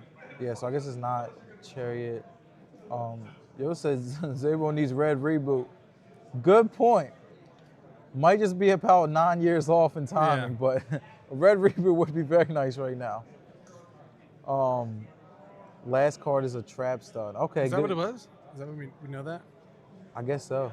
I didn't particularly see it, I but didn't see it either. he must have. Mr. Team, thank you for that information. So I'm not gonna lie though, if that last card's trap stun, then technically, as much as Morph is sitting powerful, like he could still get blown out if Zabo just top decks like some crazy, I don't know, something to make a Black Rose or something. Where they about to go? Oh, all right. I'm guessing. Oh, I mean, I could see that. That's a pretty decent read because, like, it literally hasn't flipped up the whole game. We're gonna search off Goblin, banish the Crabons. He's probably thinking that he's on well. So he might have good options here. It's my hypothesis. It's not a bad hypothesis. No, I'm not it's gonna good. lie, It's been 'cause, dead. I mean, like, Trapstone really might be the back row right now. And we're about to see what the back row is, because, oh my gosh, if Zabo comes out of this and wins this Yeah. game, he did dodge a couple of draws too before like he saw Gladiator B. So like a couple things fell in his favor. no, yeah, like 100%. Oh, but he doesn't have the plague to get back. So it's like he needs access to some sort of tuner. Otherwise, how's he gonna kill the Herc? He's gonna have to sit with the turtle, Just probably try to survive. crack the Ratari. But any GB just gets him right here because, oh, smack, he's gonna discard for that. Yep. He's just gotta hope. Don't top deck a GB. Gonna smack that. He's put, oh Wow. man. I mean, he's dodged like 3 GBs like off the top. Cherry Cherry would have been flipped. Yup, Yeah. yup, that's facts. So, Very fact. Now he set a new one. was that a new one? That might be Chariot Yeah. though. 'Cause that was a freshly drawn card. That Yeah. thing could be anything. And he said it with Herc up, that has to be Chariot. Yeah. Otherwise, you would have held it in hand for a potential Chariot or discard. Solemn. Yeah. But I think what Zabo's doing a good job of is showing how to play from behind in Yeah, the bad matchup. for sure. Like, it's He's- really hard to play from behind in the bad match. Here comes It the better be Chariot. Solemn or Chariot. Oh my gosh, it's not. Oh, wow. Does he want to swing? He's scared to swing because if that's D prison, now you just open up to any GB. You're at 2,700. But if you don't swing, you just give him more time. And, you know, you never want to give a control deck more time. Oh my gosh, what is it? So one of them has to be a trap zone. Trapstone is probably the best. I'm like, what is the best other call. one that he would have felt more comfortable setting it than leaving it in hand? Maybe Wabaku Trapstone. Yeah. Because that wouldn't have stopped the Caius. All right, well. Oh, Compulse. third compulse. Warrior.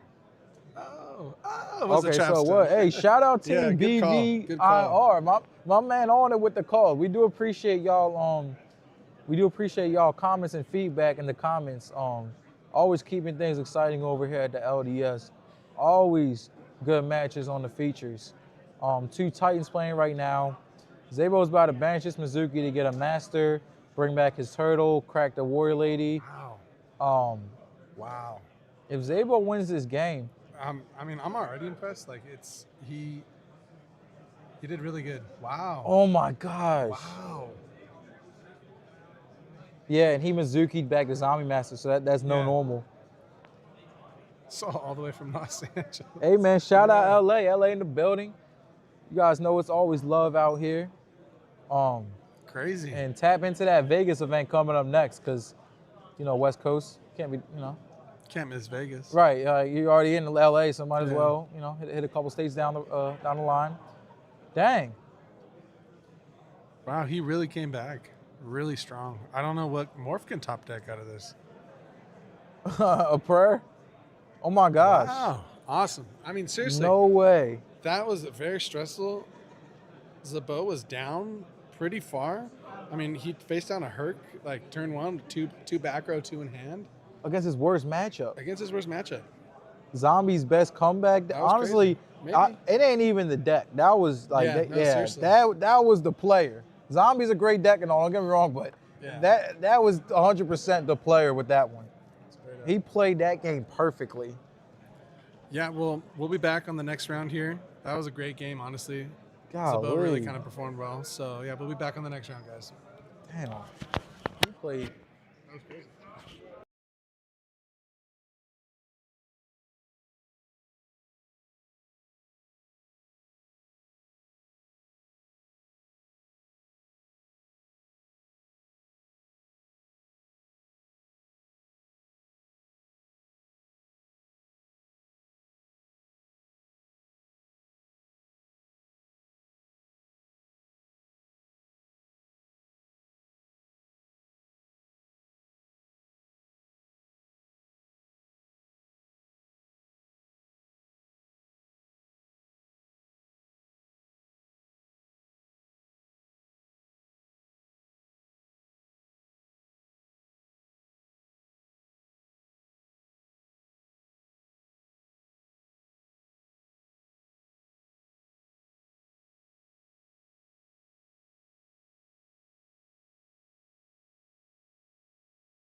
building.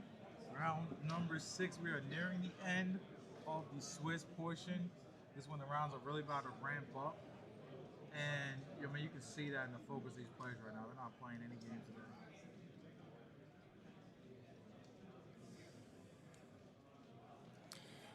All right, so going at round 6 here. I don't know either of the players, just looking at it. So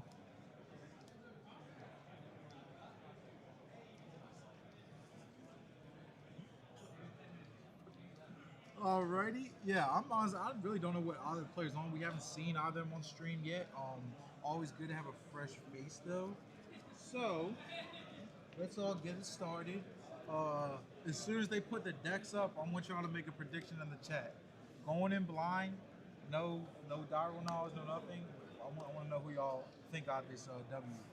What I do know is both these players have been having a very good day so far. That's why they're on featured round 6, that is. So honestly, low key, I kind of want to see like a Machina variant on the stream. yeah, Whether it be like gadgets or like even just like the quick draw deck or something like that. Switch that. That'd be fun. you know what? That's interesting you said, because you know what we haven't seen? Bites one. Lightsworn and Machina Turbo. Yeah, so I'd like to see one of those. I mean, hopefully we get some. Definitely in like top 16. Something. I don't know if Machina Turbo has been less popular. Yeah. But I swear, last Edison Turbo I played, it was just A lot? yeah, like a lot of people played Yeah. whether you want to call it the flip Machina deck, the Turbo, whatever you call Yeah. it. You know. As a reminder, players, do not start playing until the round has officially started. I thought a lot more people were starting to pick up like Machina decks too. Yeah. I think maybe there might be a lot of them in, but you know, it just takes like a couple good pilots. You know, maybe all the good pilots are on other decks, and a lot of other people just like picked up Machina. Yeah, because Machina, like, it's one of them decks like It's- Blackwings that yeah. people say is so straightforward, but it takes skill just like any other deck. Like, Yeah. it can be hard to pilot at times. You know, same thing with Lightsworn. Some people might say, oh, like, every deck takes a certain amount of thought Yeah. process. So I could definitely see if someone maybe played Machina but wasn't as experienced with it. Right. Who has the best collection out there for Edison format? Well, Not me. Yeah, I'm about to say. Not me. Maybe the vendor. I'm going to go with the vendors. Okay. Well, we got Value Turbo and Blackwings. All right, so everybody in the chat, who y'all got? I'm gonna be honest. I'm gonna give this one a Value Turbo, but that's just a blind guess. Just because they can abuse Sirocco Palm, they do play Bottomless and Deep Prison. Why is the judge flipping the coin for the players? Man, make sure it's fair. These mats are. Hey man, thank you for shouting out the mats. Let me tell y'all something. LDS, YGG. Best match you'll ever see right there. Best material. And the number one thing is you can't get them things anywhere else. I know everyone that came here and played today did receive a mat for playing, and you know everyone was showing their mats off. People are loving them. So if you guys want a mat just like that, just come out to Vegas.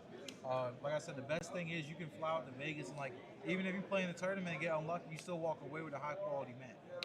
You know, so really the LDS is a win-win for everybody involved. Everybody here today is having a great time. Now these two players are having a great time too, but they're also very focused, given the fact that they're on the brink of topping right here. That's a sick mat. Thank you, Sing Ball. I couldn't. Thank you for tuning in, and yeah, thanks for commenting, Matt, man. Remember, guys, LDS is the place that you want to be. The best Edison competition in the world. Yes, sir. My man Bluff Knock, aka my man 100 grand, Matt's Clint. You got to, man. Come out to Vegas. Everybody there, I encourage y'all to come out to Vegas because it's just more mats coming. You know, that's the best thing about YGG. There's always more mats coming. There's always new designs. There's always fresh stuff. It's always fresh materials. Everyone gets a mat. Yes. Every entrant gets a mat. Yep. Yeah. No, really, it's a, you know what I mean? So it's like, to me, it's really fair to the players because, you know, how many times you enter a tournament and get nothing? With here, you get to play in a tournament, you can top and win more prizes. And just off entering, you get a high quality mat. I mean, like I said, you really can't go wrong with the LDS. So just know we next up. Yeah, visual remix. You don't have to wait too long. Just wait on it though. It's manifesting. It's manifesting. It's like, hold on.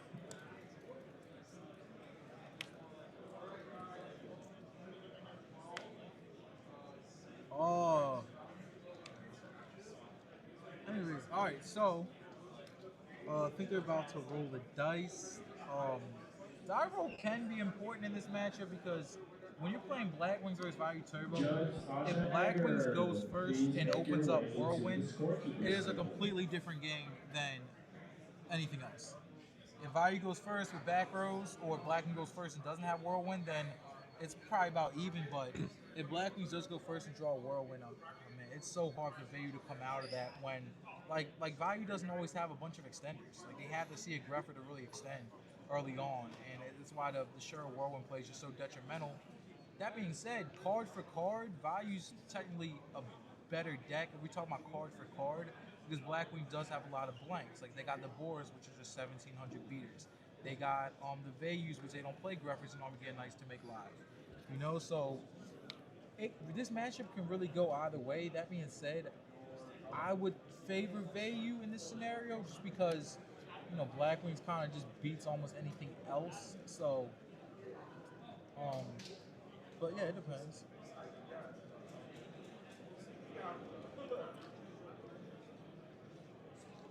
So what y'all got in the chat though? I love the passion, but what y'all got? Y'all think Blackwing's gonna take this or Value Turbo? And in what fashion do you think is gonna happen? My assumption, it's probably gonna be a grindy 3-game match. I mean, we're in round 6, and both these players have made it thus far in the tournament. Um, I would assume that they're very meticulous and thinking very in depth with each and every single one of their plays. And given the fact that like both of these decks, they can OTK, but they're not really like OTK or combo decks, it's likely to be a grind game. Oh, you know what? Value Turbo. So Value Turbo. Oh, never mind. I was thinking Value Nitro. There are a lot of matches, but the Value Nitro. I wonder if like any Value Nitro decks will make it any far. I'm wondering that too.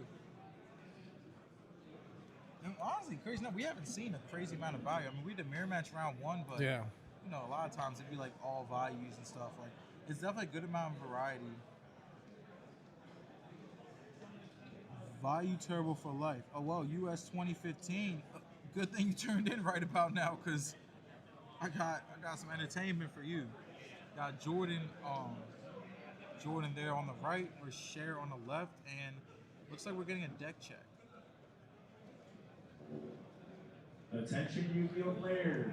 Is that what it is? Unfortunately, there will be a repair. Oh, repair. Now listen, before you guys all start complaining, What are the odds, listen, man? listen, Linda. What are the odds? It is important, especially at this point in the tournament, for everybody to take a personal responsibility in making sure you not only sign your match slips, but make sure you are marking the correct person as the winner. You are not allowed to mark anything for anyone other than yourself. If your opponent does not show up, do not mark him a drop, because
mics are off. Oh. Oh,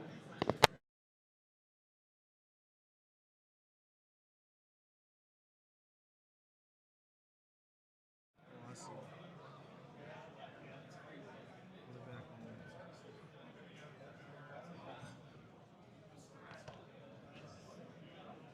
on. This venue is sick though.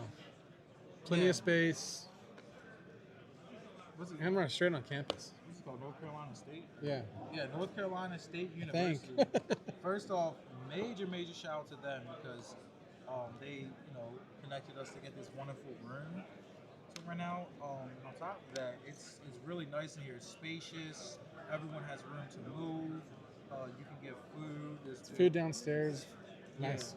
Yeah. And I mean, on top of that, clean facility is always a positive, man. You always want to be a facility that, they're taking good care of. And this place right here is beautiful. So, and just so you guys know, Vegas is going to be even better. So, it's only more to come from here. We do appreciate everybody's been tuning into the stream thus far. We've had some crazy matches go down. And we're doing top cut today too, right? Yep. Top So, cut's yeah. gonna play out. We're gonna have 8 rounds and then straight into top cut. So the excitement's gonna stay all day. We're going straight into top cut after the 8th round, and we're gonna make sure to feature all insanely skilled players for you guys, which we've been able to see so far. We had a couple different YouTube personalities, which we always love to see that. And I'm sure you guys can see in the camera view right now, everybody's having a blast in there. Even with the repair. Yeah. Easy repair. Right. Could be worse. Right. So we about to be back at it. No fire alarms pulled. Right. Didn't that happen at OSCS a couple times? Yeah. They be doing anything. But LDS is always smooth moving, smooth sailing out here. You guys getting a little bit of a view into the top tables. That's my boy right there. Nice. The dude with Yeah. the Burberry. So I do have insider news. I can let y'all know there is a frog monarch at the top tables right now. So let's hope he can end up topping with that. We gotta love frog monarchs. Well, I mean, honestly, I was excited for any future match, but maybe we can get some Makina, something spicy. Yeah. I'm like waiting on seeing him. I've been seeing a fortress all day. Yeah. Even walking around, I didn't see many. Yeah. I wonder why. Maybe it's just trending down, or Yeah. maybe it's just a coincidence that they were just Yeah. happening to Just for not. information, your pairings for round 6 have already been posted online and in paper. Please make your way to your seats. All right. Thank you And guys. what we do have on stream is actually a former Yu-Gi-Oh champion. We do have I believe that's Thomas Mack. I believe that's his name. Very, very talented player. I have seen him play for years. And he's known as a very well respected and talented player from his community. And our player on the right, I'm not sure what deck he's playing, but I'm interested to see. Have they announced the date for Vegas? I don't know yet. I don't think so. I know that the sign-ups are pretty soon. Yeah, it'll be up soon. So When are we gonna get Christian Arena to come to an Edison event? yeah, man, come chill with the guys, man. Like the gameplay here is it's on another level, man. The amount of good plays that you see here, if you love good Yu-Gi-Oh and good competition, you have to come to the next one and the one after that, whichever one you feel you can make. I mean, this is a beautiful event we have over here. Hero Frog versus Plasma Frog? Okay. Nice. So is that just frogs that play like? Is it like plasma? Hero Frogs with a Plasma? Right, like because some of them will tech it. Yeah, such yeah. offset. Or is it like playing like dandelions and cyber valleys and like trying to really drop a plasma? We're about to see. But we got David on the right with Hero Frogs. Honestly, this matchup's about even. They're both playing similar strategy, so Yeah, I wonder if the Plasma Frog is just right, just Hero Frogs Frog that with- plays yeah. plasma. Maybe he plays a scapegoat. Yeah. Or is it actually Scapegoat makes sense too, because yeah. Yes, sir, man. It does sound fun. It's always fun over here at the LDS. Vegas is next. Oh yeah, go and take a look at them 2 mats we got on the screen right now. That gray mat and that tan mat on the left side. Give us your opinion on those mats. They coming out soon. You guys know we always looking for feedback, so let us know how y'all feeling about them, and also predict who wins this match. I can't give it to either player. Frog. They're both Frog player. Yeah. Good call. I'm gonna go with that one too. Yeah. I think the frog player gonna win. Let's see if we're right.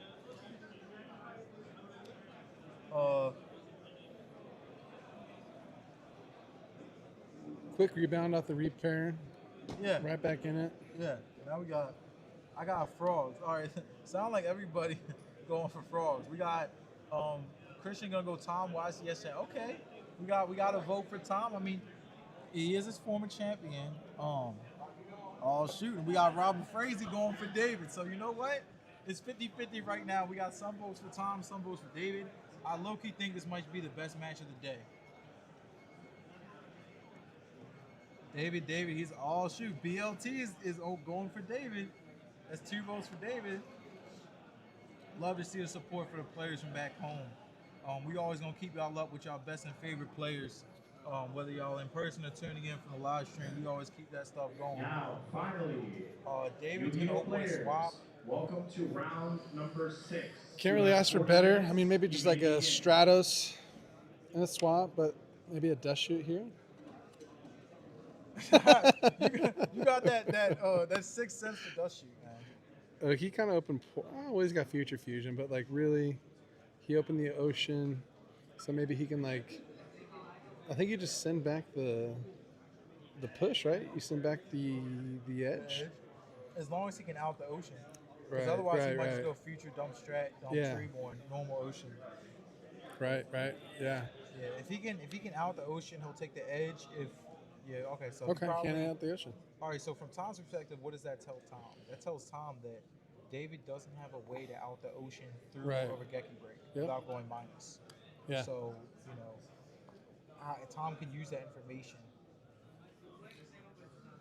All right, we in round 6. Dang, that's crazy. I feel like the round's been going by kind of fast. We're already up to 6.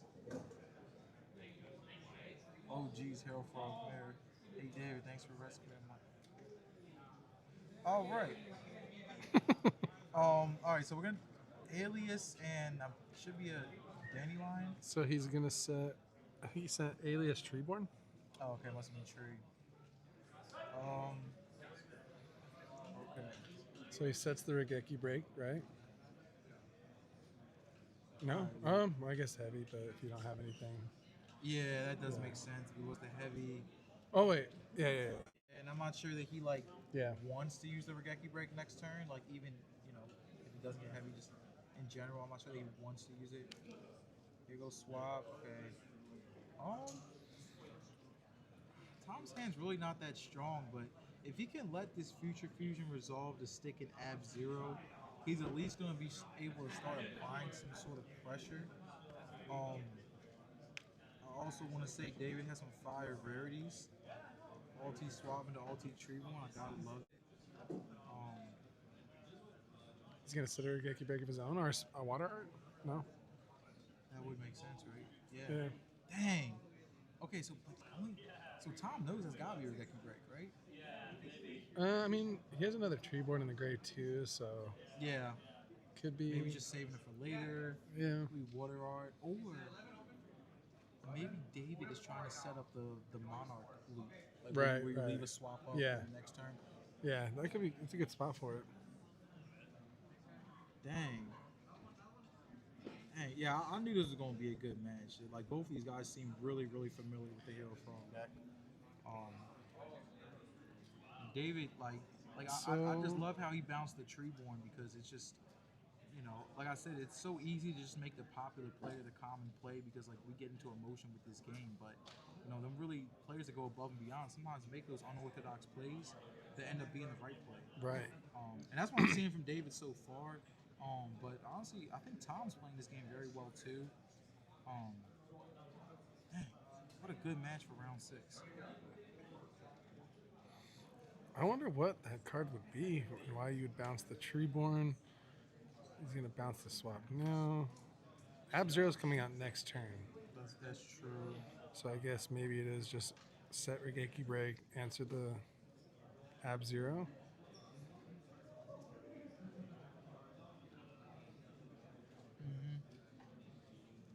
That's probably what it is. It probably is Rick Break. I don't know. One thing about the Hero Frog matchup is sometimes whoever like goes off last wins. Like sometimes you want them to put himself out, and you can trump them with Kai's and Miracle. I like the fact that Tom's playing Plasma because that can give him a big advantage in the mirror match. Yeah. Can't Kai's over it. Hero Frog only plays so much removal and so much defense. David's playing conservative here. He's going to swing with the swap for a K, rebounce it. And the reason he bounced it this turn instead of the last turn was the Ab-Zero. Because you would think it'd be cool to leave the swap out again to set up the Monarch loop, but next turn Ab-Zero's coming off future, so really heads up from David to bounce it this turn and not the first turn.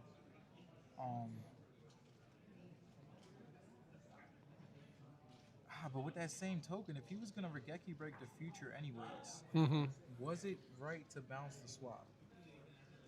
Probably, because it's a safer play. Yeah, I mean, I'm really trying to figure out why he had left the swap up there. I thought he was going to do like something with a special the swap, bounce back a Monarch something, but yeah, or like maybe junk. Maybe just card advantage, I guess. Yeah, I guess it does make sense to have the Treeborn back in hand. All right, so we're gonna go into another swap. Tom's taking damage, but he's not really in the worst scenario. Like he's really not in bad shape at all. Because how much pressure is David really applying? I mean, he's got him on a 6-turn clock right now. It's not really much.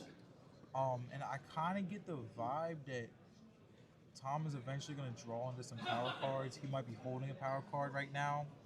I think he's trying to get David to burn some resources, but if you're David though too, because like you just have swap to poke. You don't. If you're Tom, you don't really want to waste like a Regeki break or like a wing blast on a swap frog. So like you're in a weirdest position. That's why it's like kind of sometimes sending multiple back row because your Treeborn's dead, and then it's like so. Yeah. So honestly, setting a dupe could get out of this too. That's probably what it is, unless it's a dead hero or a Treeborn he's just trying to get out of his hand. But I think the re got to be dupe, right? Yeah. So probably a dupe. Okay. Soul Exchange. I mean, if he sacks for a Monarch, the dupe's going to miss timing. Well, actually, if he sacks for anything, the dupe miss timing. So. Oh, it's a Unifrog. Oh, if the stack goes through, that's clutch too. Dang, man. Torrential. Tom knew he was going to summon that Riser. Dang, yeah, I agree. If the swap is done 3K, you're in a pretty bad spot. Yeah. I wonder if you're thinking that too, like if you're David in that spot, do you just like keep doing what you're already doing, just summon, swap, attack, bounce sometime until your opponent? Oh well, I guess you had the set, so I forgot about that. But in that position, I would have done like set. Okay.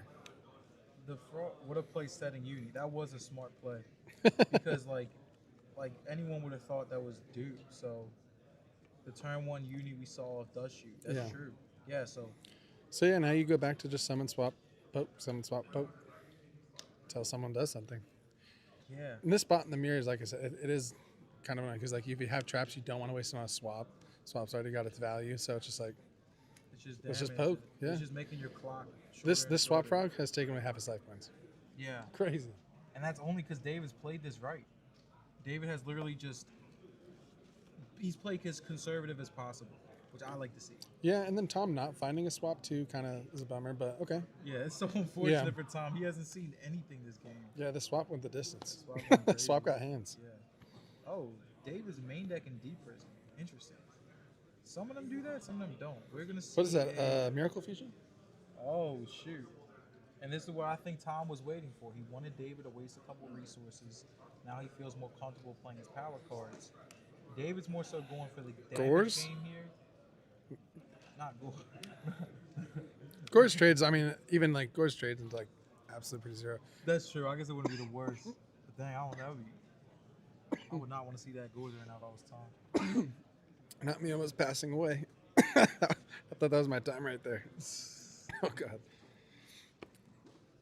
Sad. Caius. I don't think Tom's fine with that trade. David has how many heroes in the graveyard? David? Not sure that he has any. Any? Okay. I think Tom is the main one that has heroes going. You know what I wanted to do for my my frog deck is I just wanted to play one song. Like, you don't play one song, but I wanted to play Solemn Judgment in the main. It's kind of nice. Yeah. Thought about it. Definitely not expecting it. And, yes, it can get locked in the back row, but Right. you also can technically use it at any time. You Yep. really like burn on something random. Swap Frog, best frog. All right. Oh my 6 boy, cards in hand. JL. Yes, sir. Swap Frog is that card. David the GOAT. Shout out Flash of Blade, showing love to that man David. Love to see the support. I really can't pick a side in this matchup. I think it's just going to come down to who draws better and who happens to outplay the other player. Who in has this the swap? match. Yeah. But, I really can't pick a side here. Both players are just very, very skilled players. Ironically, the most broken frog is. Yeah, that's true. All right. Here it comes Swap again. got hands. Swap is ready. Yeah, and the problem is now Tom's getting dangerously low. Oh, yeah. So one bad Caius, one bad Brain Con or Econ, one bad Miracle or a double. I wonder Miracle. if he thinks about doing anything to the swap. I think he honestly is starting to debate, but it's just mathematically it just doesn't make sense to do so because it's just a minus no matter Right. what. But it's he's approaching dangerous territory, and Yep. he's gonna take it. Very, very patient plays from Tom here. I mean, at the end of the day, sometimes taking damage can be a good thing because you're kind of trading those life points for additional turns and additional cards. Swap with the 5k damage. Yeah, that's probably the biggest swap we've seen of the day. I think more like if David is main decking water art too, if he sees that, Yeah, since Tom is in a weird spot, his tree burn hasn't hit the field once. I know, right? Tom really hasn't got off to anything this game. He's playing it smart though, because otherwise he would just be burning his cards. Yeah. And though he has took a lot of damage, at least he's trying to give himself the best chance to win. Give it some time, drawing the way he needs, and he might actually be able to sneak this game, considering David's at 55. And Hero Frogs don't always use Fader, so some of them do, but a lot of times it's just Gores that would save him. All right, that's a really good Regaki break. good There was a hit. Mally Edge that's been in his hands since I have to 21. convert this.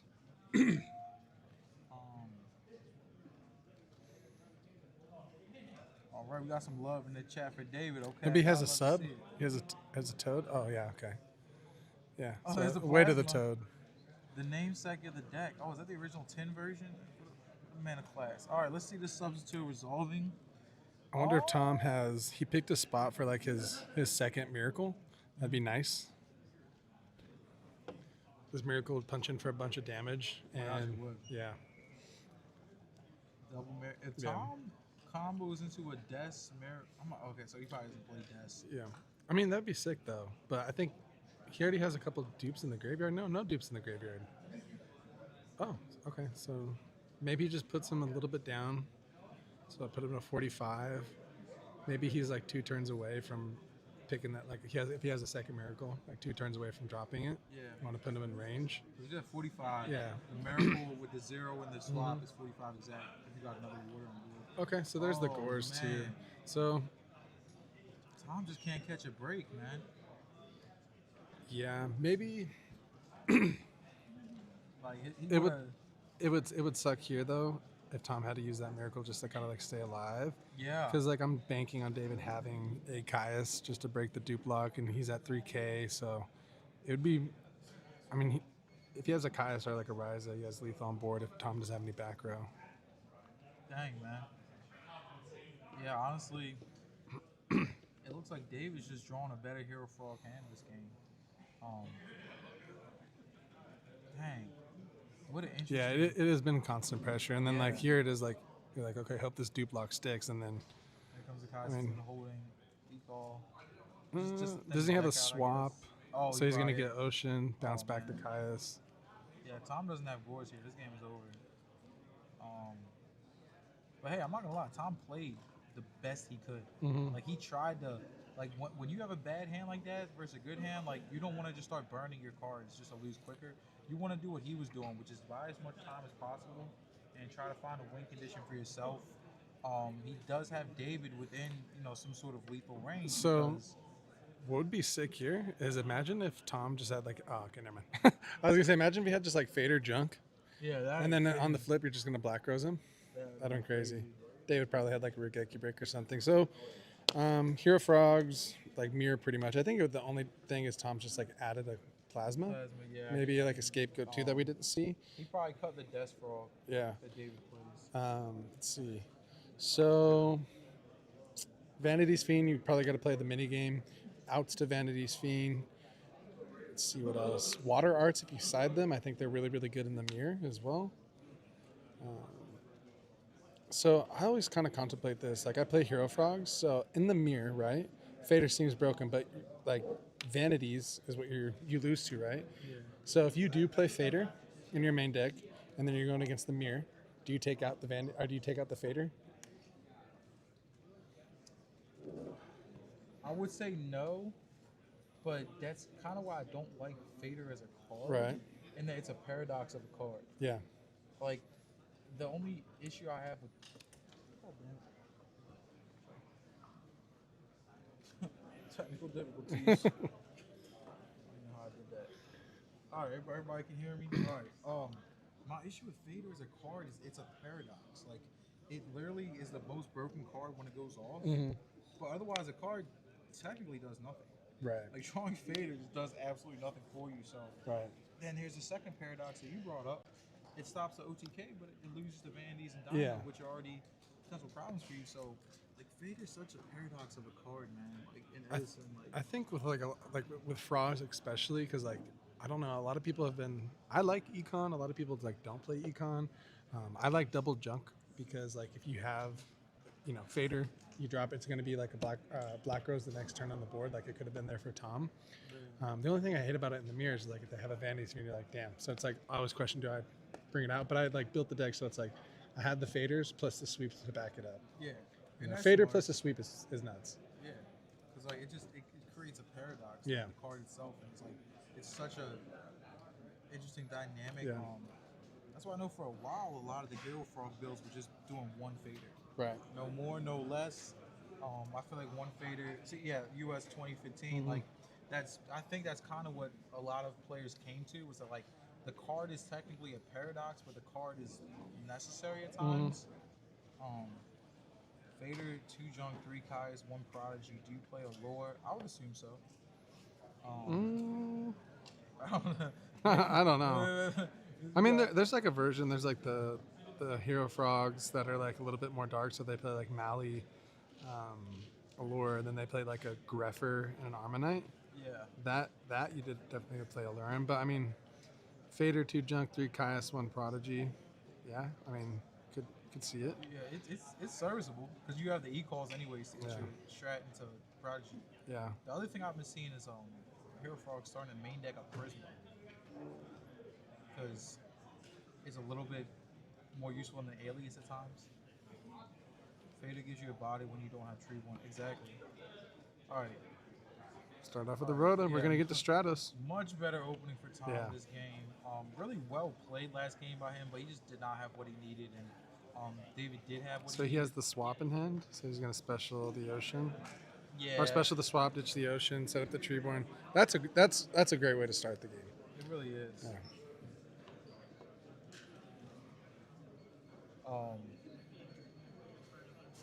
Yeah, and that's the thing with Fader too. Like Dinah, and he didn't do the swap thing. Dinah and Vanity's Fiend. It's all like I don't know. Yeah, it's a paradox of Yeah, a card. It's sure. either exactly what you need or it's just absolutely nothing. Yeah. You know what I mean? Like, um, I was doing like fader with Sangans too. I had like one Sangan in the main, and then like they just attack the Sangan. He starts the fader. They're like, damn. it's super clutch. Yeah. Kind of creates a safety net. for Sangan you. was nice too because it can like bridge you to a hero, and then it'll also bridge you to like a toad or a frog too, and then it could just like randomly get you a fader if you have everything. That's true. Second is an underrated card in, Yeah. in frogs. Like I've seen some people use it, but it's not that often. But it's actually underrated. So Tom grabs the ocean turn one. If you're in David's scenario, you have to assume that those back rows are some sort of battle traps or Regeki break. Yeah. Because otherwise, he probably, if he didn't have a way to protect the ocean, he probably would have grabbed the plasma in hopes that he could get it to shut the opponent down. Given the fact that he got the ocean and that he's chilling like this, one of those back rows is obviously some sort of defensive.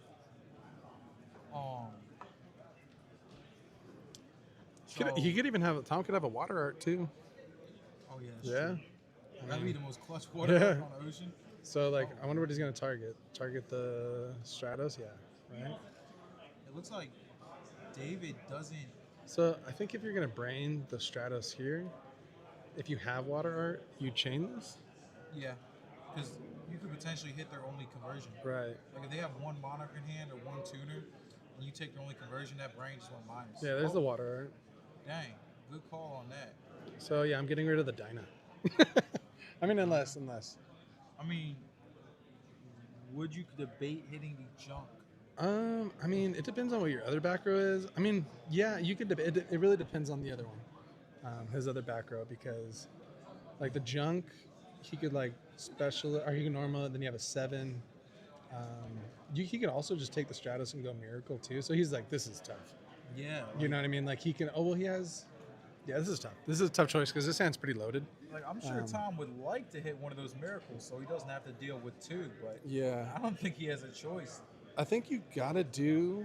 You might want to do the frog.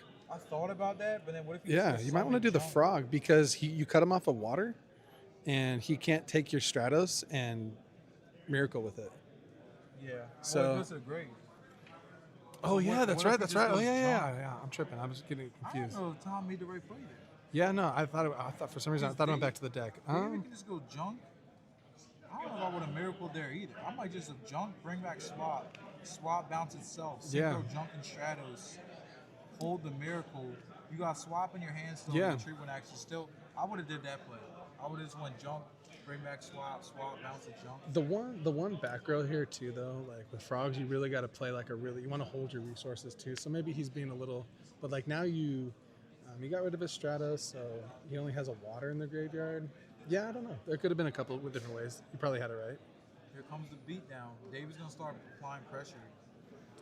Maybe hit Dyna. That's a good point too. The Dyna, like you were saying, is also it wasn't really killing him now, but Yeah. it definitely could be a problem in like 1 to 2 turns.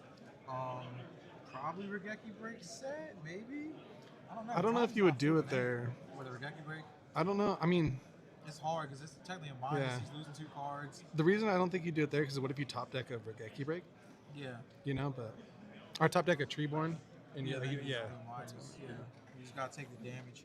And that's one thing Tom is definitely not scared to do. He's not Oh, scared to that's take not good. damage in the favor of Yeah. giving himself more chances to MST dust. Oh, a dust. dust in the mirror. Yeah, he cited dust in the mirror. Wow. I mean, Oh. it's not crazy. I'm not sure that I'm a fan. Chat, what's your opinion on siding dust in the hero frog mirror? I'm Yeah. really interested to hear because that's something I haven't seen before. So, what's y'all opinion on that? Would y'all do it?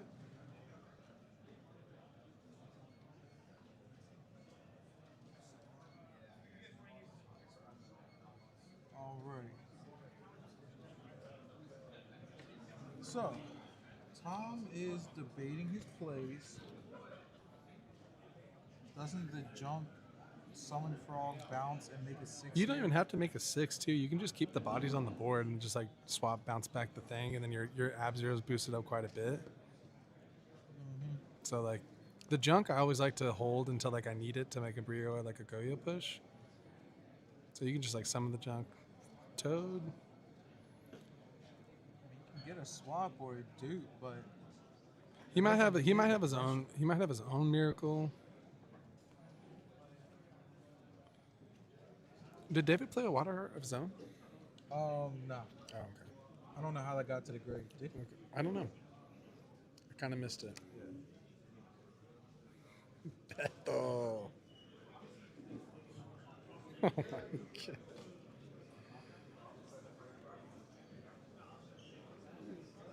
This is, I mean, you're leaving a swap up for a body. He doesn't have a Treeborn Engrave, so he's not going to tribute the Caius, so not tribute for a Caius or something like that. Will be broken. Let's see if you can like out the back row.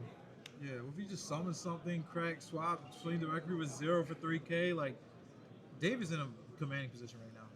David's looking really good. Yeah, Tom has just been like, David has had pressure. Oh, dust hit the water. Okay. Oh, nice torrential. Yeah, nice. Oh, man. Oh, nice. That was nice. That was good bait too. That was really good bait, I was. think too. Oh, that's not Oh, great. but he's got the second miracle. He's gonna make a guy of all things. I don't hate that play. You might as well. You put could him on hold it, teacher right? clock. What's the point of like? Does he have a Vanity's him Fiend in on his hand? clock. He has a Vanity's Fiend in his hand. Players, if you are not being helped at the scorekeeper's No. table, please find somewhere else to stand. Oh no, he would have. If you're Yeah. not being helped at the scorekeeper's table, please I wonder why find he make the somewhere else guy to stand. there. Because like, I guess because if he has Vanities, he doesn't have an out to Vanities in his back row. Because why don't you just hold the miracle? Yeah.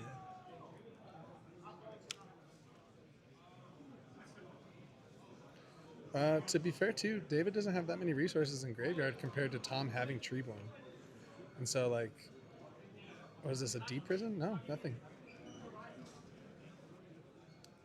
So like Tom could claw his way back in here, like a couple of bad draws from David or something. I really don't think David should have used the miracle there to put on, I guess maybe, put on some damage.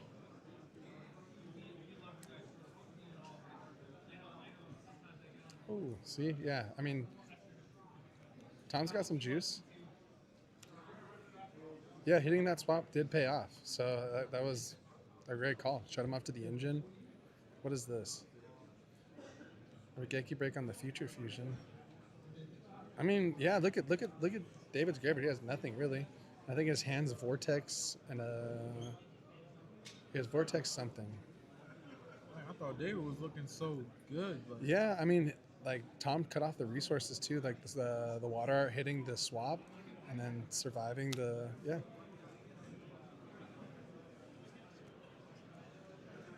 let's see what David can do. I mean, oh man, his miracles are all gone. Yeah, actually, Yeah. it's looking like Tom's favorite right now, so he might end up clutching this out. And He take it might to a game Vortex three. here. That's such a.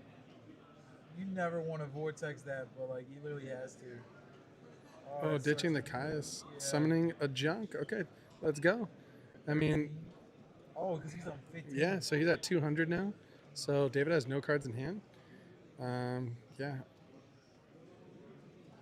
34 swing. So what is he at? 12 or 14? Yeah, there we go. So David top likes a Caius. Yeah, no, David really can't top deck much there. He's really far behind. So good fight back from Tom. Yeah, no, he played that really well. 'Cause Cutting David up those was definitely resources. looking- yeah, David And- was definitely looking favored. And to that point, hitting that swap off the water art was the 100% correct play because look how it played out. He had no resources, no waters, no Treeborn. And then Tom eventually found his Treeborn and just outpaced. So that was 100% the right play. Yeah. Which is a tough call because his hand was stacked. You know, and that hitting the right card there kept him in the game. Yeah, I guess. Sometimes game theory just holds true. Like, Yeah. they got one starter, hit the starter. Yeah. And it's hard to do that when you're Tom's shoes because Yeah. like it's so much temptation to just hit a better card. Like there's so many. Appreciate you.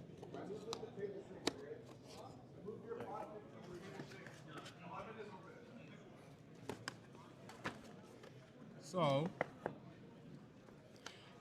Game 3. So David's going first. I think like the plan stays the same. Keep the water arts. I don't think there's much of a difference between siding. Maybe like if you sided in like 2 souls, you're going first. You cut 1. yeah. Maybe another out of Vanity's Fiend, maybe like side in a deep prison when you're going first. Yeah, the Miracle for Guide, to me, didn't really make a lot of sense. I didn't think you had to do that. Maybe he was fearing like Tom just had a Vanity's Fiend in hand and didn't want to just, pass. Yeah. And then he just summons Vanity's locked out of the game. But I think, didn't David have Gatekeeper? I don't know. So we got this round plus 2 more for Swiss and then top 16. Yeah. All day one. Top 16. Yeah. And another tournament day 2.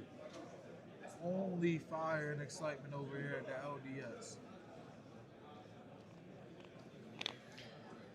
Yeah, David got his engine taken away and then didn't draw into any of the engine, so it's rough. If junk was 19, that'd be a little too broken. That's big. Yeah. 1900 tuna? I'm starting to think like these players should side public playing. Play the Hero Frog Mirror public playing, that'd be clutch. I don't know if there's room in the side for it. It is an option. To me, like when I think about a side deck card, like it might be really good in the mirror too. And I also think about crossover too. Where like crossover is like, okay, yeah, it's good against this one thing. Is it good against like multiple things? And does that make it fit a spot in my side deck? You know what I mean? Exactly. All right, let's see. We in game 3. Mr. Tom, the champion, going first. What's he going to start out with? Dinah. Oh, David went first and passed. All right. Oh, wow. David went Yeah, first no, and I was gonna passed. say, I was like, there's no way that you let them. But the Dinah here, if in my head, if I'm Tom, this might be crazy unless it's Dust Shoot or something. Yeah. Like, do you not set a back row? Because what if he has like Soul Caius? He could, you know what I mean? Yeah, he wouldn't be able to do it. Yeah, That back row must be real then. yeah. Like, I mean, it must be Regeki Record Deep Prison. Oh, just like you said, here it is.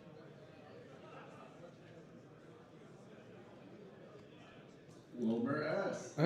Wilmer R. Wilmer R. Your side event starting at table what 6. if?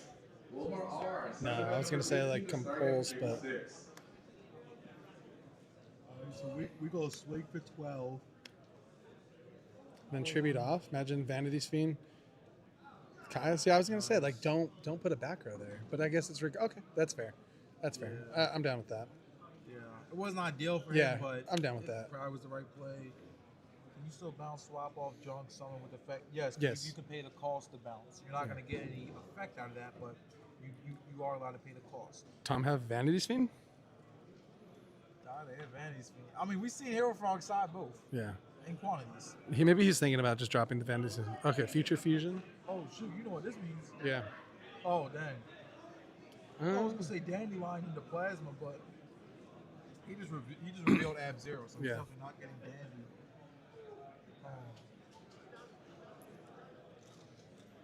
Let's see here. Dump in the ocean and then swap. The only thing is, like, David did have to use his brain and Caius just to out a Dinah, and I'm also not seeing any Treeborn access for him at the moment. So Maybe not game, but this Miracle and then the Treeborn. If he has like a Vanity's Fiend, that could be really big. yeah, you gotta smack a He could also like attack, and then if he has Gores, and then now he tributes for Vanity's Fiend over the Absolute Zero, just gets another card out of his hand. yeah. He might not have that though. But I mean, Absolute Zero just doesn't mind Gores. I'm curious what David has in his hand. 4 cards. Is Tom debating summoning something? Probably. He might have a second Miracle. Tom's probably thinking, like, how do I lose this?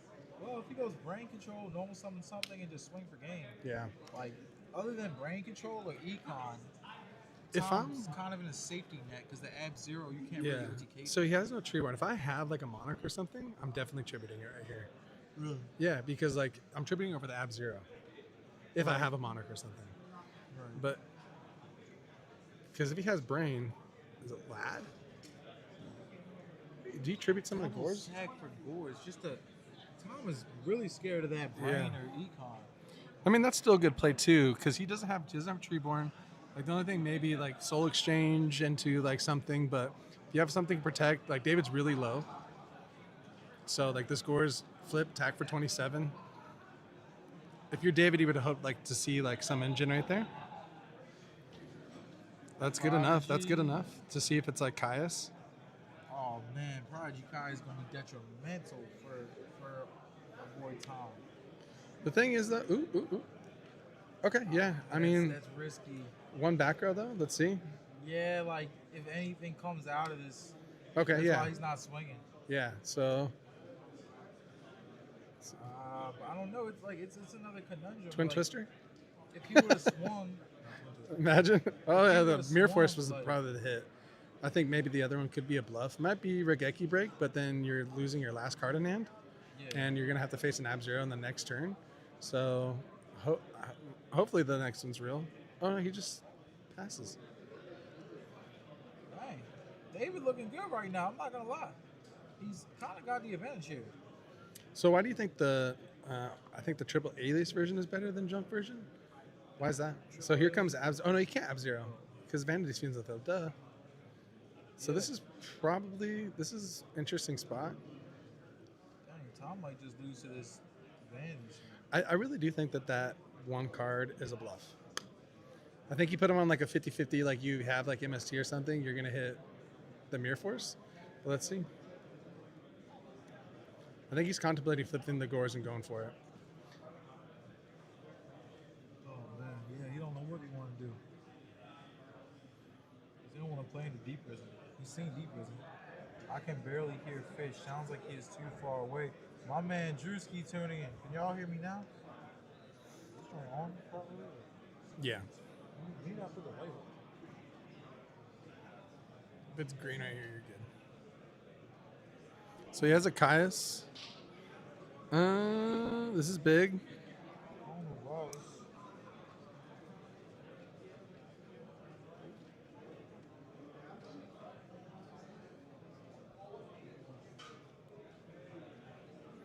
Oh, that's game. There we go. All right, now can y'all hear me? Good. Had to fix the mic real quick I for think we're y'all. back. My man Drewski back home, the boy. Dang. So what happened, Tom? Yeah, he Came just got alive? it. Yep. Golly. Congrats, Tom. That was- Tom played that match so Yeah, no, well. he did. I mean, coming back. Game 1 was tough for him. Game 2, he worked in the right cards and he got there. So That was such We a will- good example. yeah, we'll get back to you guys in the next round. Take a quick break. And we'll be back. 2 more rounds, y'all. Stay on.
Maybe they can. Can y'all hear us right now? Let me know if y'all can hear me.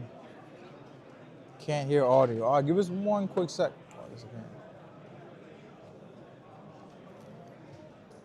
He might not be back yet.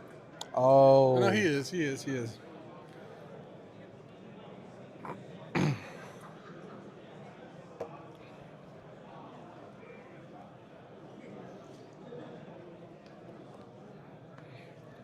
Yes. We can hear now? Okay, cool. Well, All right, we're back. shout out to my boy, Awesome. JL. Yes, sir. Well, thank you guys for keeping us live on the stream. You guys know we always appreciate everybody tuning in, and you know we have fun up here too. So let us know how y'all feeling. Once again, I'm gonna say is before they draw their hands or roll the dice, who y'all got? Real quick, y'all got Black Wings or Froggo TK? I always gotta go Frogs. I gotta stay loyal. You got yeah, exactly. Stay loyal. Yeah, you guys stay loyal to your deck. All right, Mr. Diego talking about Froggo TK. Let's go, yes sir. What was the last matchup? It was a Hero Frog mirror match. Yeah, I think he like there was like a tech like plasma, but other than that, it was like pure Hero Frogs. Tom played a really good match. Yeah, Tom played very well that game. All right, we got 2 votes for Frazier so far. You know what, I'm gonna have to put my vote on Sheridan.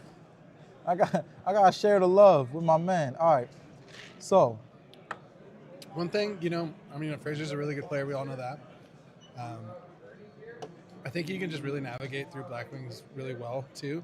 Yeah. So I'm really pumped to see what Cher can pull off. He's made it this far, undefeated, right? So yeah, have to do with Frazier. Otherwise, I go with Blackwing. I respect it.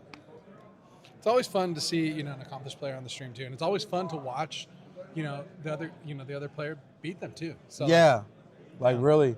All right, Mr. Carson Deese, a vote for the boy Cher. I love to see it. I'm interested to see who wins this match. So he Marade, he put back Desfrog. I didn't see the other one. There was one another Brick Yeah. Frog. Uni, maybe? I mean, Cher at this point knows that he's going against Forgs because he started with a Moray, then just set one monster, no other back rows. This is probably clearly Forgs. Oh no, do we have Bora? Probably a dupe. Yep. Honestly, when you're going against Forgs and you're playing Black Wings, like normal summon Sirocco is really not what you want to see. Yeah. So I want to see here too if Cher's on just deck Debbie. That'd be crazy. That would be really Right. good in the I main mean- against Frazier. Frazier might have some salvage, but I mean, I'm pretty sure with Froggo here, you get Debbie, like it's a problem. Yeah. Thank God for that food because Need that. I'm back. Yeah, that energy Yeah, burst. the energy burst is back. This is solid. Fishborg was put back. Okay, interesting. Says he has another one in his hand. That makes sense. So, Dupo. Cher's got to play careful here because if he leaves himself open to Colossal Arms at any time, then that was a risky normal summon. It kind of was because it's like the Rocco really ain't doing nothing for him. If he doesn't have a board to Pierce, he's just got a 2,000 vanilla on board. Yeah, and then Frazier could be in like a nice spot too because what are you gonna do? You're gonna Icarus both these dupes and he gets both those cards back. Right. You know what I mean? Right. And cards in hand with Froggo TK is something you don't want. So I wonder how he's gonna break this dupe. Like he might have just set like Icarus maybe. Yeah. Salvage is something they can do if they get deck devied. I wonder if Cher has a Devi and he's just waiting for a spot. Right, because he wants to. There's the Icarus. Okay. That's. But now, yeah, Frazier's gonna get 2 cards back. My question is, does Cher have no way to start a chain? Because if he had anything to start a chain, even like some sort of normal spell, Yeah. he could have just activated literally anything. Yeah. Couldn't he literally just Sirocco target it itself? Chain Icarus to Sirocco? As long as he has a second Blackwing to where it's a legal activation. Yeah. Pretty sure he could have just did that. I don't know if I would have just done the Ick on end. I guess he wants Frazier to discard, so. I don't know, Frazier So has these 6 players on are the dot. X1. Okay. So some stakes up. That's nice. Oh, wow, okay. So whoever wins is in a very good chance to top, Yeah. just has to win the next round, and whoever loses, Go to You know? X2. You have a chance, but yeah, yeah, you definitely don't want to go to X2. I'd rather not risk that. So he doesn't have to. Wow, getting into the gore is risky. Hello, players. If you signed Yeah. up for side event number 18. It's Well, I guess always remember hard Firing your event. because Side they're event number probably 18, gonna they're colossal firing your armory event. arm you. Right. But at the same time, forks can kill with like Brio triple deaths and stuff like that. Right. Like there's other ways, even if it's the only Blackwing on field. So yeah, he probably should have tried to trigger any sort of chain like then chain the Icarus because he kind of just giving Frazier free cards with that. So yeah, he definitely should have just did that to start a chain. All right, here comes Tree. So maybe a small push. He's got a lot of cards in his hand, so maybe a small push from him if he's bringing back the tree board, because you can't just leave it there for just like a Pierce, Yeah, Share Pierce board or board Pierce. Sorry. Yeah, board gonna go So stupid. maybe a small push from Frazier. I would hope so. It doesn't look like Frazier's manning any defensive cards either, so he's probably on the full Forg. What are the full traps that just all play in. like Trapstone or Regeki, or not Yeah, even Regeki break? some of them just play Trapstone and Reckless, right? but Yeah. if you do want to get more control oriented, because you have the Dream Frog deck too, so to speak. Yeah. I like that deck a lot. Yeah. So salvage, add back, sub flip flop. Mm-hmm. Frazier's debating what to do. So you're gonna bounce back, summon the flip. Oh, summon the toe. Okay. Oh, this is exactly what you want to see of your forks. I mean, with forks, if you have access to, sub, Treeborn, and Fishborg, I mean, your whole deck is literally in your fingertips. I mean, he can literally summon any He has card he wants. Fishborg, right? It's in the hand. Yeah. So, You can discard actually, there's one in the grave too. Oh, okay. Oh, the Beals too. So yeah, a small push. Looks Or a like big he's push. about to go for Avarice, and he's just dumping frogs to make it live. What I would do if I was Frazier is try to get all the bricks out of the deck, then play Avarice, just so you don't draw into frogs you don't want to see. But yeah, I think if I was in Cher's case, instead of going end phase Icarus, I would have literally just waited till main phase, trigger the Sirocco, and then chain the Icarus so the dude's mistiming. So, can you count on one of them not being bottomless, right? Because he summoned the Death Frogs. Would you bottomless a Death Frog if it came out and it was bottomless? In that case, Frazier has priority on sub. Okay. So it might be bottomless down still. Because I'm trying to think of what Frazier's trying to play around. Like maybe he is going to go for game. Maybe at least try to throw like a Brio out there. I don't know. Yeah, that's true. Because if he can get Brio with a bunch of Deaths, Yeah. I'm 99% sure he got Avarice. Yep, there's that right there. Yeah, for sure has the Avarice, and then so he's putting back Des, Beals. Curious if he puts the Uni in the flip. No. Okay.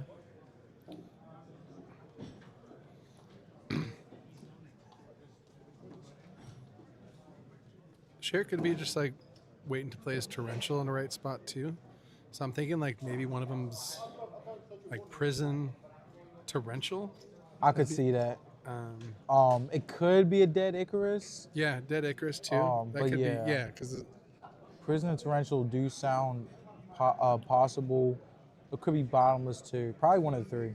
that's why I was wondering, like maybe Frazier puts back the Unifrog to get back and pick off a back row and then like explode next turn because now you have your engine like fully live. Yeah. But Do you think he should go for game? Because he's like. I think he's just making a small push just to kind of check the back row. That's smart. I can't argue with that. Like he has a lot of cards in his hand. Fishborg's in the graveyard. How many cards does Cher have? Is it 2? 3? So something here, right? Some of the Beals. All right, it might be that Torrential because it looks like he's asking Frazier if he's declaring priority here. And if Frazier's not, then he might Torrential, but Frazier has so much advantage, and like he still hasn't used Reckless. Like this is all real advantage here. Attention LDS competitors. Here comes the I'm looking for Stardust. A Zach W. For 2. Missed Oh, one. miss Bracket one, number even better. 19. Also, bracket number 20. Okay, so there was the Bracket bottomless. number 9. Bracket That number hurts if 20. you're in So- Frazier's spot. I mean, but still though, like the other back row's there. Like you have to, he probably just threw that out there. He's trying to play through back row. That's a good point. So like you have to check for something here. He still has a lot of cards in hand. He has to do. I don't know if he can do 8K, but maybe he can put up a pretty good board here. yeah, because he got another. Even if he just Avarice, attacks too. for like 2,000, he has another Avarice. Oh, that's Yeah. perfect. Oh my gosh, he Yeah. might really OTK him. Yeah, because you can do like a special here. No, that's true. The missed one was definitely smart. Yeah. Despite the bottom was just like, it's just getting it out the way. The gorge is gone, GG. Exactly. Yeah. And he knows it's Blackwing. So, like, what do you have for me? It's game one. There's no crows. Fraser's Yeah, basically playing with free reign, and he's currently just. think- Go ahead. If he can, I think he's just gonna go for game here, right? Yeah, it 'Cause looks like it. You can go Goyo, Gaia, and that's game. Yeah. Got 3 cards in hand. One of them's Avarice, right? Yeah. And that'll give him all his Death Frogs back. They needs back in the deck. Oh, wow. This man kills him turn 2 with Forks, man. Yeah, I mean, really well navigated. I think he checked a couple spots for the bottomless, and then just the miss run to clear out everything. And now you just have enough ammo for game. I think he's gonna go Goyo Gaia if he can. Yeah, that's probably going to be the line here if he does have enough cards. It's just hard because he's about to draw up to 4 cards. So make double Gaia. That would be exactly. Yeah, he needs 4 cards exactly. 2 Fishborgs and 2 Death Frogs. So yeah, So if this goes off and he doesn't draw, he can't draw one of the Death Frogs. That's what he needs to avoid okay, because it has to come out the deck. yeah. Well, Let's you see. can also like summon the swap, right? Swap, bounce and then like it. bounce and then summon Yeah. this again. So there's if he draws 2 deaths, then no. Yeah, I guess that's it. He just has to just fade 2 deaths. And like, what are the chances of that? Yeah, it looks like Fraser's about to OTK him. Well, I guess our prophecy came true. Let's see. Right, like you know it's about to be game when he just discard that brain, but no problem. Yeah. Yeah, Yeah, no he has- concern for the brain. It's good for. I mean, if Cher hasn't played against Froggo TK a lot, you get to see. You know. What I mean? Yeah, Might not even be. What is he doing here? Bringing out another death. So now he just has to discard the 2. yeah. Right. Yeah. So this is game.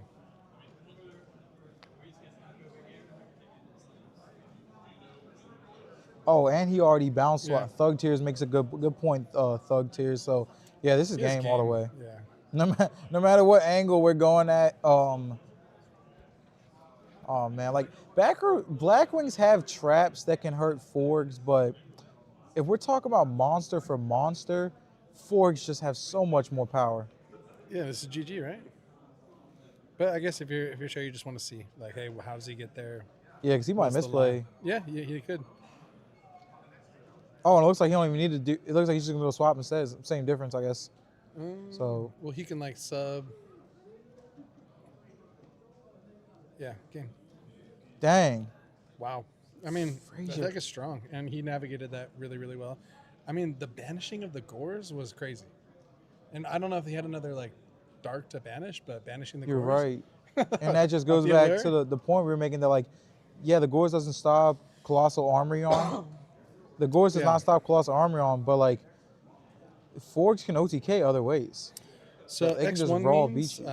whatever your record is in the tournament. So if you've lost once, you're X1. If you lost twice, you're X2. And so on. So if you're Cher, what do you bring in here? Definitely DD Crows. Pros? Probably Soul Release or Kaiku, whichever one he's on. And then probably Floodgates. I don't know what Floodgates he plays, but you know, Blackwings, they can play Oppression. I've seen versions play Skill Drain before. I'm sure he would love to play Mask or Restrict, but it's hard to play Mask in Blackwings when you have Icarus Attack.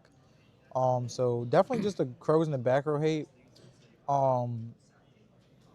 If he has any OTK stoppers, Crow, yeah. So, man, like, I mean, Forge does win a lot of game ones, though. That's kind of why a lot of them do the transitional side to kind of smoke screen into a slower, more controlled version. Because, I mean, the deck is built with all gas. You're bound to win a decent amount of game ones just off drawing your combo. So I was like a firm believer in just keeping in the gas. Dinah too. Like don't side into like a smoke screen side. You know what I mean? Right, yeah. Keep the gas going. Keep doing what the deck is like already supposed to do. Yeah. But I'd be curious to see if that's what Fraser's doing. 'Cause I was kind of considering that too, because I'm like, what if you just keep the gas and then side in anti-hate? You know, Yeah. side in stuff that outs the hate they're bringing for The you. Dinah. It's a hard discussion. It's like, do keep your gas and side out to the hate, or do you change your deck to where it just loses less to the hate inherently? It's like, I would like to see whichever forks do top tonight, whether it's Frazier or a different fork. I would definitely be interested to see their deck If list. anyone is missing a large purple water bottle, I have one for you at the judges' table. I'm pretty sure both records are X1. Yeah, so both these guys are going to be X and 1, so they're basically fighting for their tournament life here. You can top at X2, but it's not the highest chance of that. So Definitely want to be X1. Yeah.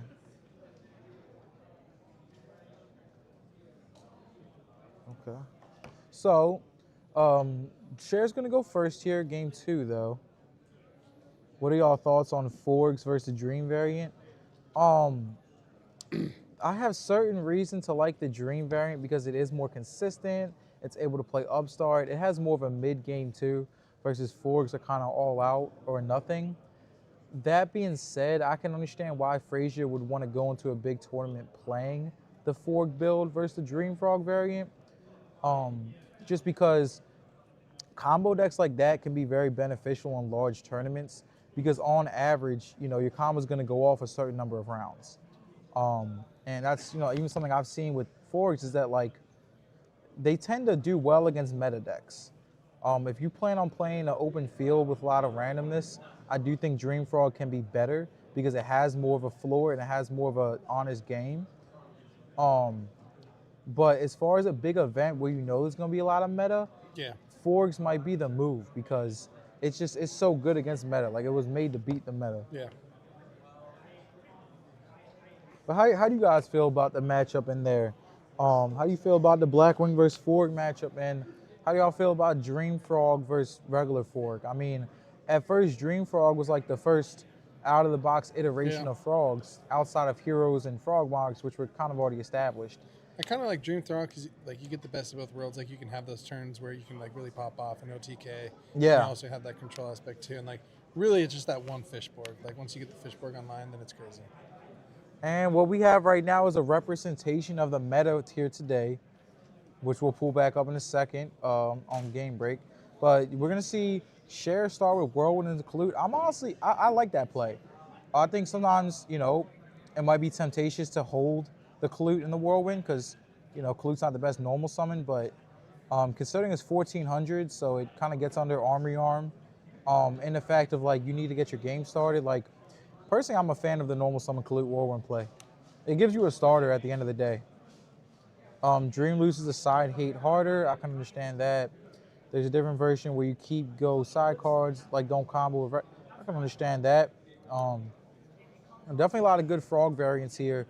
Crazy part is that game 1 took 17 minutes. It's 23 minutes left. It's a lot of thought that goes into it too. And I guess if you have it, you have it. And I guess if I'm Frazier, I can really recognize when I don't have it, and they probably got to scoop up pretty quick. Yeah, man. So he's really thinking here. I mean, he's thinking if I push, because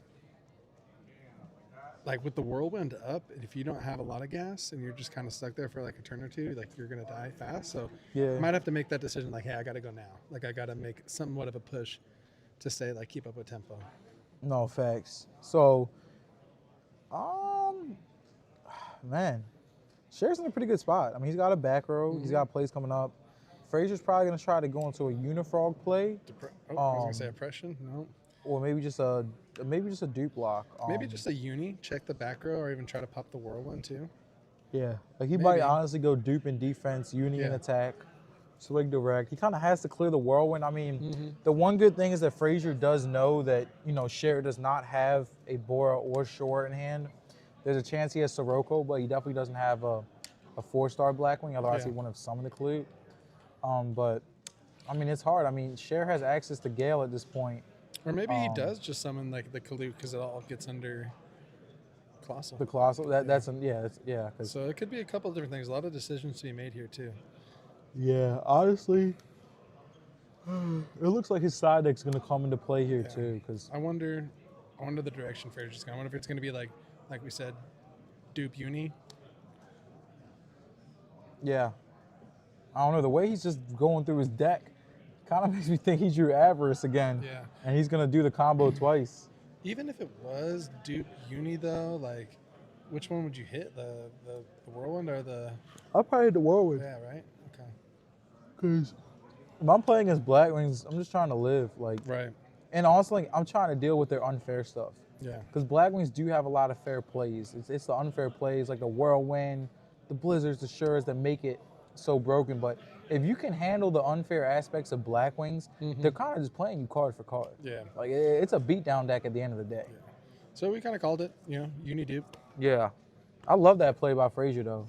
Frazier isn't playing Demir Force, that's for sure. Good point. Yeah. So this Uni connects, right? It's just the Whirlwind you get rid of. No. Okay. He's fine with that trade. Yeah. Like, he I'm just sure. wasted, like, a free resource on Yeah. one of Cher's best cards.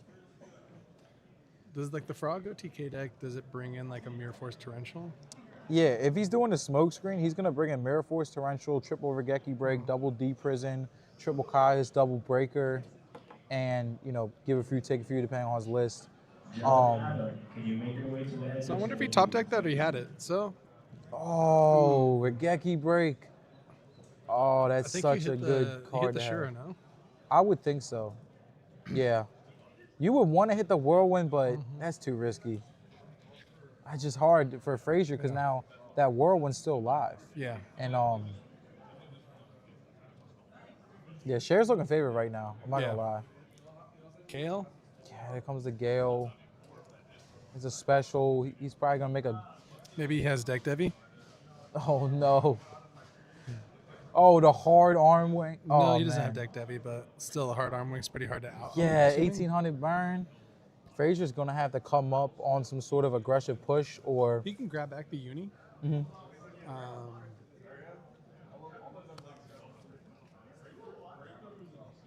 Right? I mean, I don't know what you grab back. I think he's thinking about the Uni just to like clear the Whirlwind, right? Yeah. You hit the Sure 100%. Yeah, I think hitting the Sure was definitely the right play. We're gonna bring back Treeborn here. You said bye-bye. Don't worry, the Whirlwind's gonna leave eventually. He's really trying to get rid of this Whirlwind. All right, he's not feeling that Whirlwind. But shout out to Master J3 in the chat. Appreciate you tuning in and tuning in and joining in on the fun. Stick with us all for the rest of the night. We got top 16, or top 8 or top 16. Top 16. We got one more round Swiss. I mean, you guys are gonna see some crazy matchups here. I wonder what the thought is here. I mean, you grab back the Uni, so I was gonna say, yeah, you don't want to just. Caius. What if he has Collude? I think you have to just chance it. Yeah, that might be his best option. I think one thing Frazier's not afraid to do, he's not afraid to make the winning play. Yeah. And sometimes the winning play isn't the most positive play in card advantage, but sometimes it's better just to make the winning play. I was saying, go ahead. I was wondering. I wonder if he was just contemplating like just summon Uni attack, get rid of the Whirlwind, or did I summon this Caius, hope it goes through and it doesn't have Collude. So maybe weighing the options, like where's the Collude? Yeah, like the Uni would have been more of a plus, but So he's not going to bring back the Treeborn. So he doesn't want to get sure of the border. That's actually a heads up play by Frazier. Frazier using the moves I taught him. Well, shout out my man Bluff Knock for teaching Frazier how to play frogs. if that's the case. Anyone play Mermails yet? No, Mermils is how many years after this? Technically 2, but realistically yeah. 3. 3 years after this format. Don't worry, just a couple years off. Well, that's GG. Is it though? He has. Like, I don't know what his spell card is, but I think. he has a crow. I can see. Oh, was he still contemplating bringing back the Treeborn? Damn. You know what's crazy though is I'm pretty sure Cher does have a Sure in hand. So I would another Monarch. Oh, good I play really by wonder Frazier. what the thought process was there if you had the Caius the whole time. Probably terrified of Gores. Yeah, he doesn't have a way to out Gores. Yeah, I guess not at the current Yeah. moment. So he's probably terrified of Gores. Yeah. And he probably was thinking, all right, if I'm bringing Treeborn back, I'm sacking for this Kais. That was a big swing. Yeah, 48. 34, 48. Oh yeah, plus a stack. Come Yeah. on, man. That Frazier playing this game really well. Dang, I love both sides of this match right here. Both really solid players. So what would stabilize for Cher? Would it be like a Kalu? With Yoshiro? Yeah. I mean, yeah, Clue, sure, yeah. Oh, Blizzard too. It's Blizzard not bad. going He to can Goyo. bring back a Goyo or bring back the Blizzard if he wants to. I mean, bring back the Gale if he wants to go that route.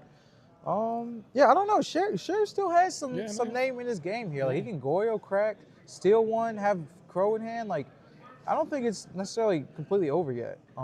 We'll have to see though.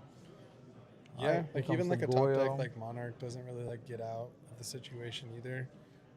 So 400 with the he gets And back a stealing cast, it. gains back the board. Oh man, Cher's playing really well. I like that I mean, Goyo he's play. definitely playing the cards he was dealt. Like I mean, Yeah. Johnny Mike.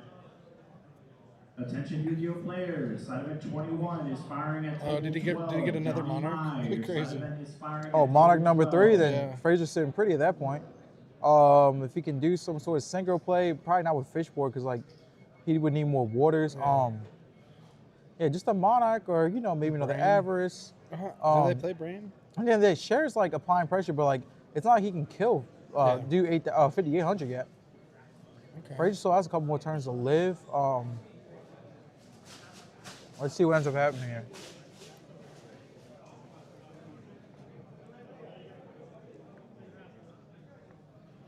It's also interesting that Cher has no interest in Crow and the Treeborn, but I honestly think that's smart because against Forks, like Soul? Avarice and Fishborg are like the, Caius. Oh no, Gores. The Tribute Summon Gore is underrated. oh, so he was just doing that so he could use a Soul Exchange to out the Goyo. I mean, that makes sense. Gotta use the Soul Exchange somehow, right? All right, let's see what we got here. Cher examining his hand. He can crash the Kai's, is not gonna accomplish much. He really needs another sort of push. Another Blizzard maybe. Let's see. He doesn't have none of that. Ooh, yeah, Kaiku, Crow. Is that a Karmaka? I believe it's a dust shoot. Dust shoot? Oh. No, I You said wanna the Crow, set right? the Kaiku? Oh yeah, Cher's at 21. He might be about to, dang.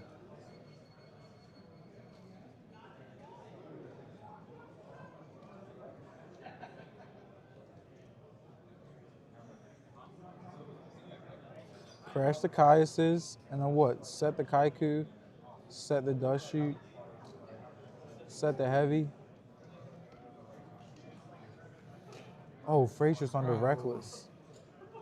Is he? That's why I you mean, didn't you're draw. going to pick off back row here, too. Tough spot. It's honestly seeming like Cher was playing last turn just to survive. Yeah. Ooh. What is that? Ooh.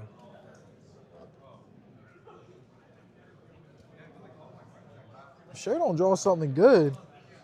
Soroka. Frazier's sitting really pretty. Yeah, I mean, that's pretty much wraps. I mean, it's really, really hard. He has nothing. Instead of Crow, he's not going to survive.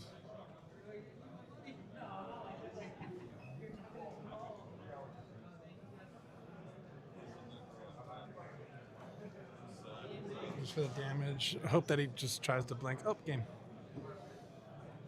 Wow. It's fast. I mean, it's hard. I mean, Frazier put on a lot of pressure. He had like a couple sticky turns where it was like, hey, do I summon the Uni? Hey, do I summon the Caius? Played it well, so. Golly, what a beautiful game played by Frazier. I gotta love the way Cher played that game too, though. No, Like, it was good. Cher did everything he could. It's just sometimes when you play against combo decks, like they just do what they do, But Heavy going first against Frogs. That is a tough call. he probably Oh, was. triple Caius, yeah. I mean, triple ulti Caius too. Gotta love it. All right, well, that was a good match. I mean, Frogs did their thing, so we'll be back with the next round, guys. Yes, sir. Check us in real quick. We'll be right back. Damn, bro. Got popular people on the stream.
Back YCS champions on the stream?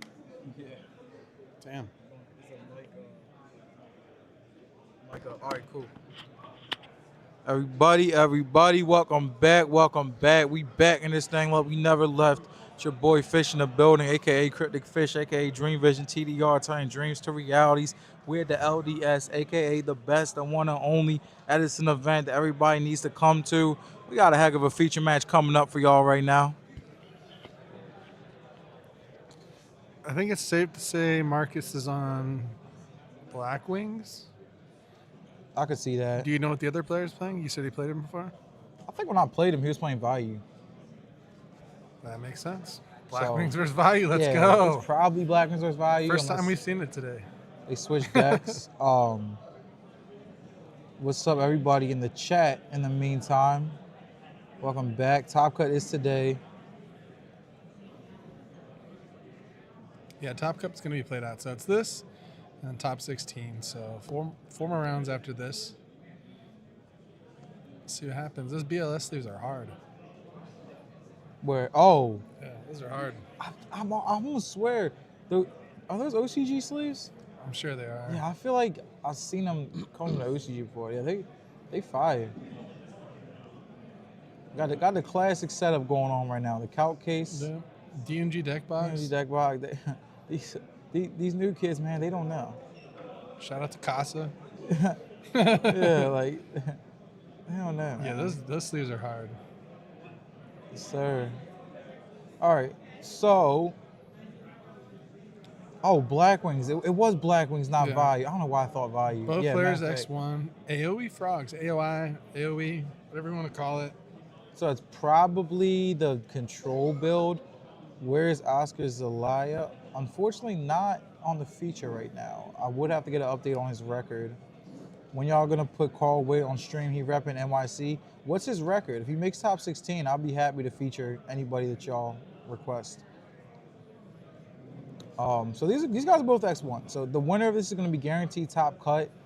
The loser has a slight chance to make it in on tiebreakers, but it's hard to top 16 to X2. So what you're really seeing is a winning in right here. Whoever wins this match will top. One thing I will say is Chris Lee is known to play some high rarity cards. So you guys might just see some nice cards coming out here. Marcus Hayden, what I know about him, he's a former Yu-Gi-Oh champion. He also plays a lot of Edison. He's also part of the Chicago crew that likes to travel and stuff. So his experience, it can't really be understated or underestimated. He really knows what he's doing here. All right, well, before top 16, we can see who topped. And if any of you guys out there have like specific requests, we'd be happy to show them for top 16. All right. Honestly, Chris has a pretty good advantage here. He can use Deck Devi. His board's gonna appear. Shara, Marcus Hayden. I want to say Owie Frogs is the control build, but it also could just be the Hero Frog build that means Owie. Could be like, I think I've seen a deck where it's like 3 heroes and then like 3 water arts. Or this could be like, I've also seen like a DD designator with like drastic drop off. Right. I've seen that too. So maybe Marcus is on some techie things here. I guess we'll have to say Chris is a savage about rarity. I'm saying, man, little bio on the players here. I do remember him having some really pretty cards last time he played. So it looks like Chris won the die roll. We're going to see how he starts off. Ideally, he starts Dust Shoot, but we'll see if he actually gets it. Set 1, set 2, very conservative play. Not giving up any information.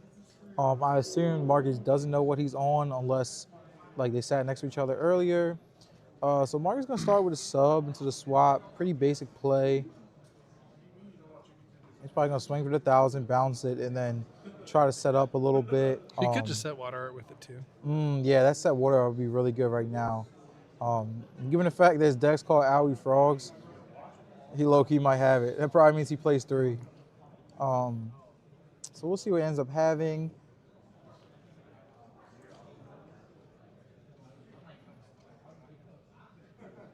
Yes, sir. Mr. New Syntax. Yes, sir.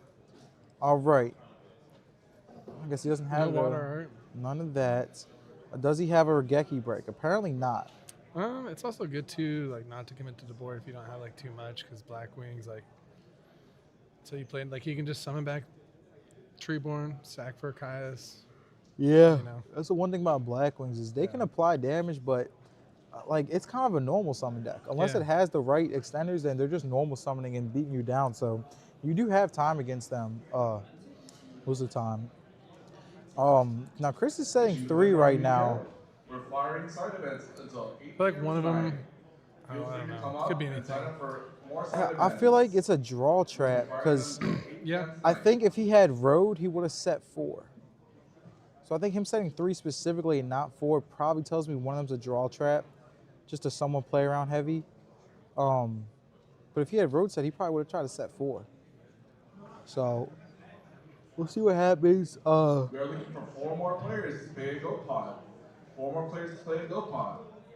If you have a Go deck, Go feel Pod, free that's to lit. come over and we can fire that Go Pod. All right, so that is confirmation. It looks like Marcus is on the hero version of this deck. I know the last build I saw of this was main deck and Upstart, triple owie, very, very consistent. So we'll see if he's on the same. Not very similar. Upstart's always kind of in the question if people like to use it or not. So Chris is going to take the 100 off that board. Even if he had to collude, it's probably not worth burning it on a Stratos. Yeah. It's also like a good check too for Marcus to see if he has like Icarus there, because like it's a weird Icarus. That's You true. know, just like the Stratos already got its value. Yeah, You that. attack and then so. Yeah. Like a Blizzard? Oh, sure. Better. End phase MST into the sure. Marcus better hope that set card's good. Otherwise, I think it's Chris Mirror about to Force. start plus. Icarus. Ah, See, I would mean, you have that's chained fair. Ick there just to kill the strat? So he has how many cards in hand? 4? Like, am I that worried about burning so he has- Icarus just he out has of Stratos? Torrential, TT, D Prison. I don't think he should have chained Icarus, to be honest. I think he'd been better off just letting his Chur get mirror forced. I think he only did it because he doesn't have like Black Wings in his hand. When's it gonna get a lot better? So Probably maybe he didn't just wanna like go on D the prisons clock. this. Yeah, that's exactly right. So I guess he was trying to prevent the clock, which is somewhat understandable. Yes, sir. Poppin' hoops. Appreciate you tuning in. So I mean, Marcus not gonna bring back the Treeborn. Does he have like another normal summon, maybe like an Ocean to throw out there? Nope. Attention Duelist, side That's event why I number always feel like in a good 26 position is when you're throwing out like useless normal summons against Black Wings to try to force them to do something. Yeah. Thank you. Randomly you get lucky. Yeah, Marcus is in a really good spot here. Even this would be a good water art spot too. Yeah. I think water art's always in a good spot. Actually, no, I take that back. Could be bad sometimes. Yeah, but it is a really nice card. Yeah. So Chris is going to set pass. He does not have a monster at the current moment. Marcus probably senses that. He's probably just going to keep applying the pressure. And, you know, where it starts to get dangerous is Marcus just thinning his deck by 2 cards a turn. The card he draws and the card he mills all swap. So if Chris keeps us up for 3 or 4 more turns, Marcus is going to have nothing but bombs left in his deck. I think the theme of the day is Swap got hands. Yeah, honestly. Swap's been getting in there. And I think that's a good testament to show, like, the better frog players tend to get more usage out of their swap Yeah. frogs. See, that See swap what just Chris ate got a Mirror Mirror Force. Force. Yeah, that's crazy. I don't think I would have mirror forced that either. I'd have probably just ate it. I mean, do you keep up your life points until you draw something nice? Yeah, I'd probably risk it. Oh, he has to discard his hand? No way. But a blind Lord, dang. Imagine. Unfortunately, Chris has not seen enough monsters. Oh, Okay, here it is, though. Maybe he was just hunting for this. It's not the greatest. Ooh, what do you hit? Yep. And now Chris gotta be scared of Gores. But he swings anyways. You know, I don't know if it's worth it to play around Gores at this point. Especially when Black Wings oftentimes wins this matchup by damage. Sometimes you just have to go in. Only chance we could get meta glasses on the players to get a player's P. That's something that can be in the works. So definitely real good suggestion, Optimus Prime. And You know, we're always improving over here, so, you know, keep that in mind for the next one. All right, and So maybe Marcus doesn't have a monarch here. So where do you gotta make a? Okay, let's see. bring that back. Okay, he does. Maybe it's like an edge. Okay. Oh yeah, I'm definitely Kais. Oh, Ooh, Dark Illusion. main deck Dark Illusion. Card's broken, honestly. Oh, what could this be? Chris can't catch a break this game. Yeah, I mean, That's how the game goes sometimes. They have what they need, and you're chilling. I think.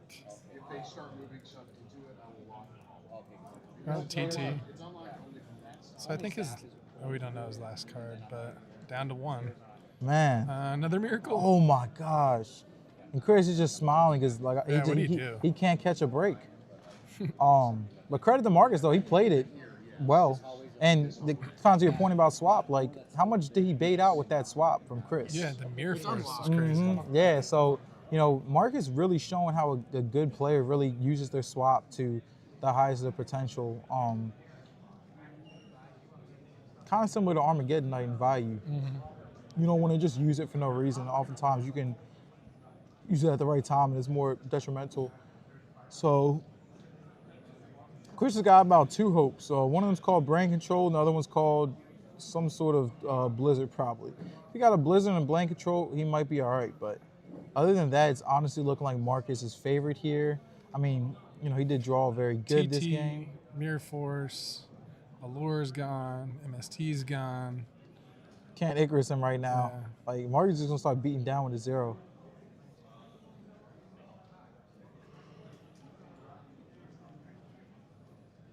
Yeah, I definitely would not mind that idea, Mr. Optimus Prime. So definitely a solid idea. And Master J3, this is game 1 actually. Yes, Chris did show off one of his signature texts, which would be the Dark Illusion, game 1 that is.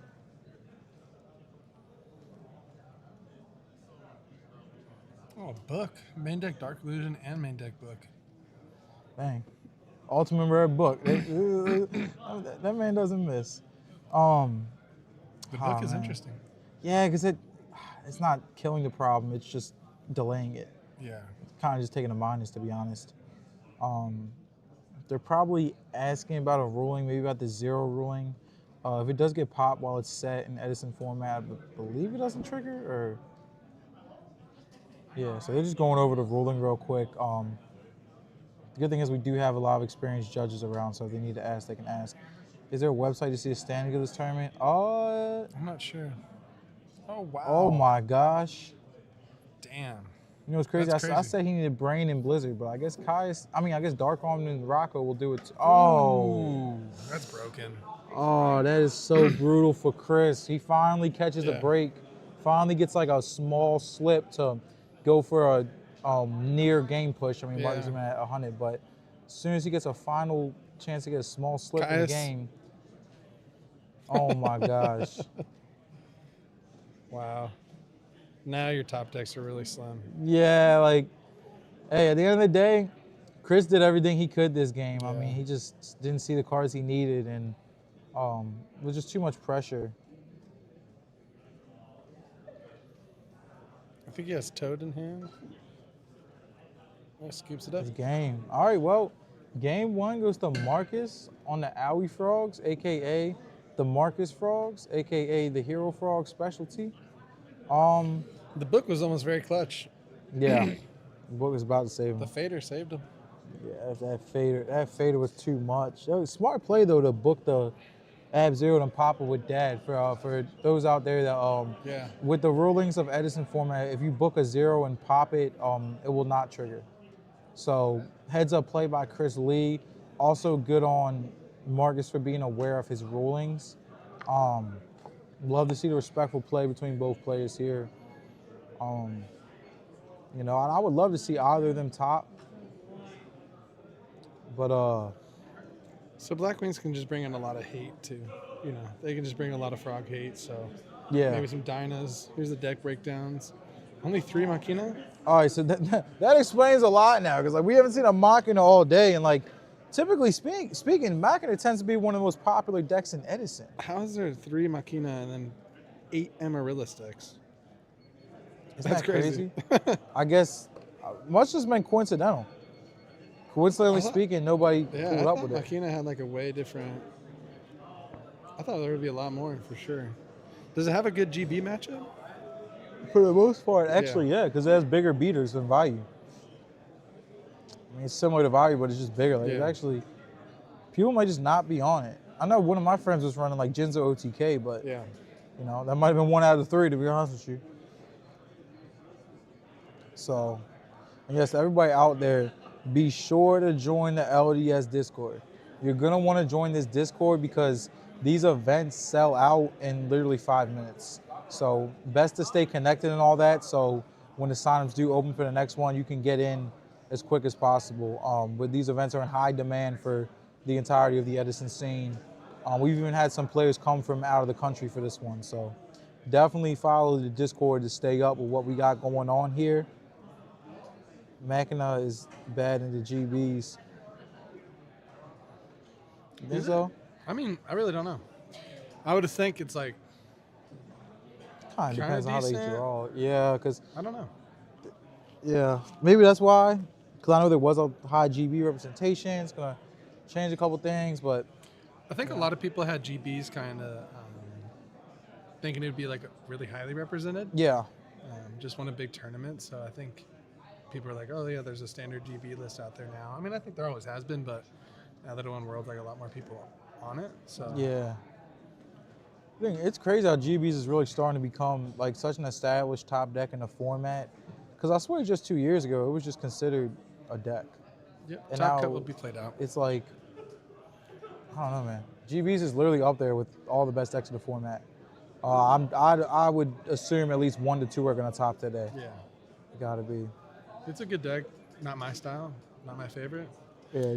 X2, I think can maybe. I don't know. So some will, but you would have to be an X2 with a really good tiebreaker. But it all depends on how many draws. Are we allowing draws today, or is it only? I don't think so. So I'm not too sure on the whole thing. yeah. My boy Lee, yes sir, G Raw. Welcome to the Gets to go first. welcome too. to the party. Where's the Discord link? We can post a link for that. 4. Count them 4 GOAT players. 1, 2, 3, 4. Not 3, not 5, but 4. In order to start our very first GOAT pod. For Chris's, I mean, maybe one of these is Rug. GOAT format. Rug is really good. I mean, like if you don't have a monster, like can you pass back to like frogs and they just summon swap? So here Marcus goes with his swap beatdown strategy. Yeah. So no Rug. I think if you had Rug, you played it there for sure. Yeah. Looks like Marcus is gonna he's gonna ride this swap frog until Chris burns a card on it, just like last game. Just put you on an 8-turn clock. You better do something. I think Chris has Sure in his hand. Okay. Cause like him just going time 1 pass, like if it's not Sure, it's probably Sirocco. Yeah.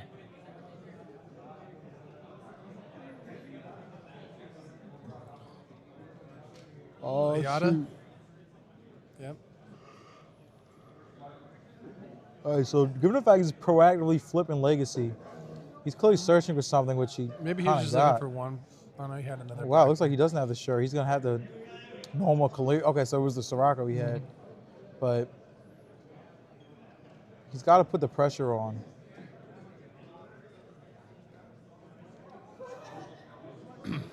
Gonna grab the Gale here. Is it worth it to special and go for damage? I don't know if it's worth it to do that so early on, especially when you have a Sirocco in hand and you can save the Gale Sirocco play to literally out anything. Maybe if he has Devi. Oh yeah, facts. If he has Deck Devi, then this is definitely. I'm not sure if he doesn't have Deck Devi though. I'm not sure that he needed to do that. I wouldn't think so. I think maybe you could wait a turn and let him play a little bit. He does have Icarus though. Yeah, I probably if he don't have Deck Dev, yeah, I probably would have just held the Gale because it's just. Does he have like Icarus Road or something? It's Icarus something. Yeah, I know for sure I saw Icarus. So Marcus is gonna bring back Because- Tree. Because like here, like you could like, it might just be. Let's see what he has. Like a road. Why is he grabbing those back rows like he doesn't have nothing? Chris, There's no don't way do that's it to connecting. me. There's no way. Chris, don't That's do crazy. it to me. That's crazy. I don't know why he set so many cards. That's crazy. Oh, was one a Yada? Oh no. Okay. Wow. Crazy. So he has what? 2 cards in hand. One's a Sirocco. Maybe it's 3. E. Man. I mean, Marcus kind of had just like the perfect cards. Yeah, and I think Like he just had perfect cards. Chris might have overextended a little. I think he did for sure. Like he set his whole hand, some of the Gale. Like what are you left with? You better have Dark Arms. I don't know why you would set that many with with nothing to like back it up. I don't know. Yeah. And that's kind of why I wasn't really a fan of summoning the Gale either, because you're just putting all your stuff out there. Yeah, I mean, he probably was just like, better have heavy. But, I mean, I just wouldn't do that when I'm X1, like fighting in, you know? Yeah. But I get it at the same time. Yeah. Sometimes you just got to play your odds. Yeah. Better I mean, have that's it. a huge break for Marcus, too. Like, Yeah, Marcus has got to be huge. feeling amazing right now. Yeah. Don't tell me he's got Kai's too. Like, imagine if he would have just held the illusion for right here. Right, he'd have been in such a better position. Yeah. Now he's got to burn his TT Yeah. and pray he draws a Vayu to. How you even gonna get the Vayu in He the has grave? no cards Like, in hand. yeah, this. Yeah, heavy isn't real, I guess. I don't know what his last card is. Well, If Marcus has, like, oh, no, I was going to say, like, any form of defense, like. top deck that Blizzard. Oh my gosh, you got it. Nice. Where do you go here? Bring back anything. Make a 6. Back row's not a rug, not a bottomless.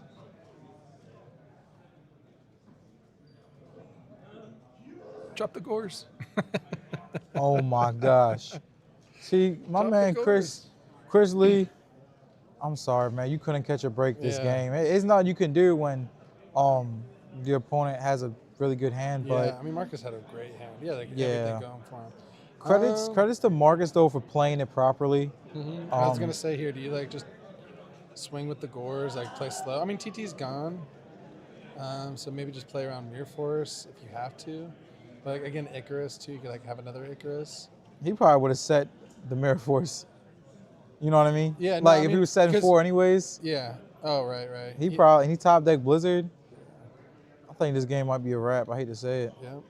but unfortunately, sometimes that's how the game goes. We need 2 more players for Edison pod number 27. Alias? 2 more players for Edison pod number 27. Ocean. Fielding Froggy Jump on Man. Edison pod number 27. This man's going into his combos now. Yeah, he had just had a lot of steam. The 4th looked like Dark Illusion. I think Dark Illusion would have flipped last turn. What does he do? Yeah, here? Dark Illusion got heavied. I mean, you can like pretty safely play into like summon swap. Also, when you're playing on the bubble, Yeah, you sometimes you make plays like that because you're Yeah. just like, I just need to get this win so bad. I'm just Yeah. gonna lose the heavy and see what happens. Yeah. Like it's so much more liable to make a gluttonous play on the bubble. I've done it before, Yeah. and that's part of where the mental game really comes into play. You've seen Marcus has been very, very composed, and I think that speaks to a lot of his experience within the game because, like, you are on the bubble and you're playing against a really good player with a really good deck, so it's definitely nerve-wracking. He's gonna summon There's another Caius? Oh, Edge. So is this the best way to play into Icarus? I guess. Yeah. And I guess he's gonna leave the Gores in defense because of Mirror Force, but Yeah. I don't know. Marcus just might gotta go full send, bro. I think this is the safest bet. You just leave something in. True. Yeah, something in defense here. But then he could also just like Icarus hit like Edge Gores. And then synchro next Attention turn. players, pod number 27 is meeting at table 2. Pod number 27. Yeah, so you hit like what? Edge Gores? Edge token probably. Because at least he can leave. Oh. But now that he has nothing. Yeah, I mean, that's like. It might have been worth it to crack the token so the Blizzard stays alive in case he draws a level 4. I think the token's dying no matter. Well, yeah. Oh, top text another Blizzard. Oh, wow. Does this matter though? I mean, it's gonna put Marcus on 1,000 life. Yeah. He goes Goyo. What does he have a 4-star? Oh, he doesn't have a 4-star engraved. Oh no. Having a 4-star engraved would have been so clutch right there.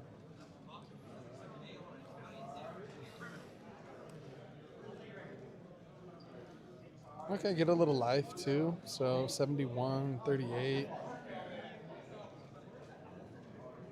Here comes a miracle. No, I think he just drew a Regeki break.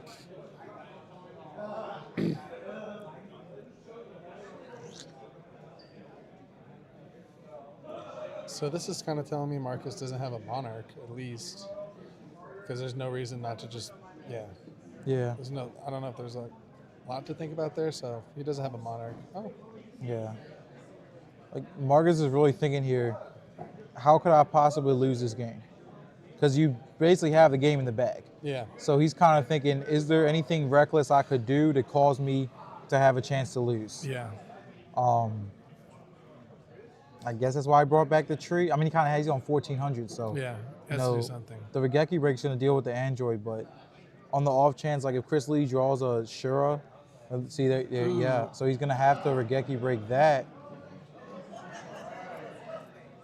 Have to. I mean, There's no, yeah, that one's a. He's maybe just thinking what he discards. That must be it. Like, okay. So that's a dang shame though, because he really wanted that ocean to live. Yeah. That was gonna get him back to edge, which would have put him on top. I mean, is he at a brain range now? Yeah, Marcus is 500. Yeah, so he's out of brain range. Yep. So he needs a miracle or a monarch. Damn, this android gaining a lot of life. Yeah, this is your only play. Hard. Yeah. I mean, that man Chris full sent the Ford backer. Hey, so you know, Chris is turning it around after the heavy storm. I gotta respect it. Yeah. Like he could actually go for game right here. If Marcus Backer isn't real, he's just gonna. Oh my gosh. I mean, hey. Yeah, good break for Chris. Dang, Marcus Chris Lee. drawn to the gas. I think it was the right thing to Icarus on the Gores and the edge. Yeah, I guess I did end up paying off. Mm-hmm. I mean, he top decked pretty good too. Yeah, he also did keep drawing Back-to-back blizzards. Yeah, I mean that's. Yeah, that's heavy hit for 4. Yeah, he'd have been better off just setting 2.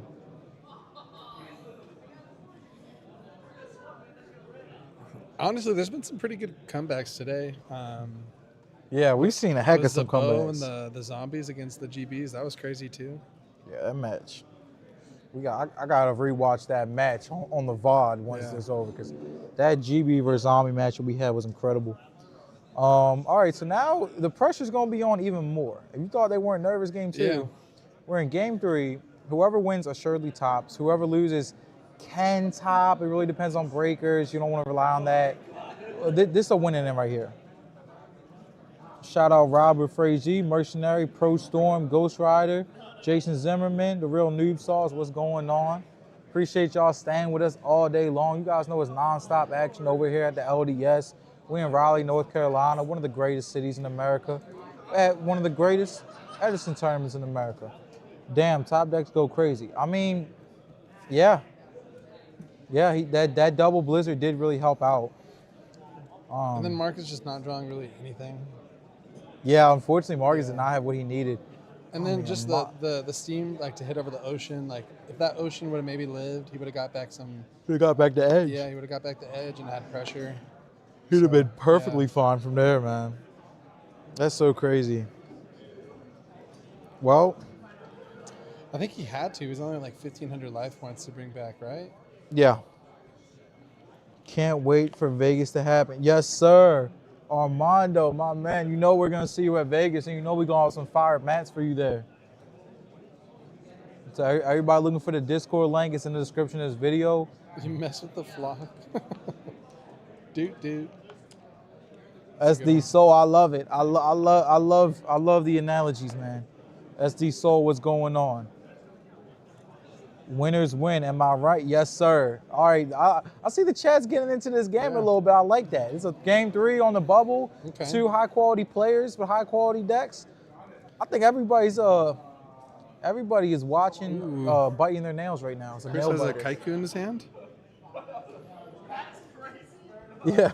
See where that ends up at. I think he also has like a Dark Illusion too. That's Chris' favorite card. Honestly, I love Edge. A lot of people like that play the deck. They're like, I don't play. I don't like it. But it's a searchable pressure, searchable monarch, pretty much. Yeah, honestly. The effect's not that good, but like damage adds up. I'm also interested to see that Marcus is not playing the upstarts. Ooh. Oh no. Sure. Does shoot game 3 on the bubble turn 1? But see, like, what do you take here? So like Dark Illusion, bottomless. You probably take the Shura unless you have a. No, you take the Shura. Because Shura and Declute, you're not trying to see. Yeah. Kaiku can't do nothing right now. Well, I mean, the Sirocco is always going to hit over the Stratos. Stratos. I guess it really depends on what his trap is. Yeah, So you're gonna I pick think a that's it. Shura. I think like maybe, yeah, it depends on what his trap is for sure. Yeah, he probably thinks like Sirocco's good, but I guess Shura's technically the highest risk. Like Shura can do the most impact. So actually, I like that pick from Marcus. That means if you're in Chris' shoes right now, how are you feeling going game 3 on the bubble, turn 1, you get dust shooted? I mean, that's like the worst thing that can happen. What's this Regeki break? How did he lose the game? He used heavy. Chris had top deck double Blizzard back to back just to do enough damage. Yeah, and then also Marcus just didn't draw very well.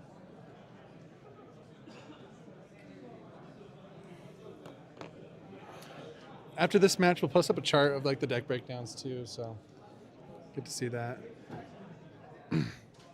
Honestly, the Stratos Alias, like, apply pressure game is not bad either. Yeah, so, like, if you're playing Hero Frogs and they burn a bottomless on the Alias, you're not mad. You're feeling amazing. So like, you can bottomless my Alias all you want. Oh, he top decked the no. Wow. Oh. Chris Lee, you like, never fail to amaze me. The hand is Kaiku Illusion, right? Kaiku, yeah. So you just said Illusion the bottomless, right? Or he used it. So, on the Alias. Oh my God, he had the Gores. Oh my gosh. That Gores is not. That's a very clutch Gores too. Yeah, because you know the hand. You know the hand. Yeah, that's very clutch Gores. Oh my gosh. The thing is here is like, no, not even, because he has a Sirocco in the grave, right? Yeah. So how do you navigate to get this like value? Like, because you can't Caius it. So you have to attack over it. So he's always going to have an option for Sirocco and value. So the Illusion's pretty good here still. I mean, not the best position, but... Yeah, Marcus knows everything he has because he knows what the top deck was. Yeah. Man, if he still has the edge too, though. Yeah, he has the edge. That edge don't care about Illusion. Oh, man, this is... I like this match a lot. I think both players have really showed a lot of interesting plays. Some good draws, too. And then, again, like when you search the pressure... Yeah. It's pretty good. So we know what Chris Lee's hand is. His set is Dark Illusion, and then in his hand is Kaiku. So, yeah, I mean, good point, too. Why play into the Gores? I think maybe you just have to apply the pressure with what your cards are. I don't know. Yeah, that is a good point. He could have just not swung with value. I mean, was the 800 really worth the risk reward? Probably not. If it was more than 800, maybe, but the reward you're getting off that versus the risk of getting Gores, it probably honestly was not worth it.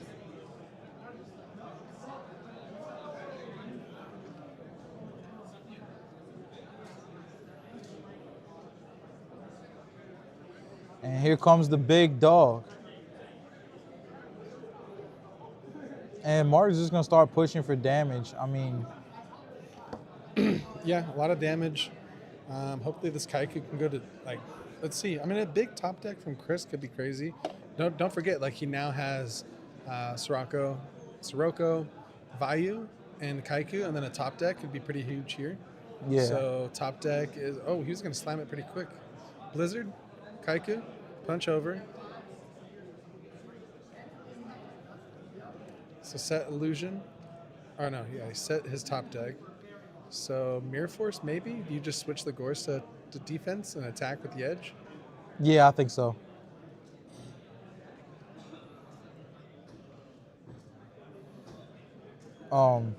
Unless he has a Monarch, then if he has a Monarch that he can summon, maybe he just risks the Mirror Force to Monarch the Kaiku in game 2 and turn. Well, he has like phase 2. illusion, so like the.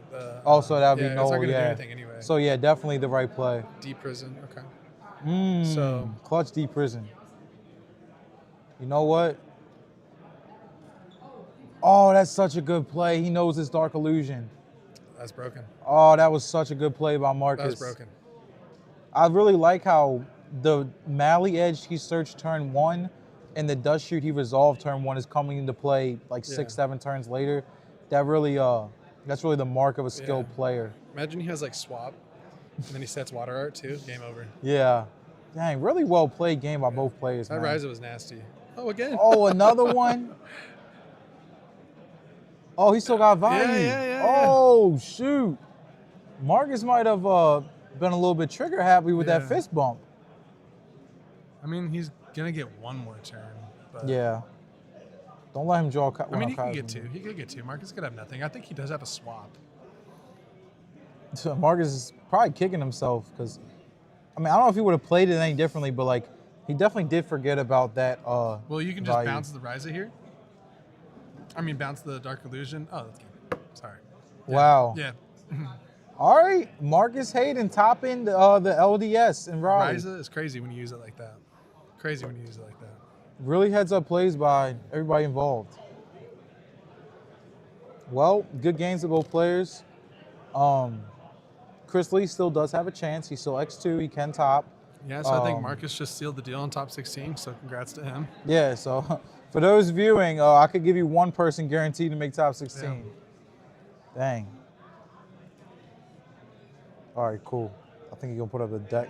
And then we about to show y'all a deck breakdown in a couple seconds. For those interested in the particular decks that, Here they all are. right, we got 52 Blackwings, 46 Values, 19 Lightsworn. 32 Hero Frog. The thing that stands out to me is, again, 3 Machina and like 8 Amaryllis.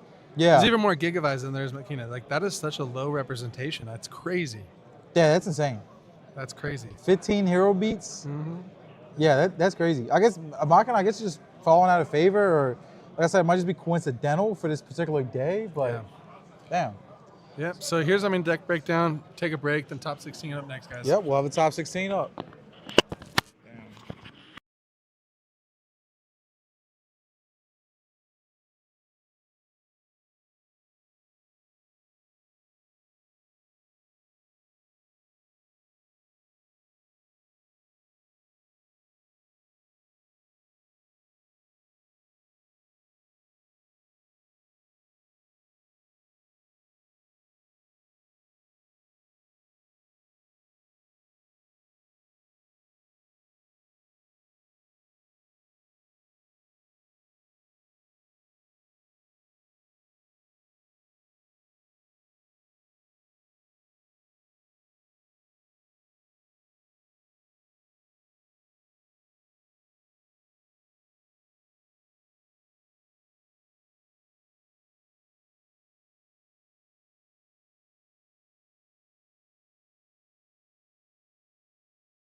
16. Is that Carl Wade or someone else? Damn, they really want to see this guy. Oh shit. So I think we're gonna have Can we get the Carl. bracket back on the screen, please? I forget who he plays. Streamer man.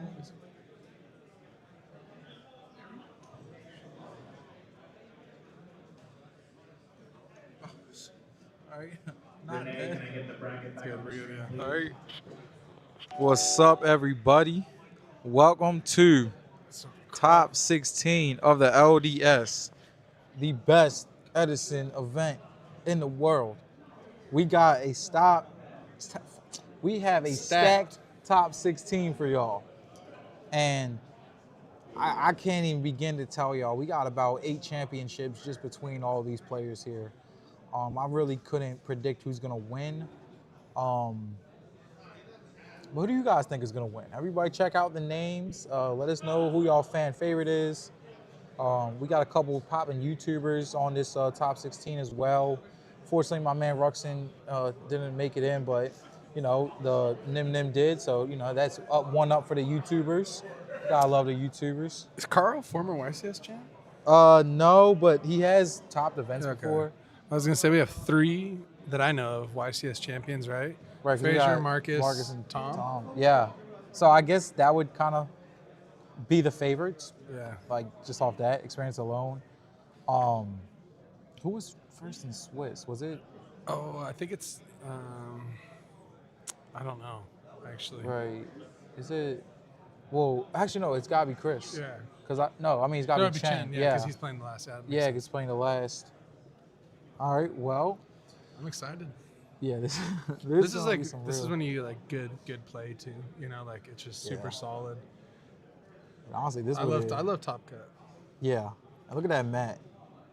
You cannot compete with that mat. Graphics insane.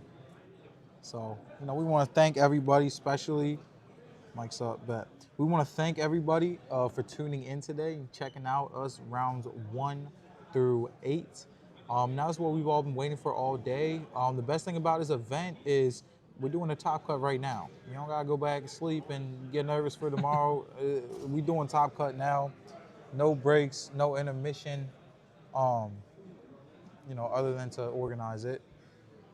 What I believe we're gonna have on stream is Carl versus Devin. We'll get confirmation on that when the video does pop up. But honestly, looking at this lineup, man, anybody could win it. It is stacked. It's stacked. We've had a lot of these guys on stream already. Gage, I think we've had Mitchell, we've had Tom, we've had Frazier. Yes, I mean, we've had a lot of players already on the stream too, so we know what to see. There we go. Akina, let's go. All right. Finally. We have Carl Wade versus his doppelganger, apparently. Who went undefeated? That would be Chris. Chen, right? Yeah, Chen. Yeah. Chen or whatever. Yeah, I don't know. I What's don't know his first name or last. Might be. UNATO. Hydro Pump is winning. Okay, I like that. I like that Ghost Rider. I want to hear who everyone else got. Let us know who you got your picks for winning. Real GTV shouting out Carl. Yes, sir. You guys were requesting him all day. So you guys know at the LDS, you always get what you want, especially when you're tuning in all day, checking out the excitement. Also, too, they updated the mats, so it's the top 16, so it's dark arm mats now. Yeah. Those are sick. Yeah, dark arm looks crazy. Yeah, that mat is beautiful, man. I think anybody would be beyond blessed to have that mat. So definitely shout out to all the top 16, because I know they're definitely really happy to win that mat. And that's the best thing about the LDS, guys. All these mats are original mats that are highly sought after. So you're really getting some of the cream of the crop here just for playing. Need Carl and Marcus fine. Okay, so Mauricio's rooting for Carl and Marcus Hayden. TJ Parker's rooting for Frazier. I gotta love to see it. Gotta love to see the YouTubers out there putting in work. And my man Panda, what's up? Top 16 breakdown. Which Panda is that?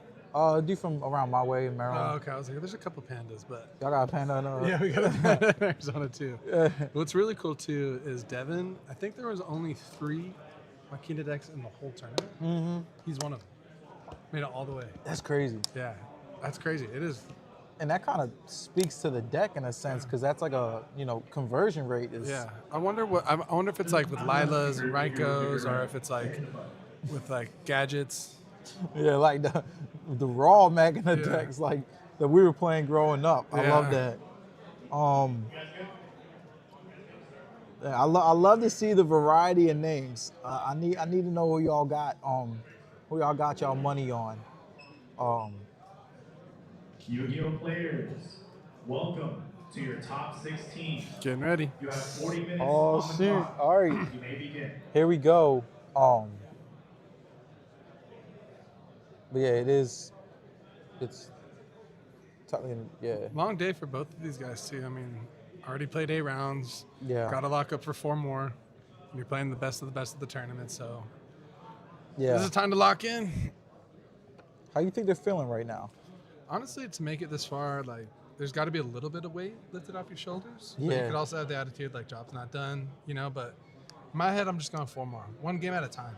That's all I would say. Yeah. In my head, I'd say 1 game at a time. That's all you can do. Yeah, that's all they really can do. So it's definitely the best mentality to have. Wait, did you say what decks were in top 15? Oh yeah, it's I think it was a couple Black Wings, couple Values, couple Forks, couple Hair Frogs. There is a Dragon Turbo, right? Mitchell's on Dragon Turbo. Oh shoot, you're right. Yeah, there's That's a one scary- Dragon Turbo. So if you think about it, so the Dragon Turbo, his deck was sick too. He had a bunch of tech, so that's definitely going to be a cool deck profile to see. And then also, like if you think about it, he just has to go 4-0 with that deck. Yeah. Like, he made it all the way. So like that's a pretty favorite deck in my opinion, because he just has to go 4-0 now. That's Think true. about it. It's just a local. No, That's the best of the true. best players in the building, but still, it's just a locals. You just have to go 4-0. Yeah. So honestly, at that point, I guess deck-wise, that and Forks kind of Yeah. would have the advantage here. Yeah. So yeah, I guess mathematically speaking, Dragon Turbo and Forks does Yeah. have the best chance to That'd just be hit crazy a if they're both in the 4-0. finals. I think on opposite sides of the bracket too. Forks versus Dragon Turbo I can finals see would be it. crazy. That'd be such a sacky finals. Can we put their Swiss records? Swiss doesn't matter anymore. I'm just Okay. but it's just top cut. Like these guys have to go 4-0, and they walk away with the dub. Mm-hmm. So who's starting out here? Is it Devin? Looks like Was it? that's Carl. I think it's bad with it. Yeah. Is it? Yeah, that's Carl.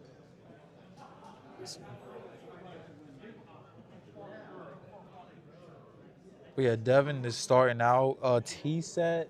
Given the fact he's playing Mac in the control and open with the T set, I would assume Hamster or Raiko.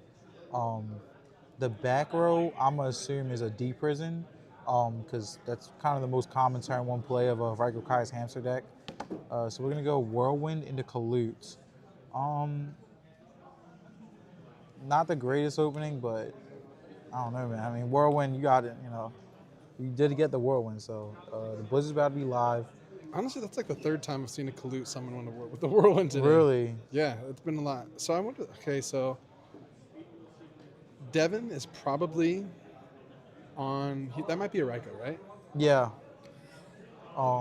Excuse me. The chances of Hamster. Wow. Set 3 does shoot. Oh my gosh, what an opener for Carl. Oh, and he gets to just rip that Yeah. Caius. Yeah. Oh, that was such a good dust shoot to have, especially with him having. What if you can brain. handle I was gonna say handle the Caius. Maybe you want to get rid of the cores. Oh. So if you're in Devin's shoes, you're probably reading that Carl does have Right. it's got to be Icarus set. Icarus set and then just hit these 2 back rows, but I also yeah, see ya. Yeah. Yeah, that's broken. And now Carl's just stuck. I mean, Devin's stuck on Brain. Brain is the only way to get his Caius off. Ooh. Oh, and he has a chain Compulse. That's nice. Dang, what a Compulse heads-up is play such a by good Devin. card. Like it's just so good. Offensive, defensive, really, really good. And then if he can reset what I would think would be a Raiko, it's Yeah. pretty good. What did he search off? He searched Value, right? Or was it Gale? Blizzard. Blizzard. Okay. Some of the Blizzard. I do like those classic Blizzards, the original rares. OG. I remember pulling those out the pack Yeah. back in the day. All right, so we're gonna grab the value as expected, bring back the clue, and the only thing Carl has to worry about is like he doesn't want to swing into a hamster. When he swing into a hamster, it's just gonna flip the momentum into Devin's favor. Um, so I think that's why he's looking into his extra deck, because his thought process might be, at the end of the day, if it is a hamster, I'd rather clear that and just deal with the Ryko than allowing it to go off. And I think that's kind of where he's going with this. Yeah, too. I mean, if it's Ryko, you have a value in the hand too. Like, oh, he's it's Catastor. Catastor, does he know what Deck he's Debbie? playing against? I mean, deck Debbie would be the same thing either way, right? Oh yeah, true. Because if you did it the other way, it'd be the same thing. Yeah. But then you lose out on the value, like, right? Why don't you just make the synchro? Because five star. Oh, that's right. Duh. Yeah, there we go. Dang. Avarice brain. Yeah, Carl's cooking. Yeah, he is really, and honestly, Deck Debbie's really not that good against Machina, so the fact that he was able to get it off like that. You know what's crazy is he really tried that Ryko like 3 times. Yeah, like he was trying everything to get that Ryko off. Yeah, the whirlwind protection, like that Ryko just did nothing. Yeah. And Devin's face too is like, Jesus. Right, man. He's trying everything to get that Ryko Prison? off. He's got Okay. the avarice in his hand that we know he has. Oh man, he just keeps getting power cards. Like, we know he has a brain, a Caius. Carl's also aware of that. DDV showing the weakness. Stango, my man, appreciate you tuning in. Another compulse. So yeah, unfortunately that deck that really didn't trade too well, but it did accomplish its purpose at least in getting rid of the starter without allowing him to mill. Let's see. Yeah, Carl's you gonna traded a pass Catastor and a deck Debbie for a Ryko. Yeah, it's Pretty much. not the greatest trade, but I guess it made the average kind of dead. So Yeah. you know, it neutralized more or less. He has 2 Avarice, Caius, Torrential Compulse. Yeah. Who's on the mic? It's your boy Fish in the building, aka Cryptic Fish, aka Dream Vision, turning dreams to realities. Does he have? I didn't see it. He had a spell that looked different. What, Carl? Oh, second word. Dang, Maybe that Carl was is it. drawing amazing this game. Bottomless would blow him out though. Torrential. Please flip He 7 knows tools. about the torrential though, so Yeah. Yeah. Oh, is he gonna change his? Oh, is he supposed to do that? yeah, why not? Yeah. It's hamster. It was a hamster. Yeah. So I guess he really needed that hamster to get the average live. So Yeah. plus the Kai's is gonna be live now. Well, he took the Gores. Yeah, the Kai's gonna be live. I wonder why Carl did that. He knew about the torrential. Yeah. Maybe only because he figured the set was a hamster or Ryko, and he was like, "This is definitely gonna Yeah, it's bait it out." Yep. And like Devin here is just trying to do damage control because he can pop 1 whirlwind, but that's not gonna stop Carl's onslaught. I mean, we just summons a Sure next turn. He goes +3. Oh, that average is about to be live. And now any Force, Machina yeah. Force is live. Yeah, force. Oh my gosh, what a draw. Jeez. And he can go Bora and just straight take 3,500 from Devin. The problem is he still knows about the Brain Caius. So I don't know what he's going to do about the Brain. He probably just has to let it happen at one point or another. Might have forgot. Yeah. Sure. There's been a lot going on in this game, really, in its first 4 turns. We've seen 3 compulses played. Yeah. I do like the way that Devin plays because I can tell he's really playing to get all the cards live in his hand. Yeah. And that's honestly the best way to play. Sometimes like we can get tunnel vision as players and make more narrow plays, but I like how Devin's playing with like a more wide play style to where he's trying to get everything in his hand live so he can, you know, bring his onslaught on. Thought Ruler, that's a good point. I like that. So yeah, he can just do that here now. So he just does the damage, takes 2K, and then he makes Thought Ruler. The brain's dead. Yeah, so solid point by my man Joey Cornejo. Thank you for tuning in, man. Solid point. Everybody let us know what's up too. Any suggestions y'all got? Y'all guys asked for Carl Waite. I got y'all on the stream. Got him on the stream for y'all. Whatever y'all want or any thoughts you have, let us know. We are taking requests for top 8 features as well. This is the second main deck book that I've seen all day too. Yeah, book is. It's not gonna do much here, but I was thinking about it. I mean, why not? He's scared again. It's getting the gores locked out, Yeah. but he doesn't have it no more. Maybe in case he draws it. I don't know what it says. All right, so I guess he's saying screw it. He's gonna set it. Dust. Oh, main deck dust. Interesting. Carl has every single card that he's could have possibly needed. Oh my gosh. He just got this. I think He one said thing. every single card that he's needed, and it's been crazy to see. Yeah. Everything. Really, Jake Madden for top 8. I like that suggestion as well. Sith Master 718. I know he is a talented GB player, so we'll definitely take that into consideration. Answer. If you weren't going to collude, why would you swing with Shura? If you weren't going to collude anyways, Yeah. maybe it would have been better just to swing with Thought Ruler. Because it would have been the same result. I guess that was his thought process. Gage won his top 8 matchups, so top 16 matchups, so he moves to top 8. All right, shout out to the boy Gage, Mr. YouTube himself. Did Frazier top Master Reactor? Yes, sir, he did. Carl is actually getting cooked. I don't know. He's got a lot of what he needs. Is this the best of 3? Yes, sir. Chill Gaming Inc. Yes, sir. Always best of 3 at the LDS. So, I mean, actually, to Stango's point, too, I mean, Devin's not in a horrible position, right? That's true. Because this average about he's to go not crazy. in a bad spot because he has a Ryko set. Now, what I don't love about this Avarice is I almost would have rather flipped the Ryko first, just so I can leave one fortress in the grave. I think that would have been a more heads-up play, is to flip the Ryko first, see if you can mill another monster. That way, you always want at least one fortress in the grave. Well, I mean, he knows about the Caius too. Like Ryko Caius. Yeah. So Ryko, maybe pop the. Either the Whirlwind or the back row. I think you have to hit the Thought Ruler. That's true too. It might be better Or to you go can for monsters. Ryko hit a back row, right? Yeah. And then Kai is something. I think I would have flipped the Ryko first before playing Pot, because like having a fortress in the grave is just so valuable. It makes all your gear frames just +1 into a 25 beat stick. Like first not having one in the grave, now it's coming out the hand for a neutral. maybe he wanted to just maybe draw some protection over than the fortress, Yeah, I could see that. He was probably debating. His Ryko pop might have depended on what he drew. So maybe he wanted to have all of his information. Do you go Ryko, hit the Thought Ruler? I think so. Oh, Solemn. Oh, Solemn. Why is he? Oh, he hit the back row. Oh, I see. He wasn't chaining. And he would have had to chain Solemn before he targeted. So Yeah. I almost would have debated Solemn that, though. As reckless as that is, it did prevent the Caius. It's hard to say, because as much as Carl's been in the driving seat of this game, Devin's slowly coming back. And now he's just going to brain the Shura, sack for Caius. I mean, if he's got a fortress play here, this is almost game. But he definitely doesn't. I know he wanted to brain the Shura to play around Kalut. The only thing is that it kind of leaves Devin a little bit open. I mean, Carl can still come back with a lot of firepower. Given the fact that he has a Blizzard in hand with a 4-star Engrave and a Whirlwind, he can easily go into a Brionic play to ditch the Vayu off the Whirlwind.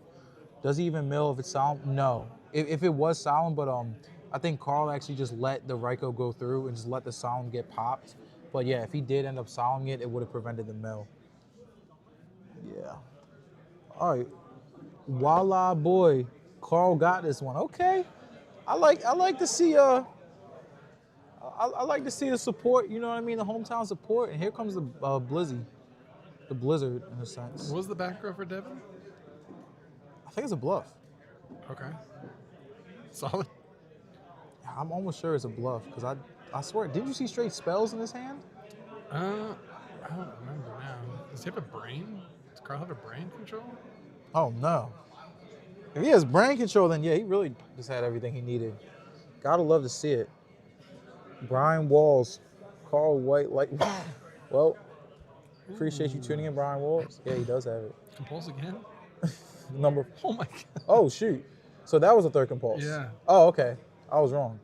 I thought he already used all He three. was like, let me see this. Yeah, card. How Carl many got to compulses- check that. He's like, how many compulse? Yeah. All right, so that was number 3 right there. No, yeah, Carl's definitely in a rough spot. Yeah. What decks we got on top cut? Black Wings, Vayu, Dragon Turbo, Hero Frog, and Forks. Oh, and 1 GB. But it's only game 1. He's playing.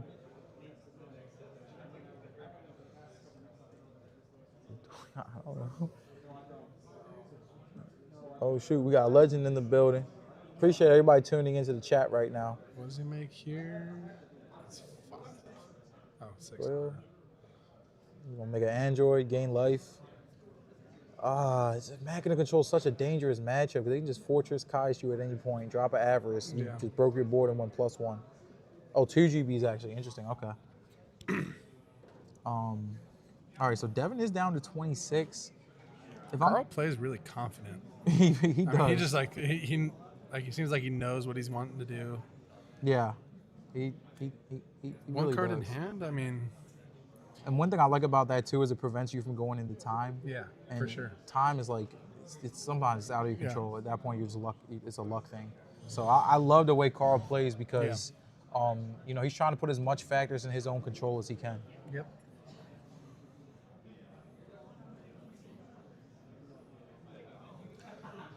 T set. That's not really what I want for Devin right now. Because if Carl can just, somehow deal with the back row and just press harder. I Yeah. mean, Devin's at 25. A real arm wing could kill Devin right here.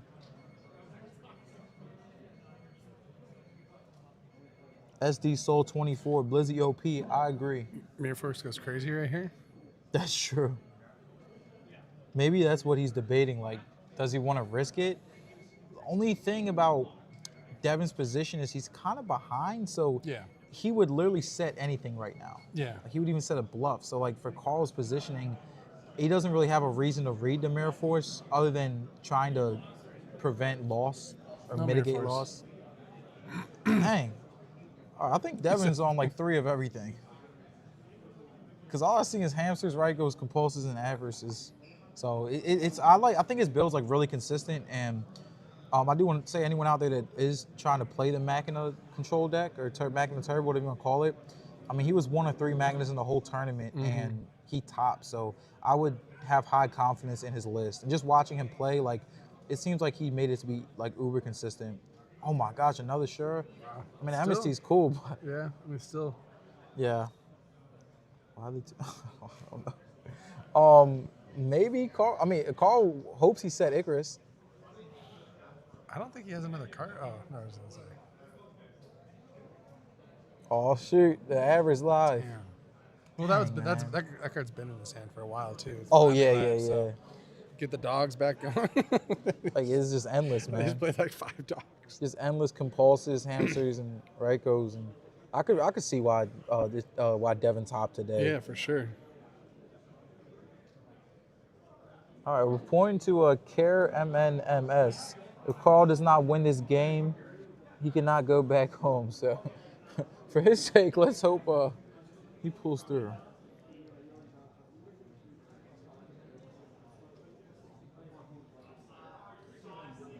All right, let's see what he tops off this avarice. The one thing he does need to see is more gas. That's the only weakness of gas. these avarice decks is that like they can become redundant at times because you're just recycling the same cards to do, mediocre plays. But I think at least like a Raiko protection, like Raiko with protection. Wait, I think you do your Mirror Force. I think he's kind of trying to play his body language a little different. Like, man. yeah, he is. No, that's actually really smart of Devin. Oh doesn't no, matter, the doesn't matter. ick. Just what he needed. What was it? Bottomless. Bottomless the Mirror Force. Oh my Yeah. gosh. And this is gonna be. This is game, right? I think so, yeah. Because it's Four gonna be Pierce. 16, unless that's a hamster. If that's a Raiko, this is over. Oh my gosh.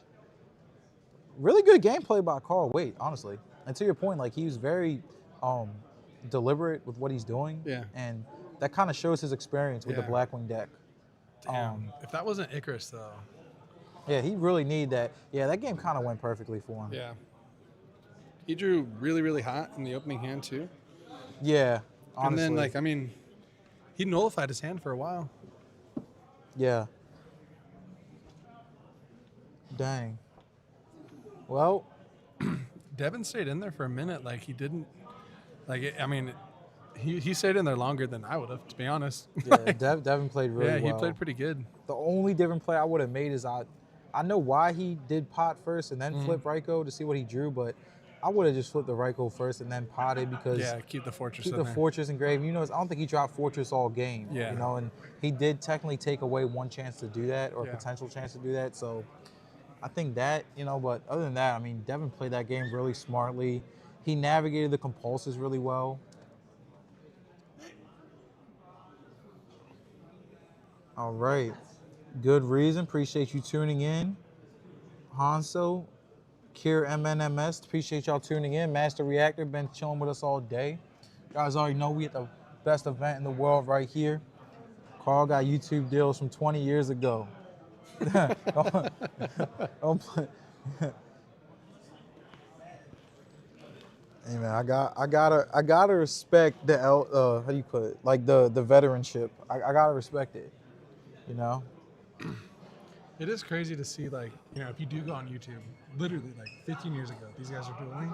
Yeah. You know what I mean? And now they're still doing the same thing with the cards that Exactly. they played back then too. Like, it is cool. Yeah, that's why I love Edison. Yeah, it's so cool to see. I'm 25. Like, so these dudes have literally been playing Yeah. almost longer than I've been around. So I got respect for anybody who's been playing the For game sure. over 10 years. That takes a lot of dedication. Triple OG. Cave-ism, what's going on? Welcome to the chat. Dang, I love the support that y'all showing right now. You know, I'm like really, I can't pick a side here. I would love to see either of these duelists advance to the top 8. They're both playing extremely well. And I can see exactly why they made top cut. I mean, Carl is just so deliberate and, you know, decisive with his plays. And Devin's playing one of those consistent versions of Mackin that we've seen. I'm 32 and I've been watching Carl. See, like, it's crazy, man. But like, I gotta respect it, man. The dedication from some of these players is just, it's incredible. But you know, we also gotta credit the LDS. You know, my man Luis for throwing this because we giving, you know, players an opportunity to play the game that they love in the Edison format.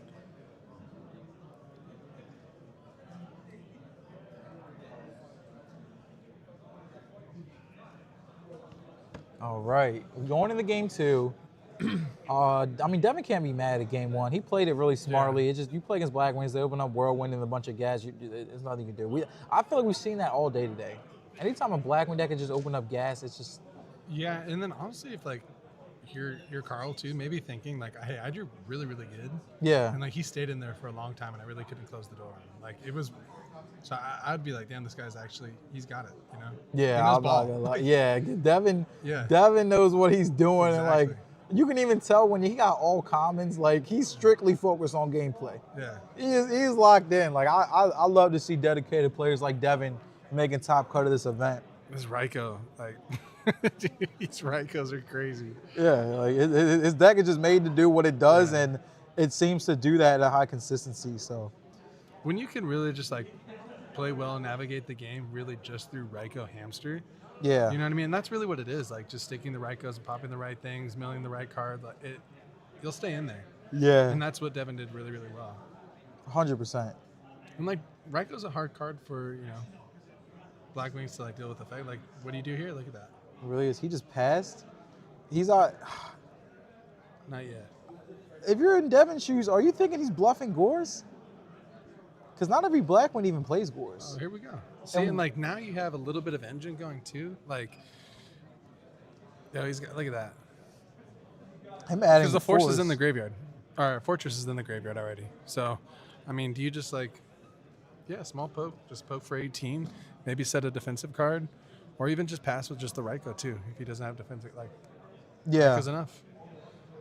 The only thing is like Shura, like I mean, still though, the Ryko is gonna deal with something. Yeah. He'll have to burn. He'll have to burn a collude on the gear frame, which already Yeah. +1, so it will nullify the Shura plus. Yep. But I also see Blackwing sometimes go turn 1 pass and then turn 2 they'll go Whirlwind Sirocco, and it will just be a blowout. But Yeah. it looks like Carl just does not have a good hand this time around. Oh Lord. What did he say? I didn't get to see. Torrential? Yeah. Yeah, that's beyond fine for Devin. Yeah. Oh, and his average live now too. Yeah. Yeah, he's gotten off to the races this game with no hesitation. Let's see, and Carl, the problem with the Machina matchup is you can side Crow, but it's really not doing much other than stopping Avarice, And I believe he's just gonna go for it, right? Yeah, he's got a Kaiku. Yep. Yeah, if Carl don't have heavy, this is game. There's no Gores? I mean, Gores, yeah. So, all right, well, Devin very decisively handles game 2. Oh, what? Yeah, let me get one, please.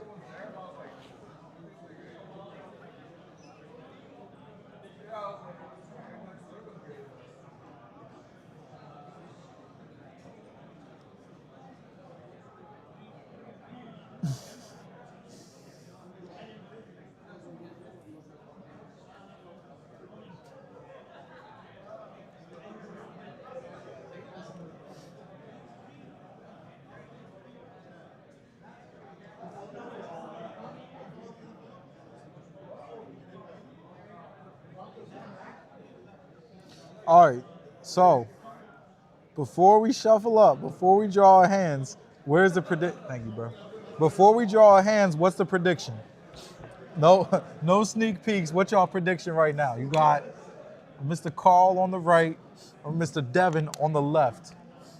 I think the fan favorite might be Carl based off the chats, but matchup-wise, Machinas do have decent advantages against Blackwings. He's got a lot of 1-for-1s, a lot of Raikos. Fortress is not the easiest for Blackwings to deal with positively. Devin also had, he milled both of his Cyber Dragons too, so Devin was also going first. I wonder why he decided, maybe it's just good overall, just to do it. Yeah. So we'll definitely see Cyber Dragons maybe from Devin. That way, if Carl goes summon Blackwing, he can at least special Cyber Dragon attack over and then set the Raiko and then kind of stabilize a little bit too. So I could see that. That's probably why they're in. Yeah. I do somewhat worry against Blackwings with Cyber because you have to be really careful. You can't put anything else on board. We're gonna see Carl turn 1 set a monster, set a back row. It's one of two things. It's either a Vayu and an Ick, or it's a Shuro that he's bluffing, and maybe he set a bottomless or deep. It could be Sirocco Devi, right? Turn 1. Oh no, I'm tripping. I'm tripping. So it's probably either the Icarus play or it's a bluff Shuro with a trap. Your top 16 game match has concluded. I like gambling. I'll go Devin. All right, well, Mr. Chill Game in 2743. Appreciate you tuning in, showing love to my main man Devin.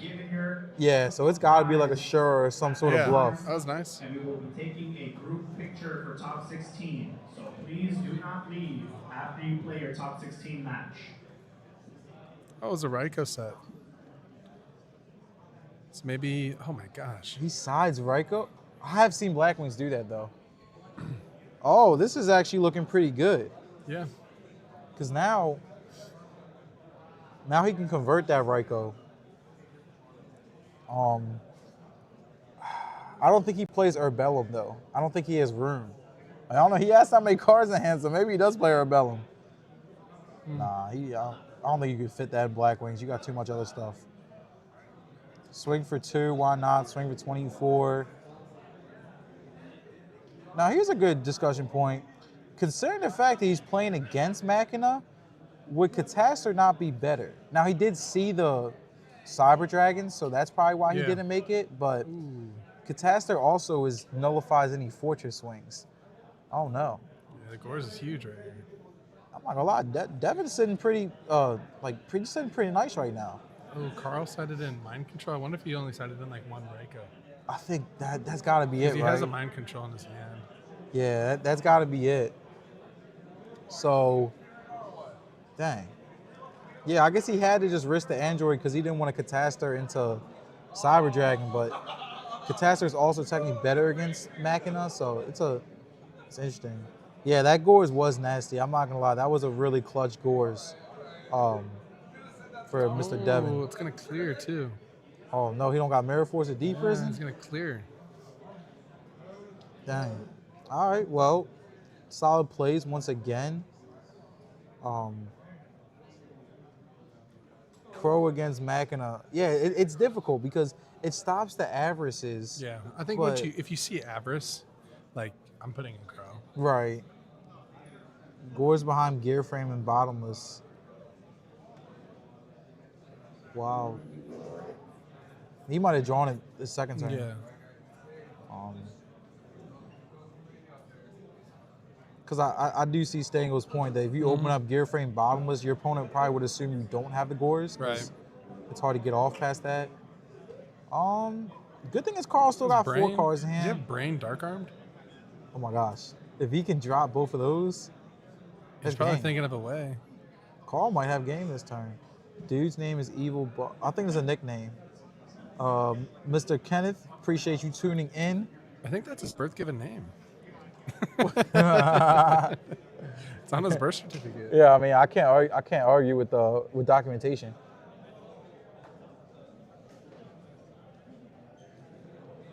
He's probably. I mean, I don't know if there's like a lot of plays.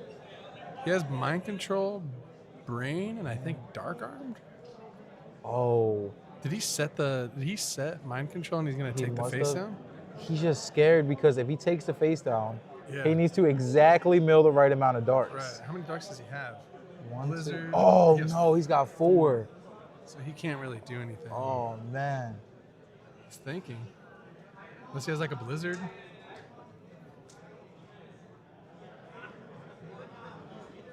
Yeah, no, I agree. The Gores was smoke screen behind that play, like really, really good. You just, you can't think about the Gores there.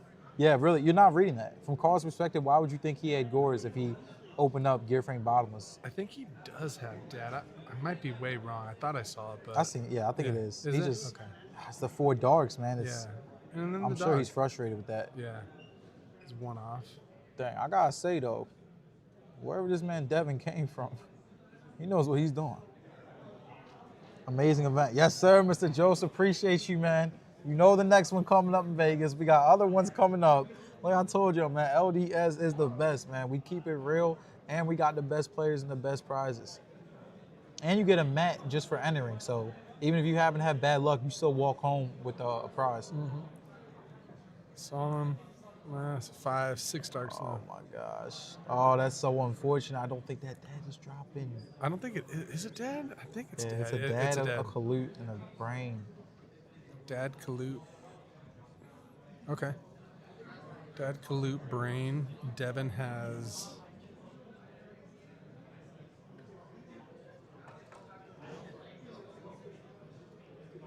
Dates confirmed for Vegas. Not yet. Not yet, but they will be being announced soon. Yeah. So just look Join out the for LDS that. Discord. They'll announce it there. Or even follow them on Instagram. They'll announce it. Yeah, and I would definitely advise everyone to join the Discord because Do we know what Carl has set? it's a bluff. Is it? I mean, this is getting. It's getting scary now. Yeah, I think Yeah. I mean, Devin might. Devin's in commanding position of yeah. this game. It was that Gores. That Gores was nice. Yeah, that Gores was a beautiful Gores. Yeah. See what I'm saying, man? All commons. He's not worried about rarities. He's worried about gameplay. I gotta respect it. You know, when they show up with all commons, they're not playing any games. They're trying to win. Yeah. Yeah. I mean, I think the dad is just way out of. You can't. There's nothing you can do really. Yeah. All right, let's see. Boom. You know, Brain with the tuner, clear the board maybe. Shura with a collude. Both good options. Maybe this. I think Carl milled the solemn. I was gonna say maybe it's a solemn set. Honestly, shout out to Devin. Devin's been playing to the T. I don't think he's really made any mistakes. I mean, maybe the questionable Fortress play in the earlier games, but I mean he's playing. Yeah. Pro Set Heavy Classic. My man been Pro Set Heavy since 06, man. My man Devin not ready. Oh, that's Right. not really doing too much. Does he have an Icarus? Like, I think he's just bluffing. yeah, like, This is that's game, right? You gotta not just exactly try. what he wants. Yeah, because Devin's just gonna keep putting on the He has pressure. 6 and cards in hand. Like, once he starts seeing Avarice, like it's a Oh. wrap. Torrential? Nah, I think Torrential's gone, right? Nope. Good call. I don't know if it was right to normal summon into that potential Torrential. Doesn't he have double fortress though? Yeah. I guess that's it. Oh wow. All right, so shout out to Devin. Also shout out to Carl too. Played a really nice game. Did really well today. Why? I mean, Carl didn't have to necessarily scoop. I mean, he went for the fortress. Yeah, never Fortress mind. for game. He's at 24. Yeah, if it wasn't anything like. Dang. Well, thank you guys for tuning in. Like I said, send your requests now for top 8. We won't know exactly until we see the bracket, but send your requests now. We do take all requests over here at the LDS, so let us know.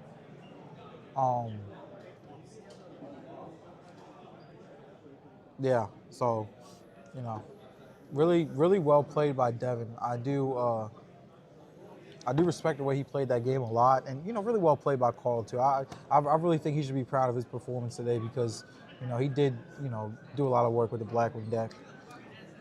Mr. Chill Gaming, yes it did. All right. I mean, top 8's next, guys. So we'll be right back. That boy, we'll be right back.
We got Gage back on the feature match table, top 8 versus Marcus.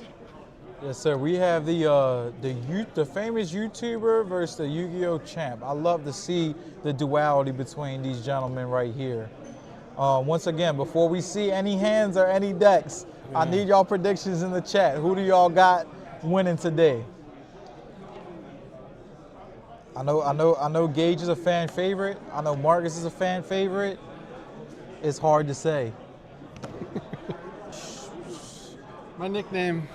Oh, That's Crush Cards. Oh, I'm like, Yeah. sure. All right. Okay, Hero Frog versus Black Wings. It depends on how they draw. It depends on how they open for sure. Yeah, this matchup can go either way. Gage happy to be here, it looks like. He's just happy to be here. That man is living, bro. This might get entered into a YouTube vlog or something like that.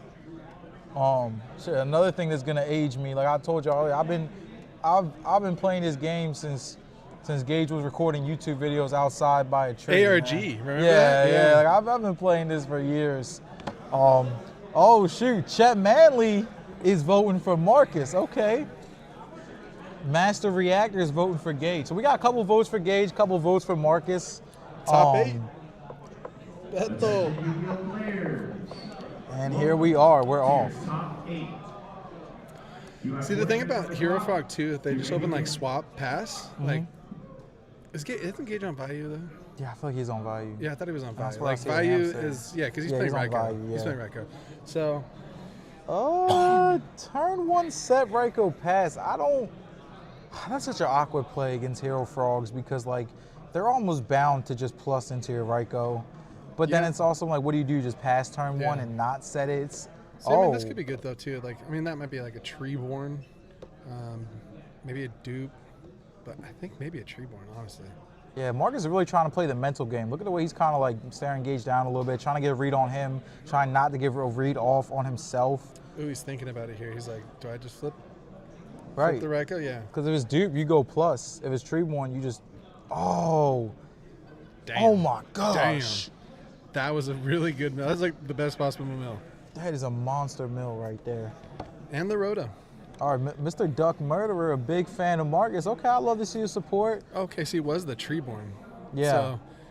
So, dang, really heads up play by Marcus to kind of bait him into that. I was gonna think maybe Arma send. He sent the Value. Is there a world where you send like either Necro or Plague? Since you do kind of have a little bit of steam.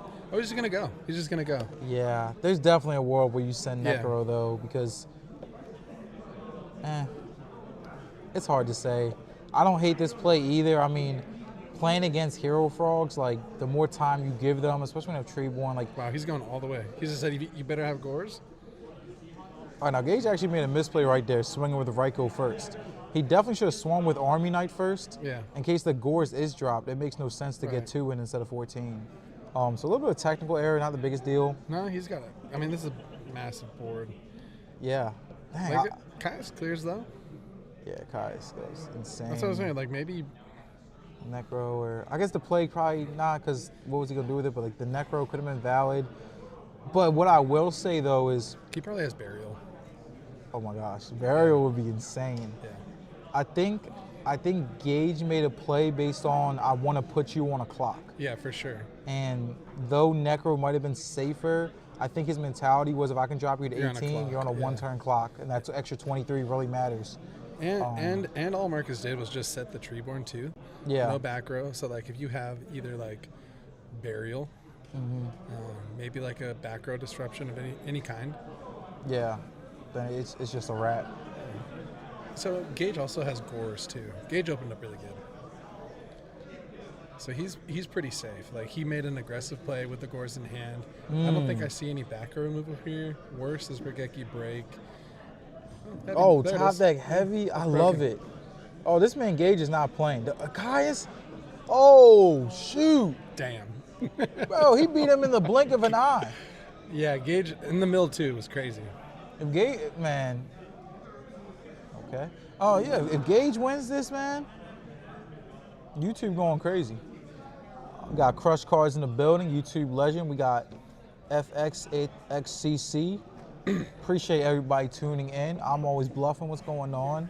Isabella Martinez. Look Good at luck, Gage, babe. bro. He's Bro, Gage is not playing no games. He's got, what did they say? You got the aura? Yeah, He's like got it right now. that Kai's was Sitting straight up. The only misstep he made was he should have not swung with Ryko first. Anytime you have a 200, a 14, and a 23, you always swing 14 first because his plays around Gore's better. But other than that, he played that game perfect.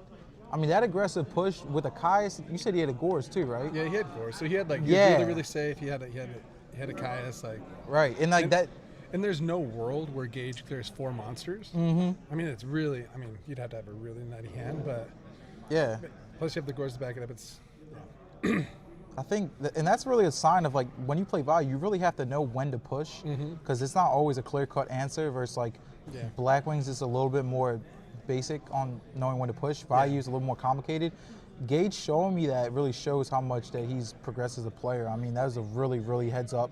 Like, because it was risky. Don't get me wrong. Yeah. If Marcus had Gores or Fader into a Caius, like, Gage was screwed. But at the same time, like, you have to make judgment calls, especially in this matchup in particular. And Gage got the good cybers. Those are the ulties. Those are nice. that YouTube pick, man. I think some Marcus we know was on Water Art too.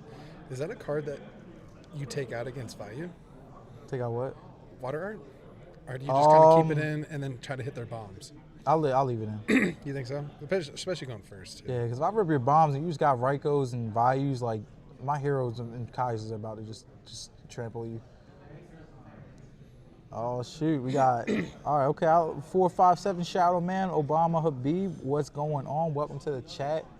Y'all tuning in to the best event in the country, in the world. Matter of fact, LDS, the best. Gage took a commanding victory with Game 1, and you know, you can see it on their body language. Like you said, Gage really has the aura right now. Like even with that cut, I mean that was a very confident cut that he just hit. He cut Marcus before he even finished his own pile shuffle. I mean that Gage is just off to the races. But even with just like one, I mean, I was gonna say even with like without hitting the values too, like he had Armonite, like he had such a good hand too. Yeah. So he just opened it really, really fast.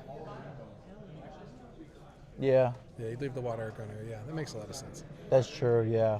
I just wondered about it because like if value's so fast, yeah, you know, and then like you're just like, I don't want to blink on a water art and just like. Right, or brick. Yeah, like some of Stratos and then water is dead till turn 3. Can we know the other top 8 pairings? It's Frazier Smith versus Tom Mack.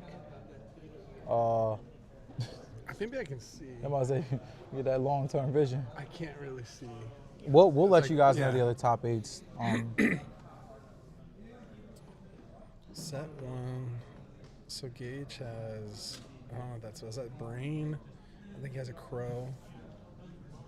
Greffer? Greffer's so broken. Oh, Greffer pitched the value. That's what he wants to see. Yeah, for sure. Dang. Gage is drawing beautifully. I wonder if it's just a dupe and then Marcus, if it's a dupe and then like you don't have like a way to like summon a Monarch next turn, yeah, you're going to be in a bad spot too. True. Or if Gage just has a Marcus deck is an amazing player, so, and he's played value time and time again, so he knows what he's doing for sure. Yeah, he's very familiar. And that always has been a weakness of the Frog deck. So, like, they play a substantial amount of defense, but they don't play so much to where, like, there is certain games where they just don't see any defense. And, like, sometimes the defense, too, against, like, value, like Regeki break, is not that great.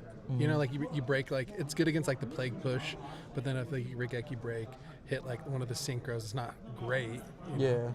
So what is he doing? He's going to 5? He's just trying to get over this dupe? Oh, Brio. What was I? Oh, never mind. Everyone is good when you mill well. I mean, I can't argue with that. Gage is going another aggressive push. Golly, Gage is not playing games. Like, he is not playing games. I love it. I love it. Oh, no. Oh, Gores. But, I mean... that Gores is really going to be detrimental for him. He has the minus just to out it. Yeah, I love the way Gage is playing, but I will say that Gores definitely was very detrimental. Yeah, I mean, maybe he was just like, hey, you know what? Didn't come there the first time. Didn't have it the first time. Let me just do it again. Heat check. I mean, right. That's literally what it is. It's a heat check. Shout out my man Mellow Ball. We are in North Carolina. Yeah, what do you do here, though? Like, you have, what, 2 cards in hand? That gore is so satisfying. I love it. That was wild. Appreciate everybody tuning in the chat right now. We do appreciate all feedback as well as any suggestions, as well as any comments based off the game. Yeah, he was definitely feeling himself there. Yeah. Like I said, heat check. Like, yeah, it's the definition of Yeah. what that is. Now there is a chance of that backwards Mirror Forge, which kind of could lead to his aggression. I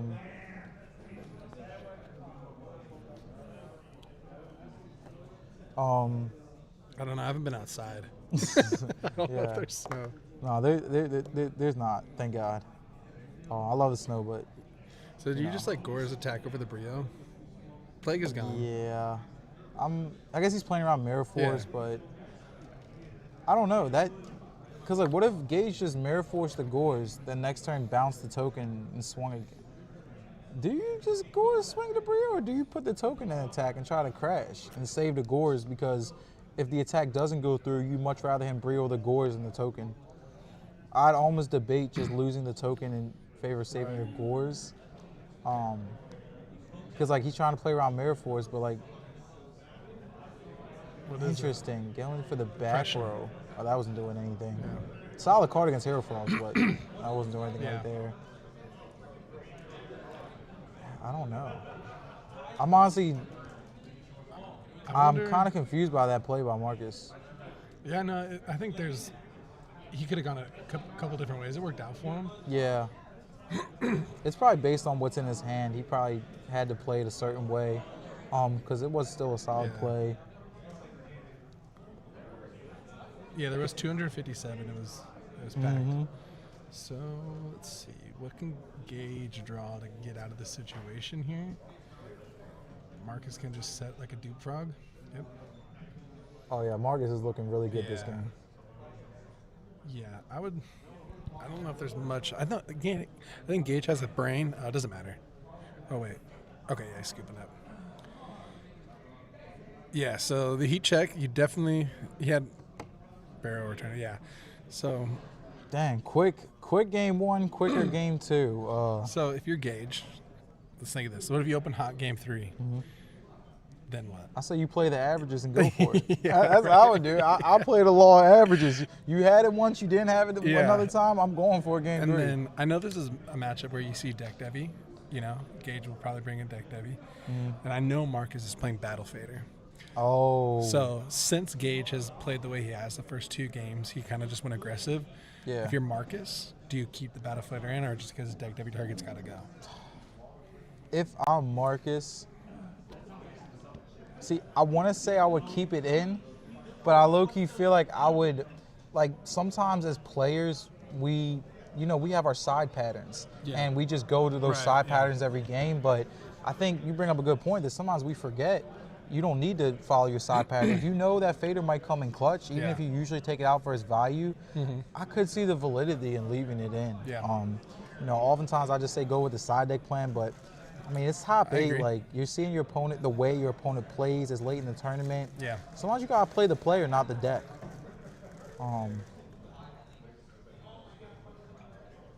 Yeah, that's the fear, is that it's not good against oppression or DDV, but it's also like, does he play the player? I mean, like, with the way Gage is playing, you kind of have to full send it all 3 games, because otherwise, like, when you do want to play with a more aggressive play style, your best bet is to kind of just go for it, because otherwise you're just, I think maybe what Gage could have done differently, well, obviously not just make 2, like I thought maybe he was like, he made that play because he had deck Devi. Yeah, that's what I thought too. I thought maybe he was making that play deck Devi. So like, if you have the deck Devi, you just make the one attack, maybe not even attack. Yeah. And then you just like deck Dev, see the hand, see if they have Gores. But I don't even know if he had deck Dev. Yeah. But I mean, couldn't he have made Goyo instead of the Brio, or did he need the Brio bounce? Play the player, not the deck. Let's go. Yes, sir. Yes. Quote Coach it. Card, you know what's up. It's your boy Fish coming at y'all with the quotes, man. Coming at y'all with the quotes, a.k.a. LDS, a.k.a. the best. Yes, it is Gage. That man has been going off today. Been playing very well. All right, so what is Gage's ideal opening here? It's honestly set hamster pass because Marcus is probably going to run into it. Unfortunately, I'm not sure that Gage drew a hamster. So he just might have. If that's a hamster, he's feeling good. Gage drew 6 monsters. Yeah. All monster hands is like, Yeah, like it's got to be very specifically Sirocco, Greffer, and stuff. Yeah. Otherwise, you're just stuck on normal summons. This is probably a hand where you're like, damn, I have to go aggressive now again. Yeah. Is Frazier still in? Yes, sir. So He I is will playing in give top y'all a 8. top 8. It's Frazier Smith versus Tom Mack. Is Marcus Hayden versus Gage Poljak. And then there's Bowen Chen, Devin Cutts, Jeremy McWan, and Mitchell Nouse. Those 4 gentlemen are also in top 8. Got Browntown in here. I don't know what Browntown is. All the monsters. Yeah, oh, okay. monsters. I like that, Mr. Wolf KMH. So is this like an that. Armor Knight that Gage is thinking about here? Why are we talking about hamster? Honestly, I feel that hamster's a relatively good card to set against Hero Frogs game 2 and game 3 because. So maybe Necros get set here. If you go Armageddon Knight, to dump Necro turn 1, they're just going to Kaiku you. If you set a Raikou, they're just going to plus over it. Setting hamster's kind of the safest play against the Hero Frog. If not, maybe a bluff set value. I like that too, based off of Beta Soul Exchange.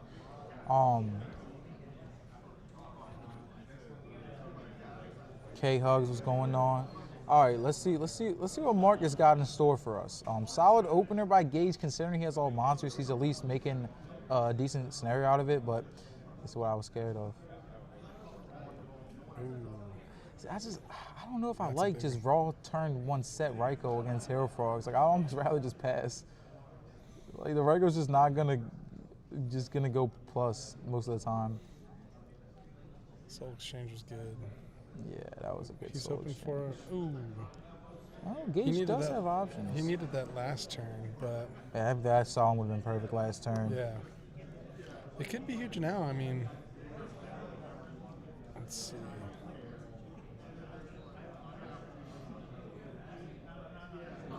Maybe set something, set a Solemn. Or you can just wait, try to bait out. I mean, he has the Necro. If he can set up a Synchro play or Kai's play. I think he has another Arma in hand.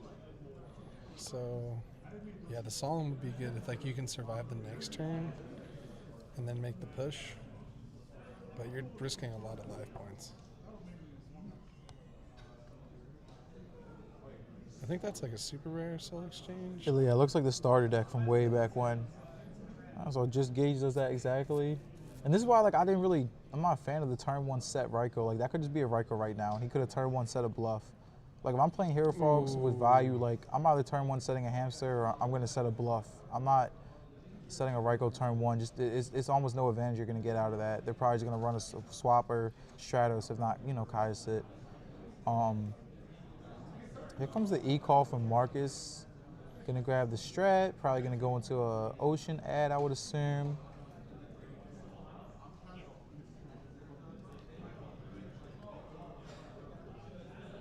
All right, let's see what he gets off this Strat. Oh, the ad. Okay, so he's trying to apply pressure. Yeah, I think he smelled a little bit of blood in the water too. Yeah, true, because he probably starting to get a read that each has a lot of monsters. And it also depends on what Marcus's back row is. I mean, a Regeki break could be really clutch. I was gonna maybe he Regeki breaks. Oh, he's gonna go for game. Oh. Well, he has Necro, so he can't. So. Oh, it's a Plague in the graveyard. Yeah. So if Marcus doesn't set anything, Gage has a good chance to make a comeback. He's got to go for a push. Right. Oh man, that's the conundrum of playing as Hero Frogs is that you have to push against them because if you give them more time, they're just gonna keep drawing Monarchs and Another Miracles. monster. This is just very, very unfortunate draws. Yeah. I mean, he has Plague, Necro. He's not completely out of it. I just really can't get a tell what those cards are in his hand. Yeah, it really could be anything. Card Trooper, top for Plague. Oh, and then it's Sack for Kaiser's Kais. own. Okay, I like Okay, that. Not bad, not bad. And then now, let's see. He has Necro. So this is still Doesn't something. Marcus have the Treeborn still? I don't think Marcus has a tree. Oh, so he doesn't. No, I think, what is that, a brain? Oh no. Dang, what a game 3, guys. Yeah. Really exciting now game 3 it's- for now our it's top 8. interesting for sure. I think Marcus could just like find a way to. You can't brain force the Necro. Okay, that's crazy. Oh was, man, that's Prodigy crazy, yeah. for the essentially free tribute summon in a sense. Imagine it's Ryza. Oh, and then Raz would be crazy. Yeah. But Marcus has the brain too. I don't know if you play the brain here. Well, yeah, I don't know if you play the brain here. It depends on if he has like a. Like if it's. Because he has Necro. So you can have like brain. No, I don't think so. One thing I like that Marcus does when he plays is he really considers Everything. the blowout You do opportunities play the brain. that the opponent could do.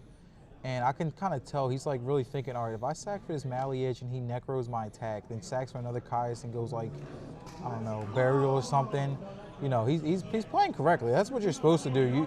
You don't want to play too hard into like mathematical improbabilities, but you do want to play safe. Summon Gores? Oh, summon Mally. Okay. He's gonna draw 1. Ooh, so this is it for Gage, really. All right, That was Gage. nice. You have card advantage. He top decked Another Trooper. monster. Like this man can't. Well, catch he a- top decked that for Oh play, yeah, he knew that was so, coming. There's nothing you can do about that. You can't set the card Trooper. Armor Knight's not doing much. Okay, you gotta hope and pray. Nope. Oh. Oh my gosh. No way. This man milled the perfect number of darks. Hit the back row. Okay. And Marcus even played around the Caius that Gage could have had. That was crazy. Okay. I mean, so Marcus has no hand. That Oh, Gage is on another one today. that was crazy. Yo, Gage That got was the crazy. aura. Like, card trooper milled 3, milled the perfect number of darks. That was crazy. Dude, I gotta Dark love Arm it, is man. That card is so crazy. So if you're Marcus here, what can you hope for to go for game? So Gage is at 25. There's nothing you can really draw for game. Miracle? Yeah, Miracle would probably be the best top deck. Oh no. That was crazy. So he has an Armor Knight. Okay. All right, now this is just a technical misplay. This could be just game though. Yeah. So what's the misplay? He's supposed to go trooper first.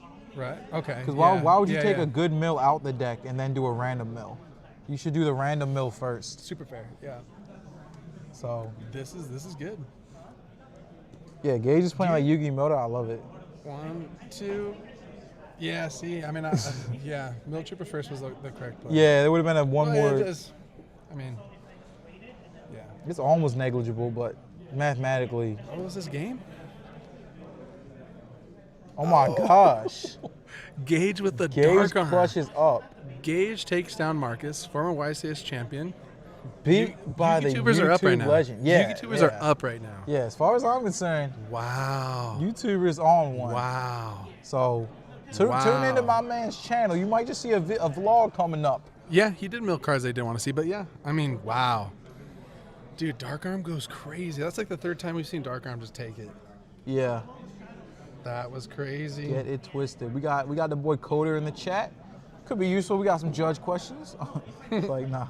Insane. Yo, man, Marcus is dude. Yeah, honestly, I love the support in the chat right now, guys. I mean, that was like a really intense match. So I love it. And we got 257 viewing right now. Shout out to each and every single one of the 257 we got going on right now. Yes, sir. You guys are doing great. Oh, we got 343 now, just like that. Wow. That was awesome. I mean, wow. Dark Arm is a crazy card.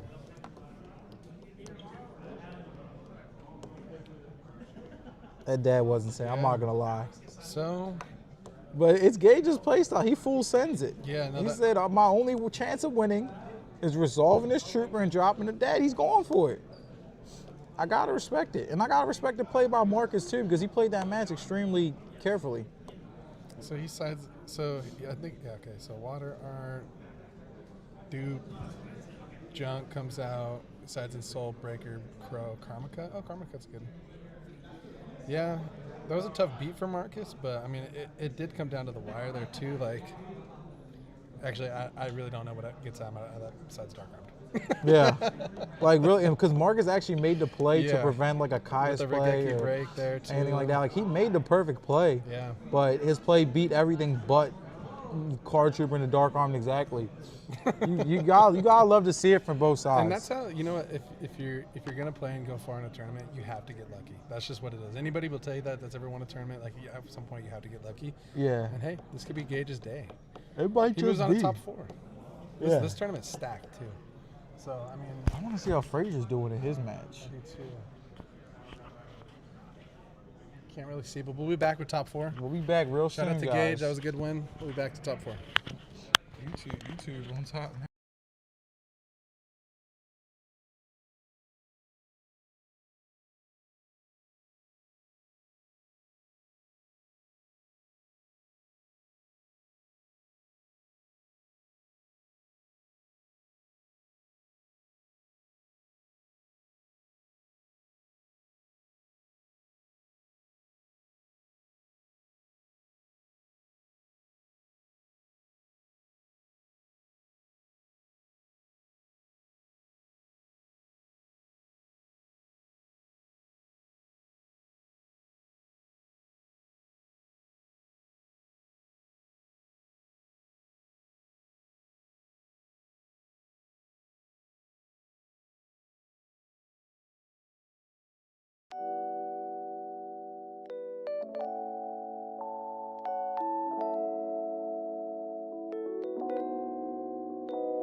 And we are back. Welcome, everybody. We're back like we never left. It's your boy Fish in the building with the LDS, the Legacy Duelist Series, the best in the world.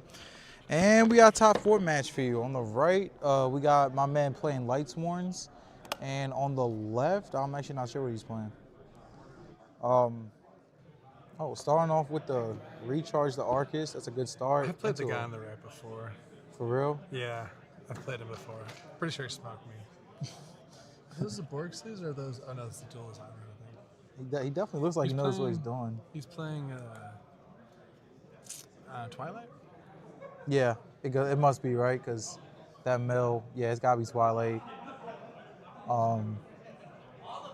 Chaos Angel, we waiting for Vegas like the mom plays waiting for Ben. Yes, sir. As soon as that Vegas announcement comes out, you guys know what to do. Hit that website and pre-reg. And in the meantime, grab yourself a couple YGG mats because they the hardest in the game. The tan dark arms are insane. Yeah, those are nice. Yeah, top 8. I know everyone who top 8 is feeling real good. Yeah. Oh, it's Mr. Bowen versus Jeremy. Oh, so Jeremy McQuan going all the way with Black Wings. One thing I'll say about Jeremy McQuan, he's a very underrated player. I know he's been playing for a little while, and sometimes that humbleness or that humility makes people underrate you. But Jeremy's a very, very deadly duelist. The other side of top 4 is Gage versus Tom. Yeah. So we got Gage Polejack, Tom Mack. That's Hero Frogs versus Vayu, and then we have Mr. Bowen versus Jeremy. That's Twilight versus Blackwing. So Blackwing, Vayu, Twilight, and Hero Frog. We probably could have guessed that. Lila Torrential? Yep, hit the Torrential. There's just a lot of steam already in the graveyard too. His second resource is wide open already. Yeah. So he has a JD. Oh, really? I don't think he has JD already. Oh my gosh. I think, does he drop it and just go? It's hard to say because that's 3K damage, but it also could just get popped, and it might be more advantageous to hold it when he could trigger. Oh, he's gonna go for it. I respect he might have it. like reincarnation, maybe. Right. So he just probably doesn't care. Put the damage in there, and he can't really. Maybe he just doesn't want to pass at 64 because Jeremy has like a full hand. Does he have double JD? Oh, he's average. Okay, that makes sense. I see. He wanted to get it out before. Yeah. Okay, I like that play. Lumina for sure.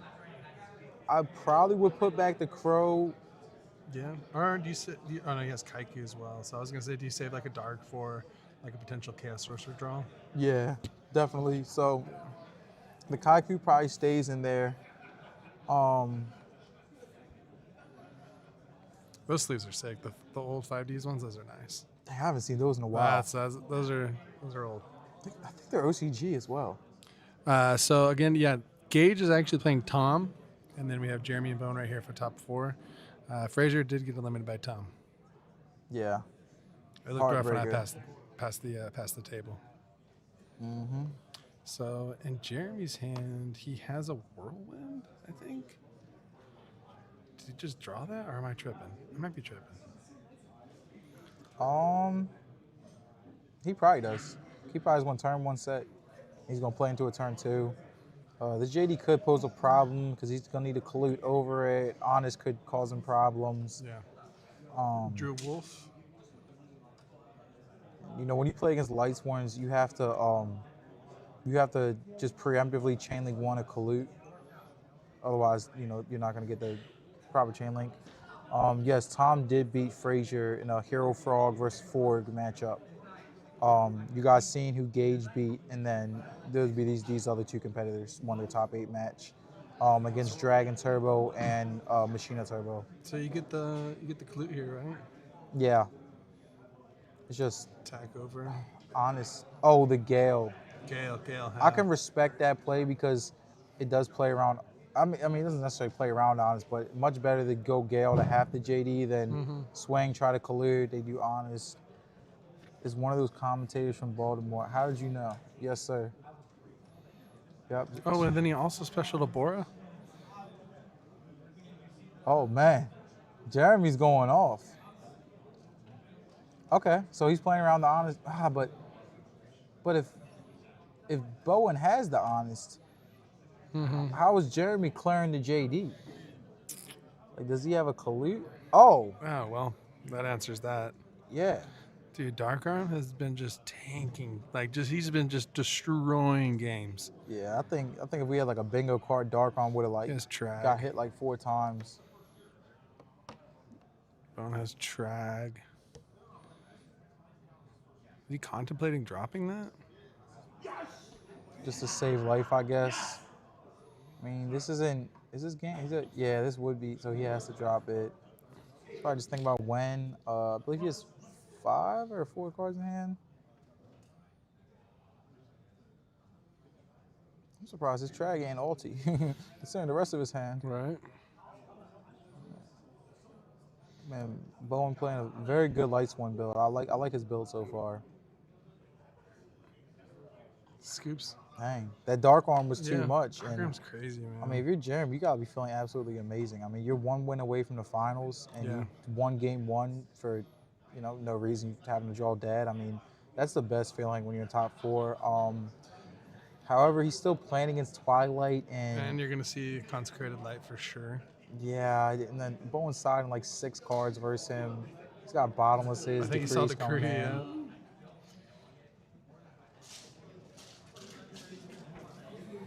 Side out like against Light Swarms, like me, I always side out like the non-changeables. Obviously, like I side out Mirror Force, I side out D Prisons, stuff like that. Yeah, because they're just gonna get popped anyways. Yeah. You really just want to stop their summons. I'm always bluffing, appreciate it, man. Kalute is a very good card. Yeah, I wonder how the game would have went if he didn't just drop the JD. Yeah. I'm always wondering he would have just waited a little bit. Yeah, because he could have at least. He would have waited 1 turn. He wouldn't have died. Yeah, he would have Tragged to save his life. Yeah. And then JD to follow up. Yeah. But I guess he really needed to drop that Avers. I guess. I mean, he had Trag in his hand, so it's like you weren't gonna die. And then like if he committed to the board, because he had the Whirlwind, and then he just like I mean, if he would have waited 1 turn, that was a little bit trigger happy. Yeah. Of Bowen, so. It's understandable. You see blood in the water. It's top 4. JD, if this thing just sticks for a turn 2, you lose. It's difficult. I think I would have like confident. He did confident make the play, but like if he would have just like had like Honest in hand too, it'd been really good. Yeah, the Honest in hand would have like really kind of nullified that push by Jeremy. So right? Oh no, he had Dark Arm. His Dark, yeah. He could at least try to push back beyond that. Yeah. Crack the Dark Arm. I mean, Black one's open Whirlwind, sure, and Dark Arm. What are you gonna do?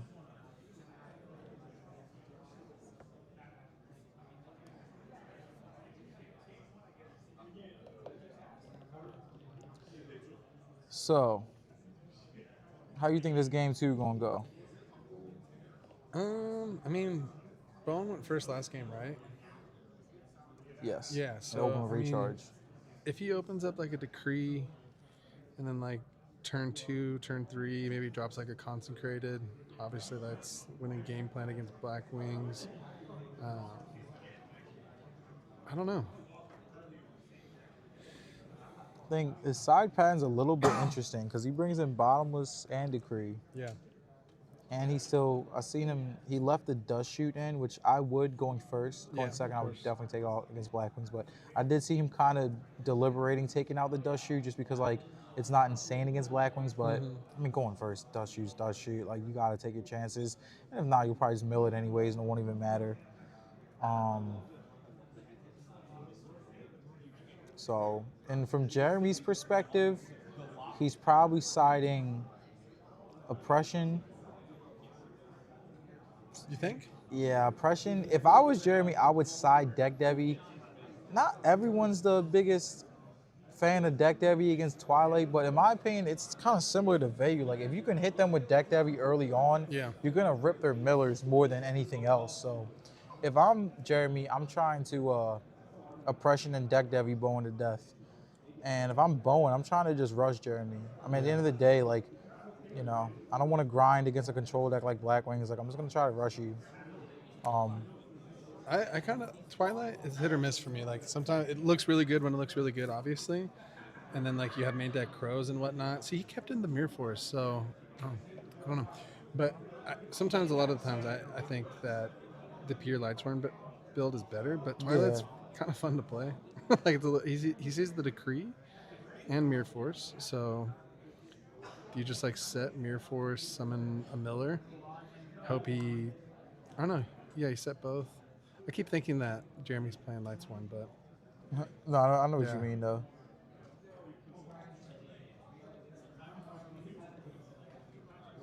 that's fair. That's fair. I see what you're saying. Yeah. All right. Okay. So Necro Garden was a really good mill. Yep. Honest, not the best mill. I doubt he plays Beckoning Light, so it's probably not going to add him too much advantage. Whatever Jeremy does, Bowen's plan is probably just mirror force your attack, end phase this decree, and try to push on. I mean, it's the best thing he can Yeah, do. like I said, opening the decree is like step 1, against Black Wings for sure. Yeah. Yep, he's going mirror force. Oh, and Jeremy has no back rows, which is not a good sign. I mean, he might have Gores, but to be honest, looking at his hand, looks like he just did not see. Does he have? I think it's Solemn. Yeah, he's got a solemn. Okay. It would have just got popped Yeah. out of Lila, so.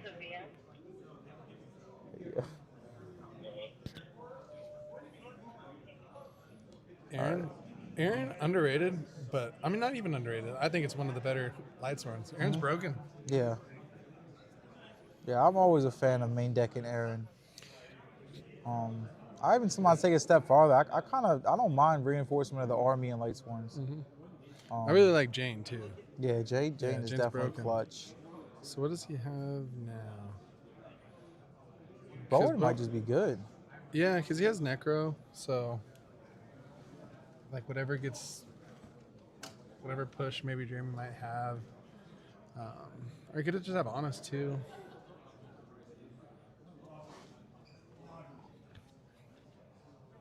Yeah. Honest is the best Lights one. Honest is really the best Lights one. Yeah. I hate that card. The honorary angel. Yeah. You can't mess with bottomless. I mean with honest. Dang. All right. Log in. All right.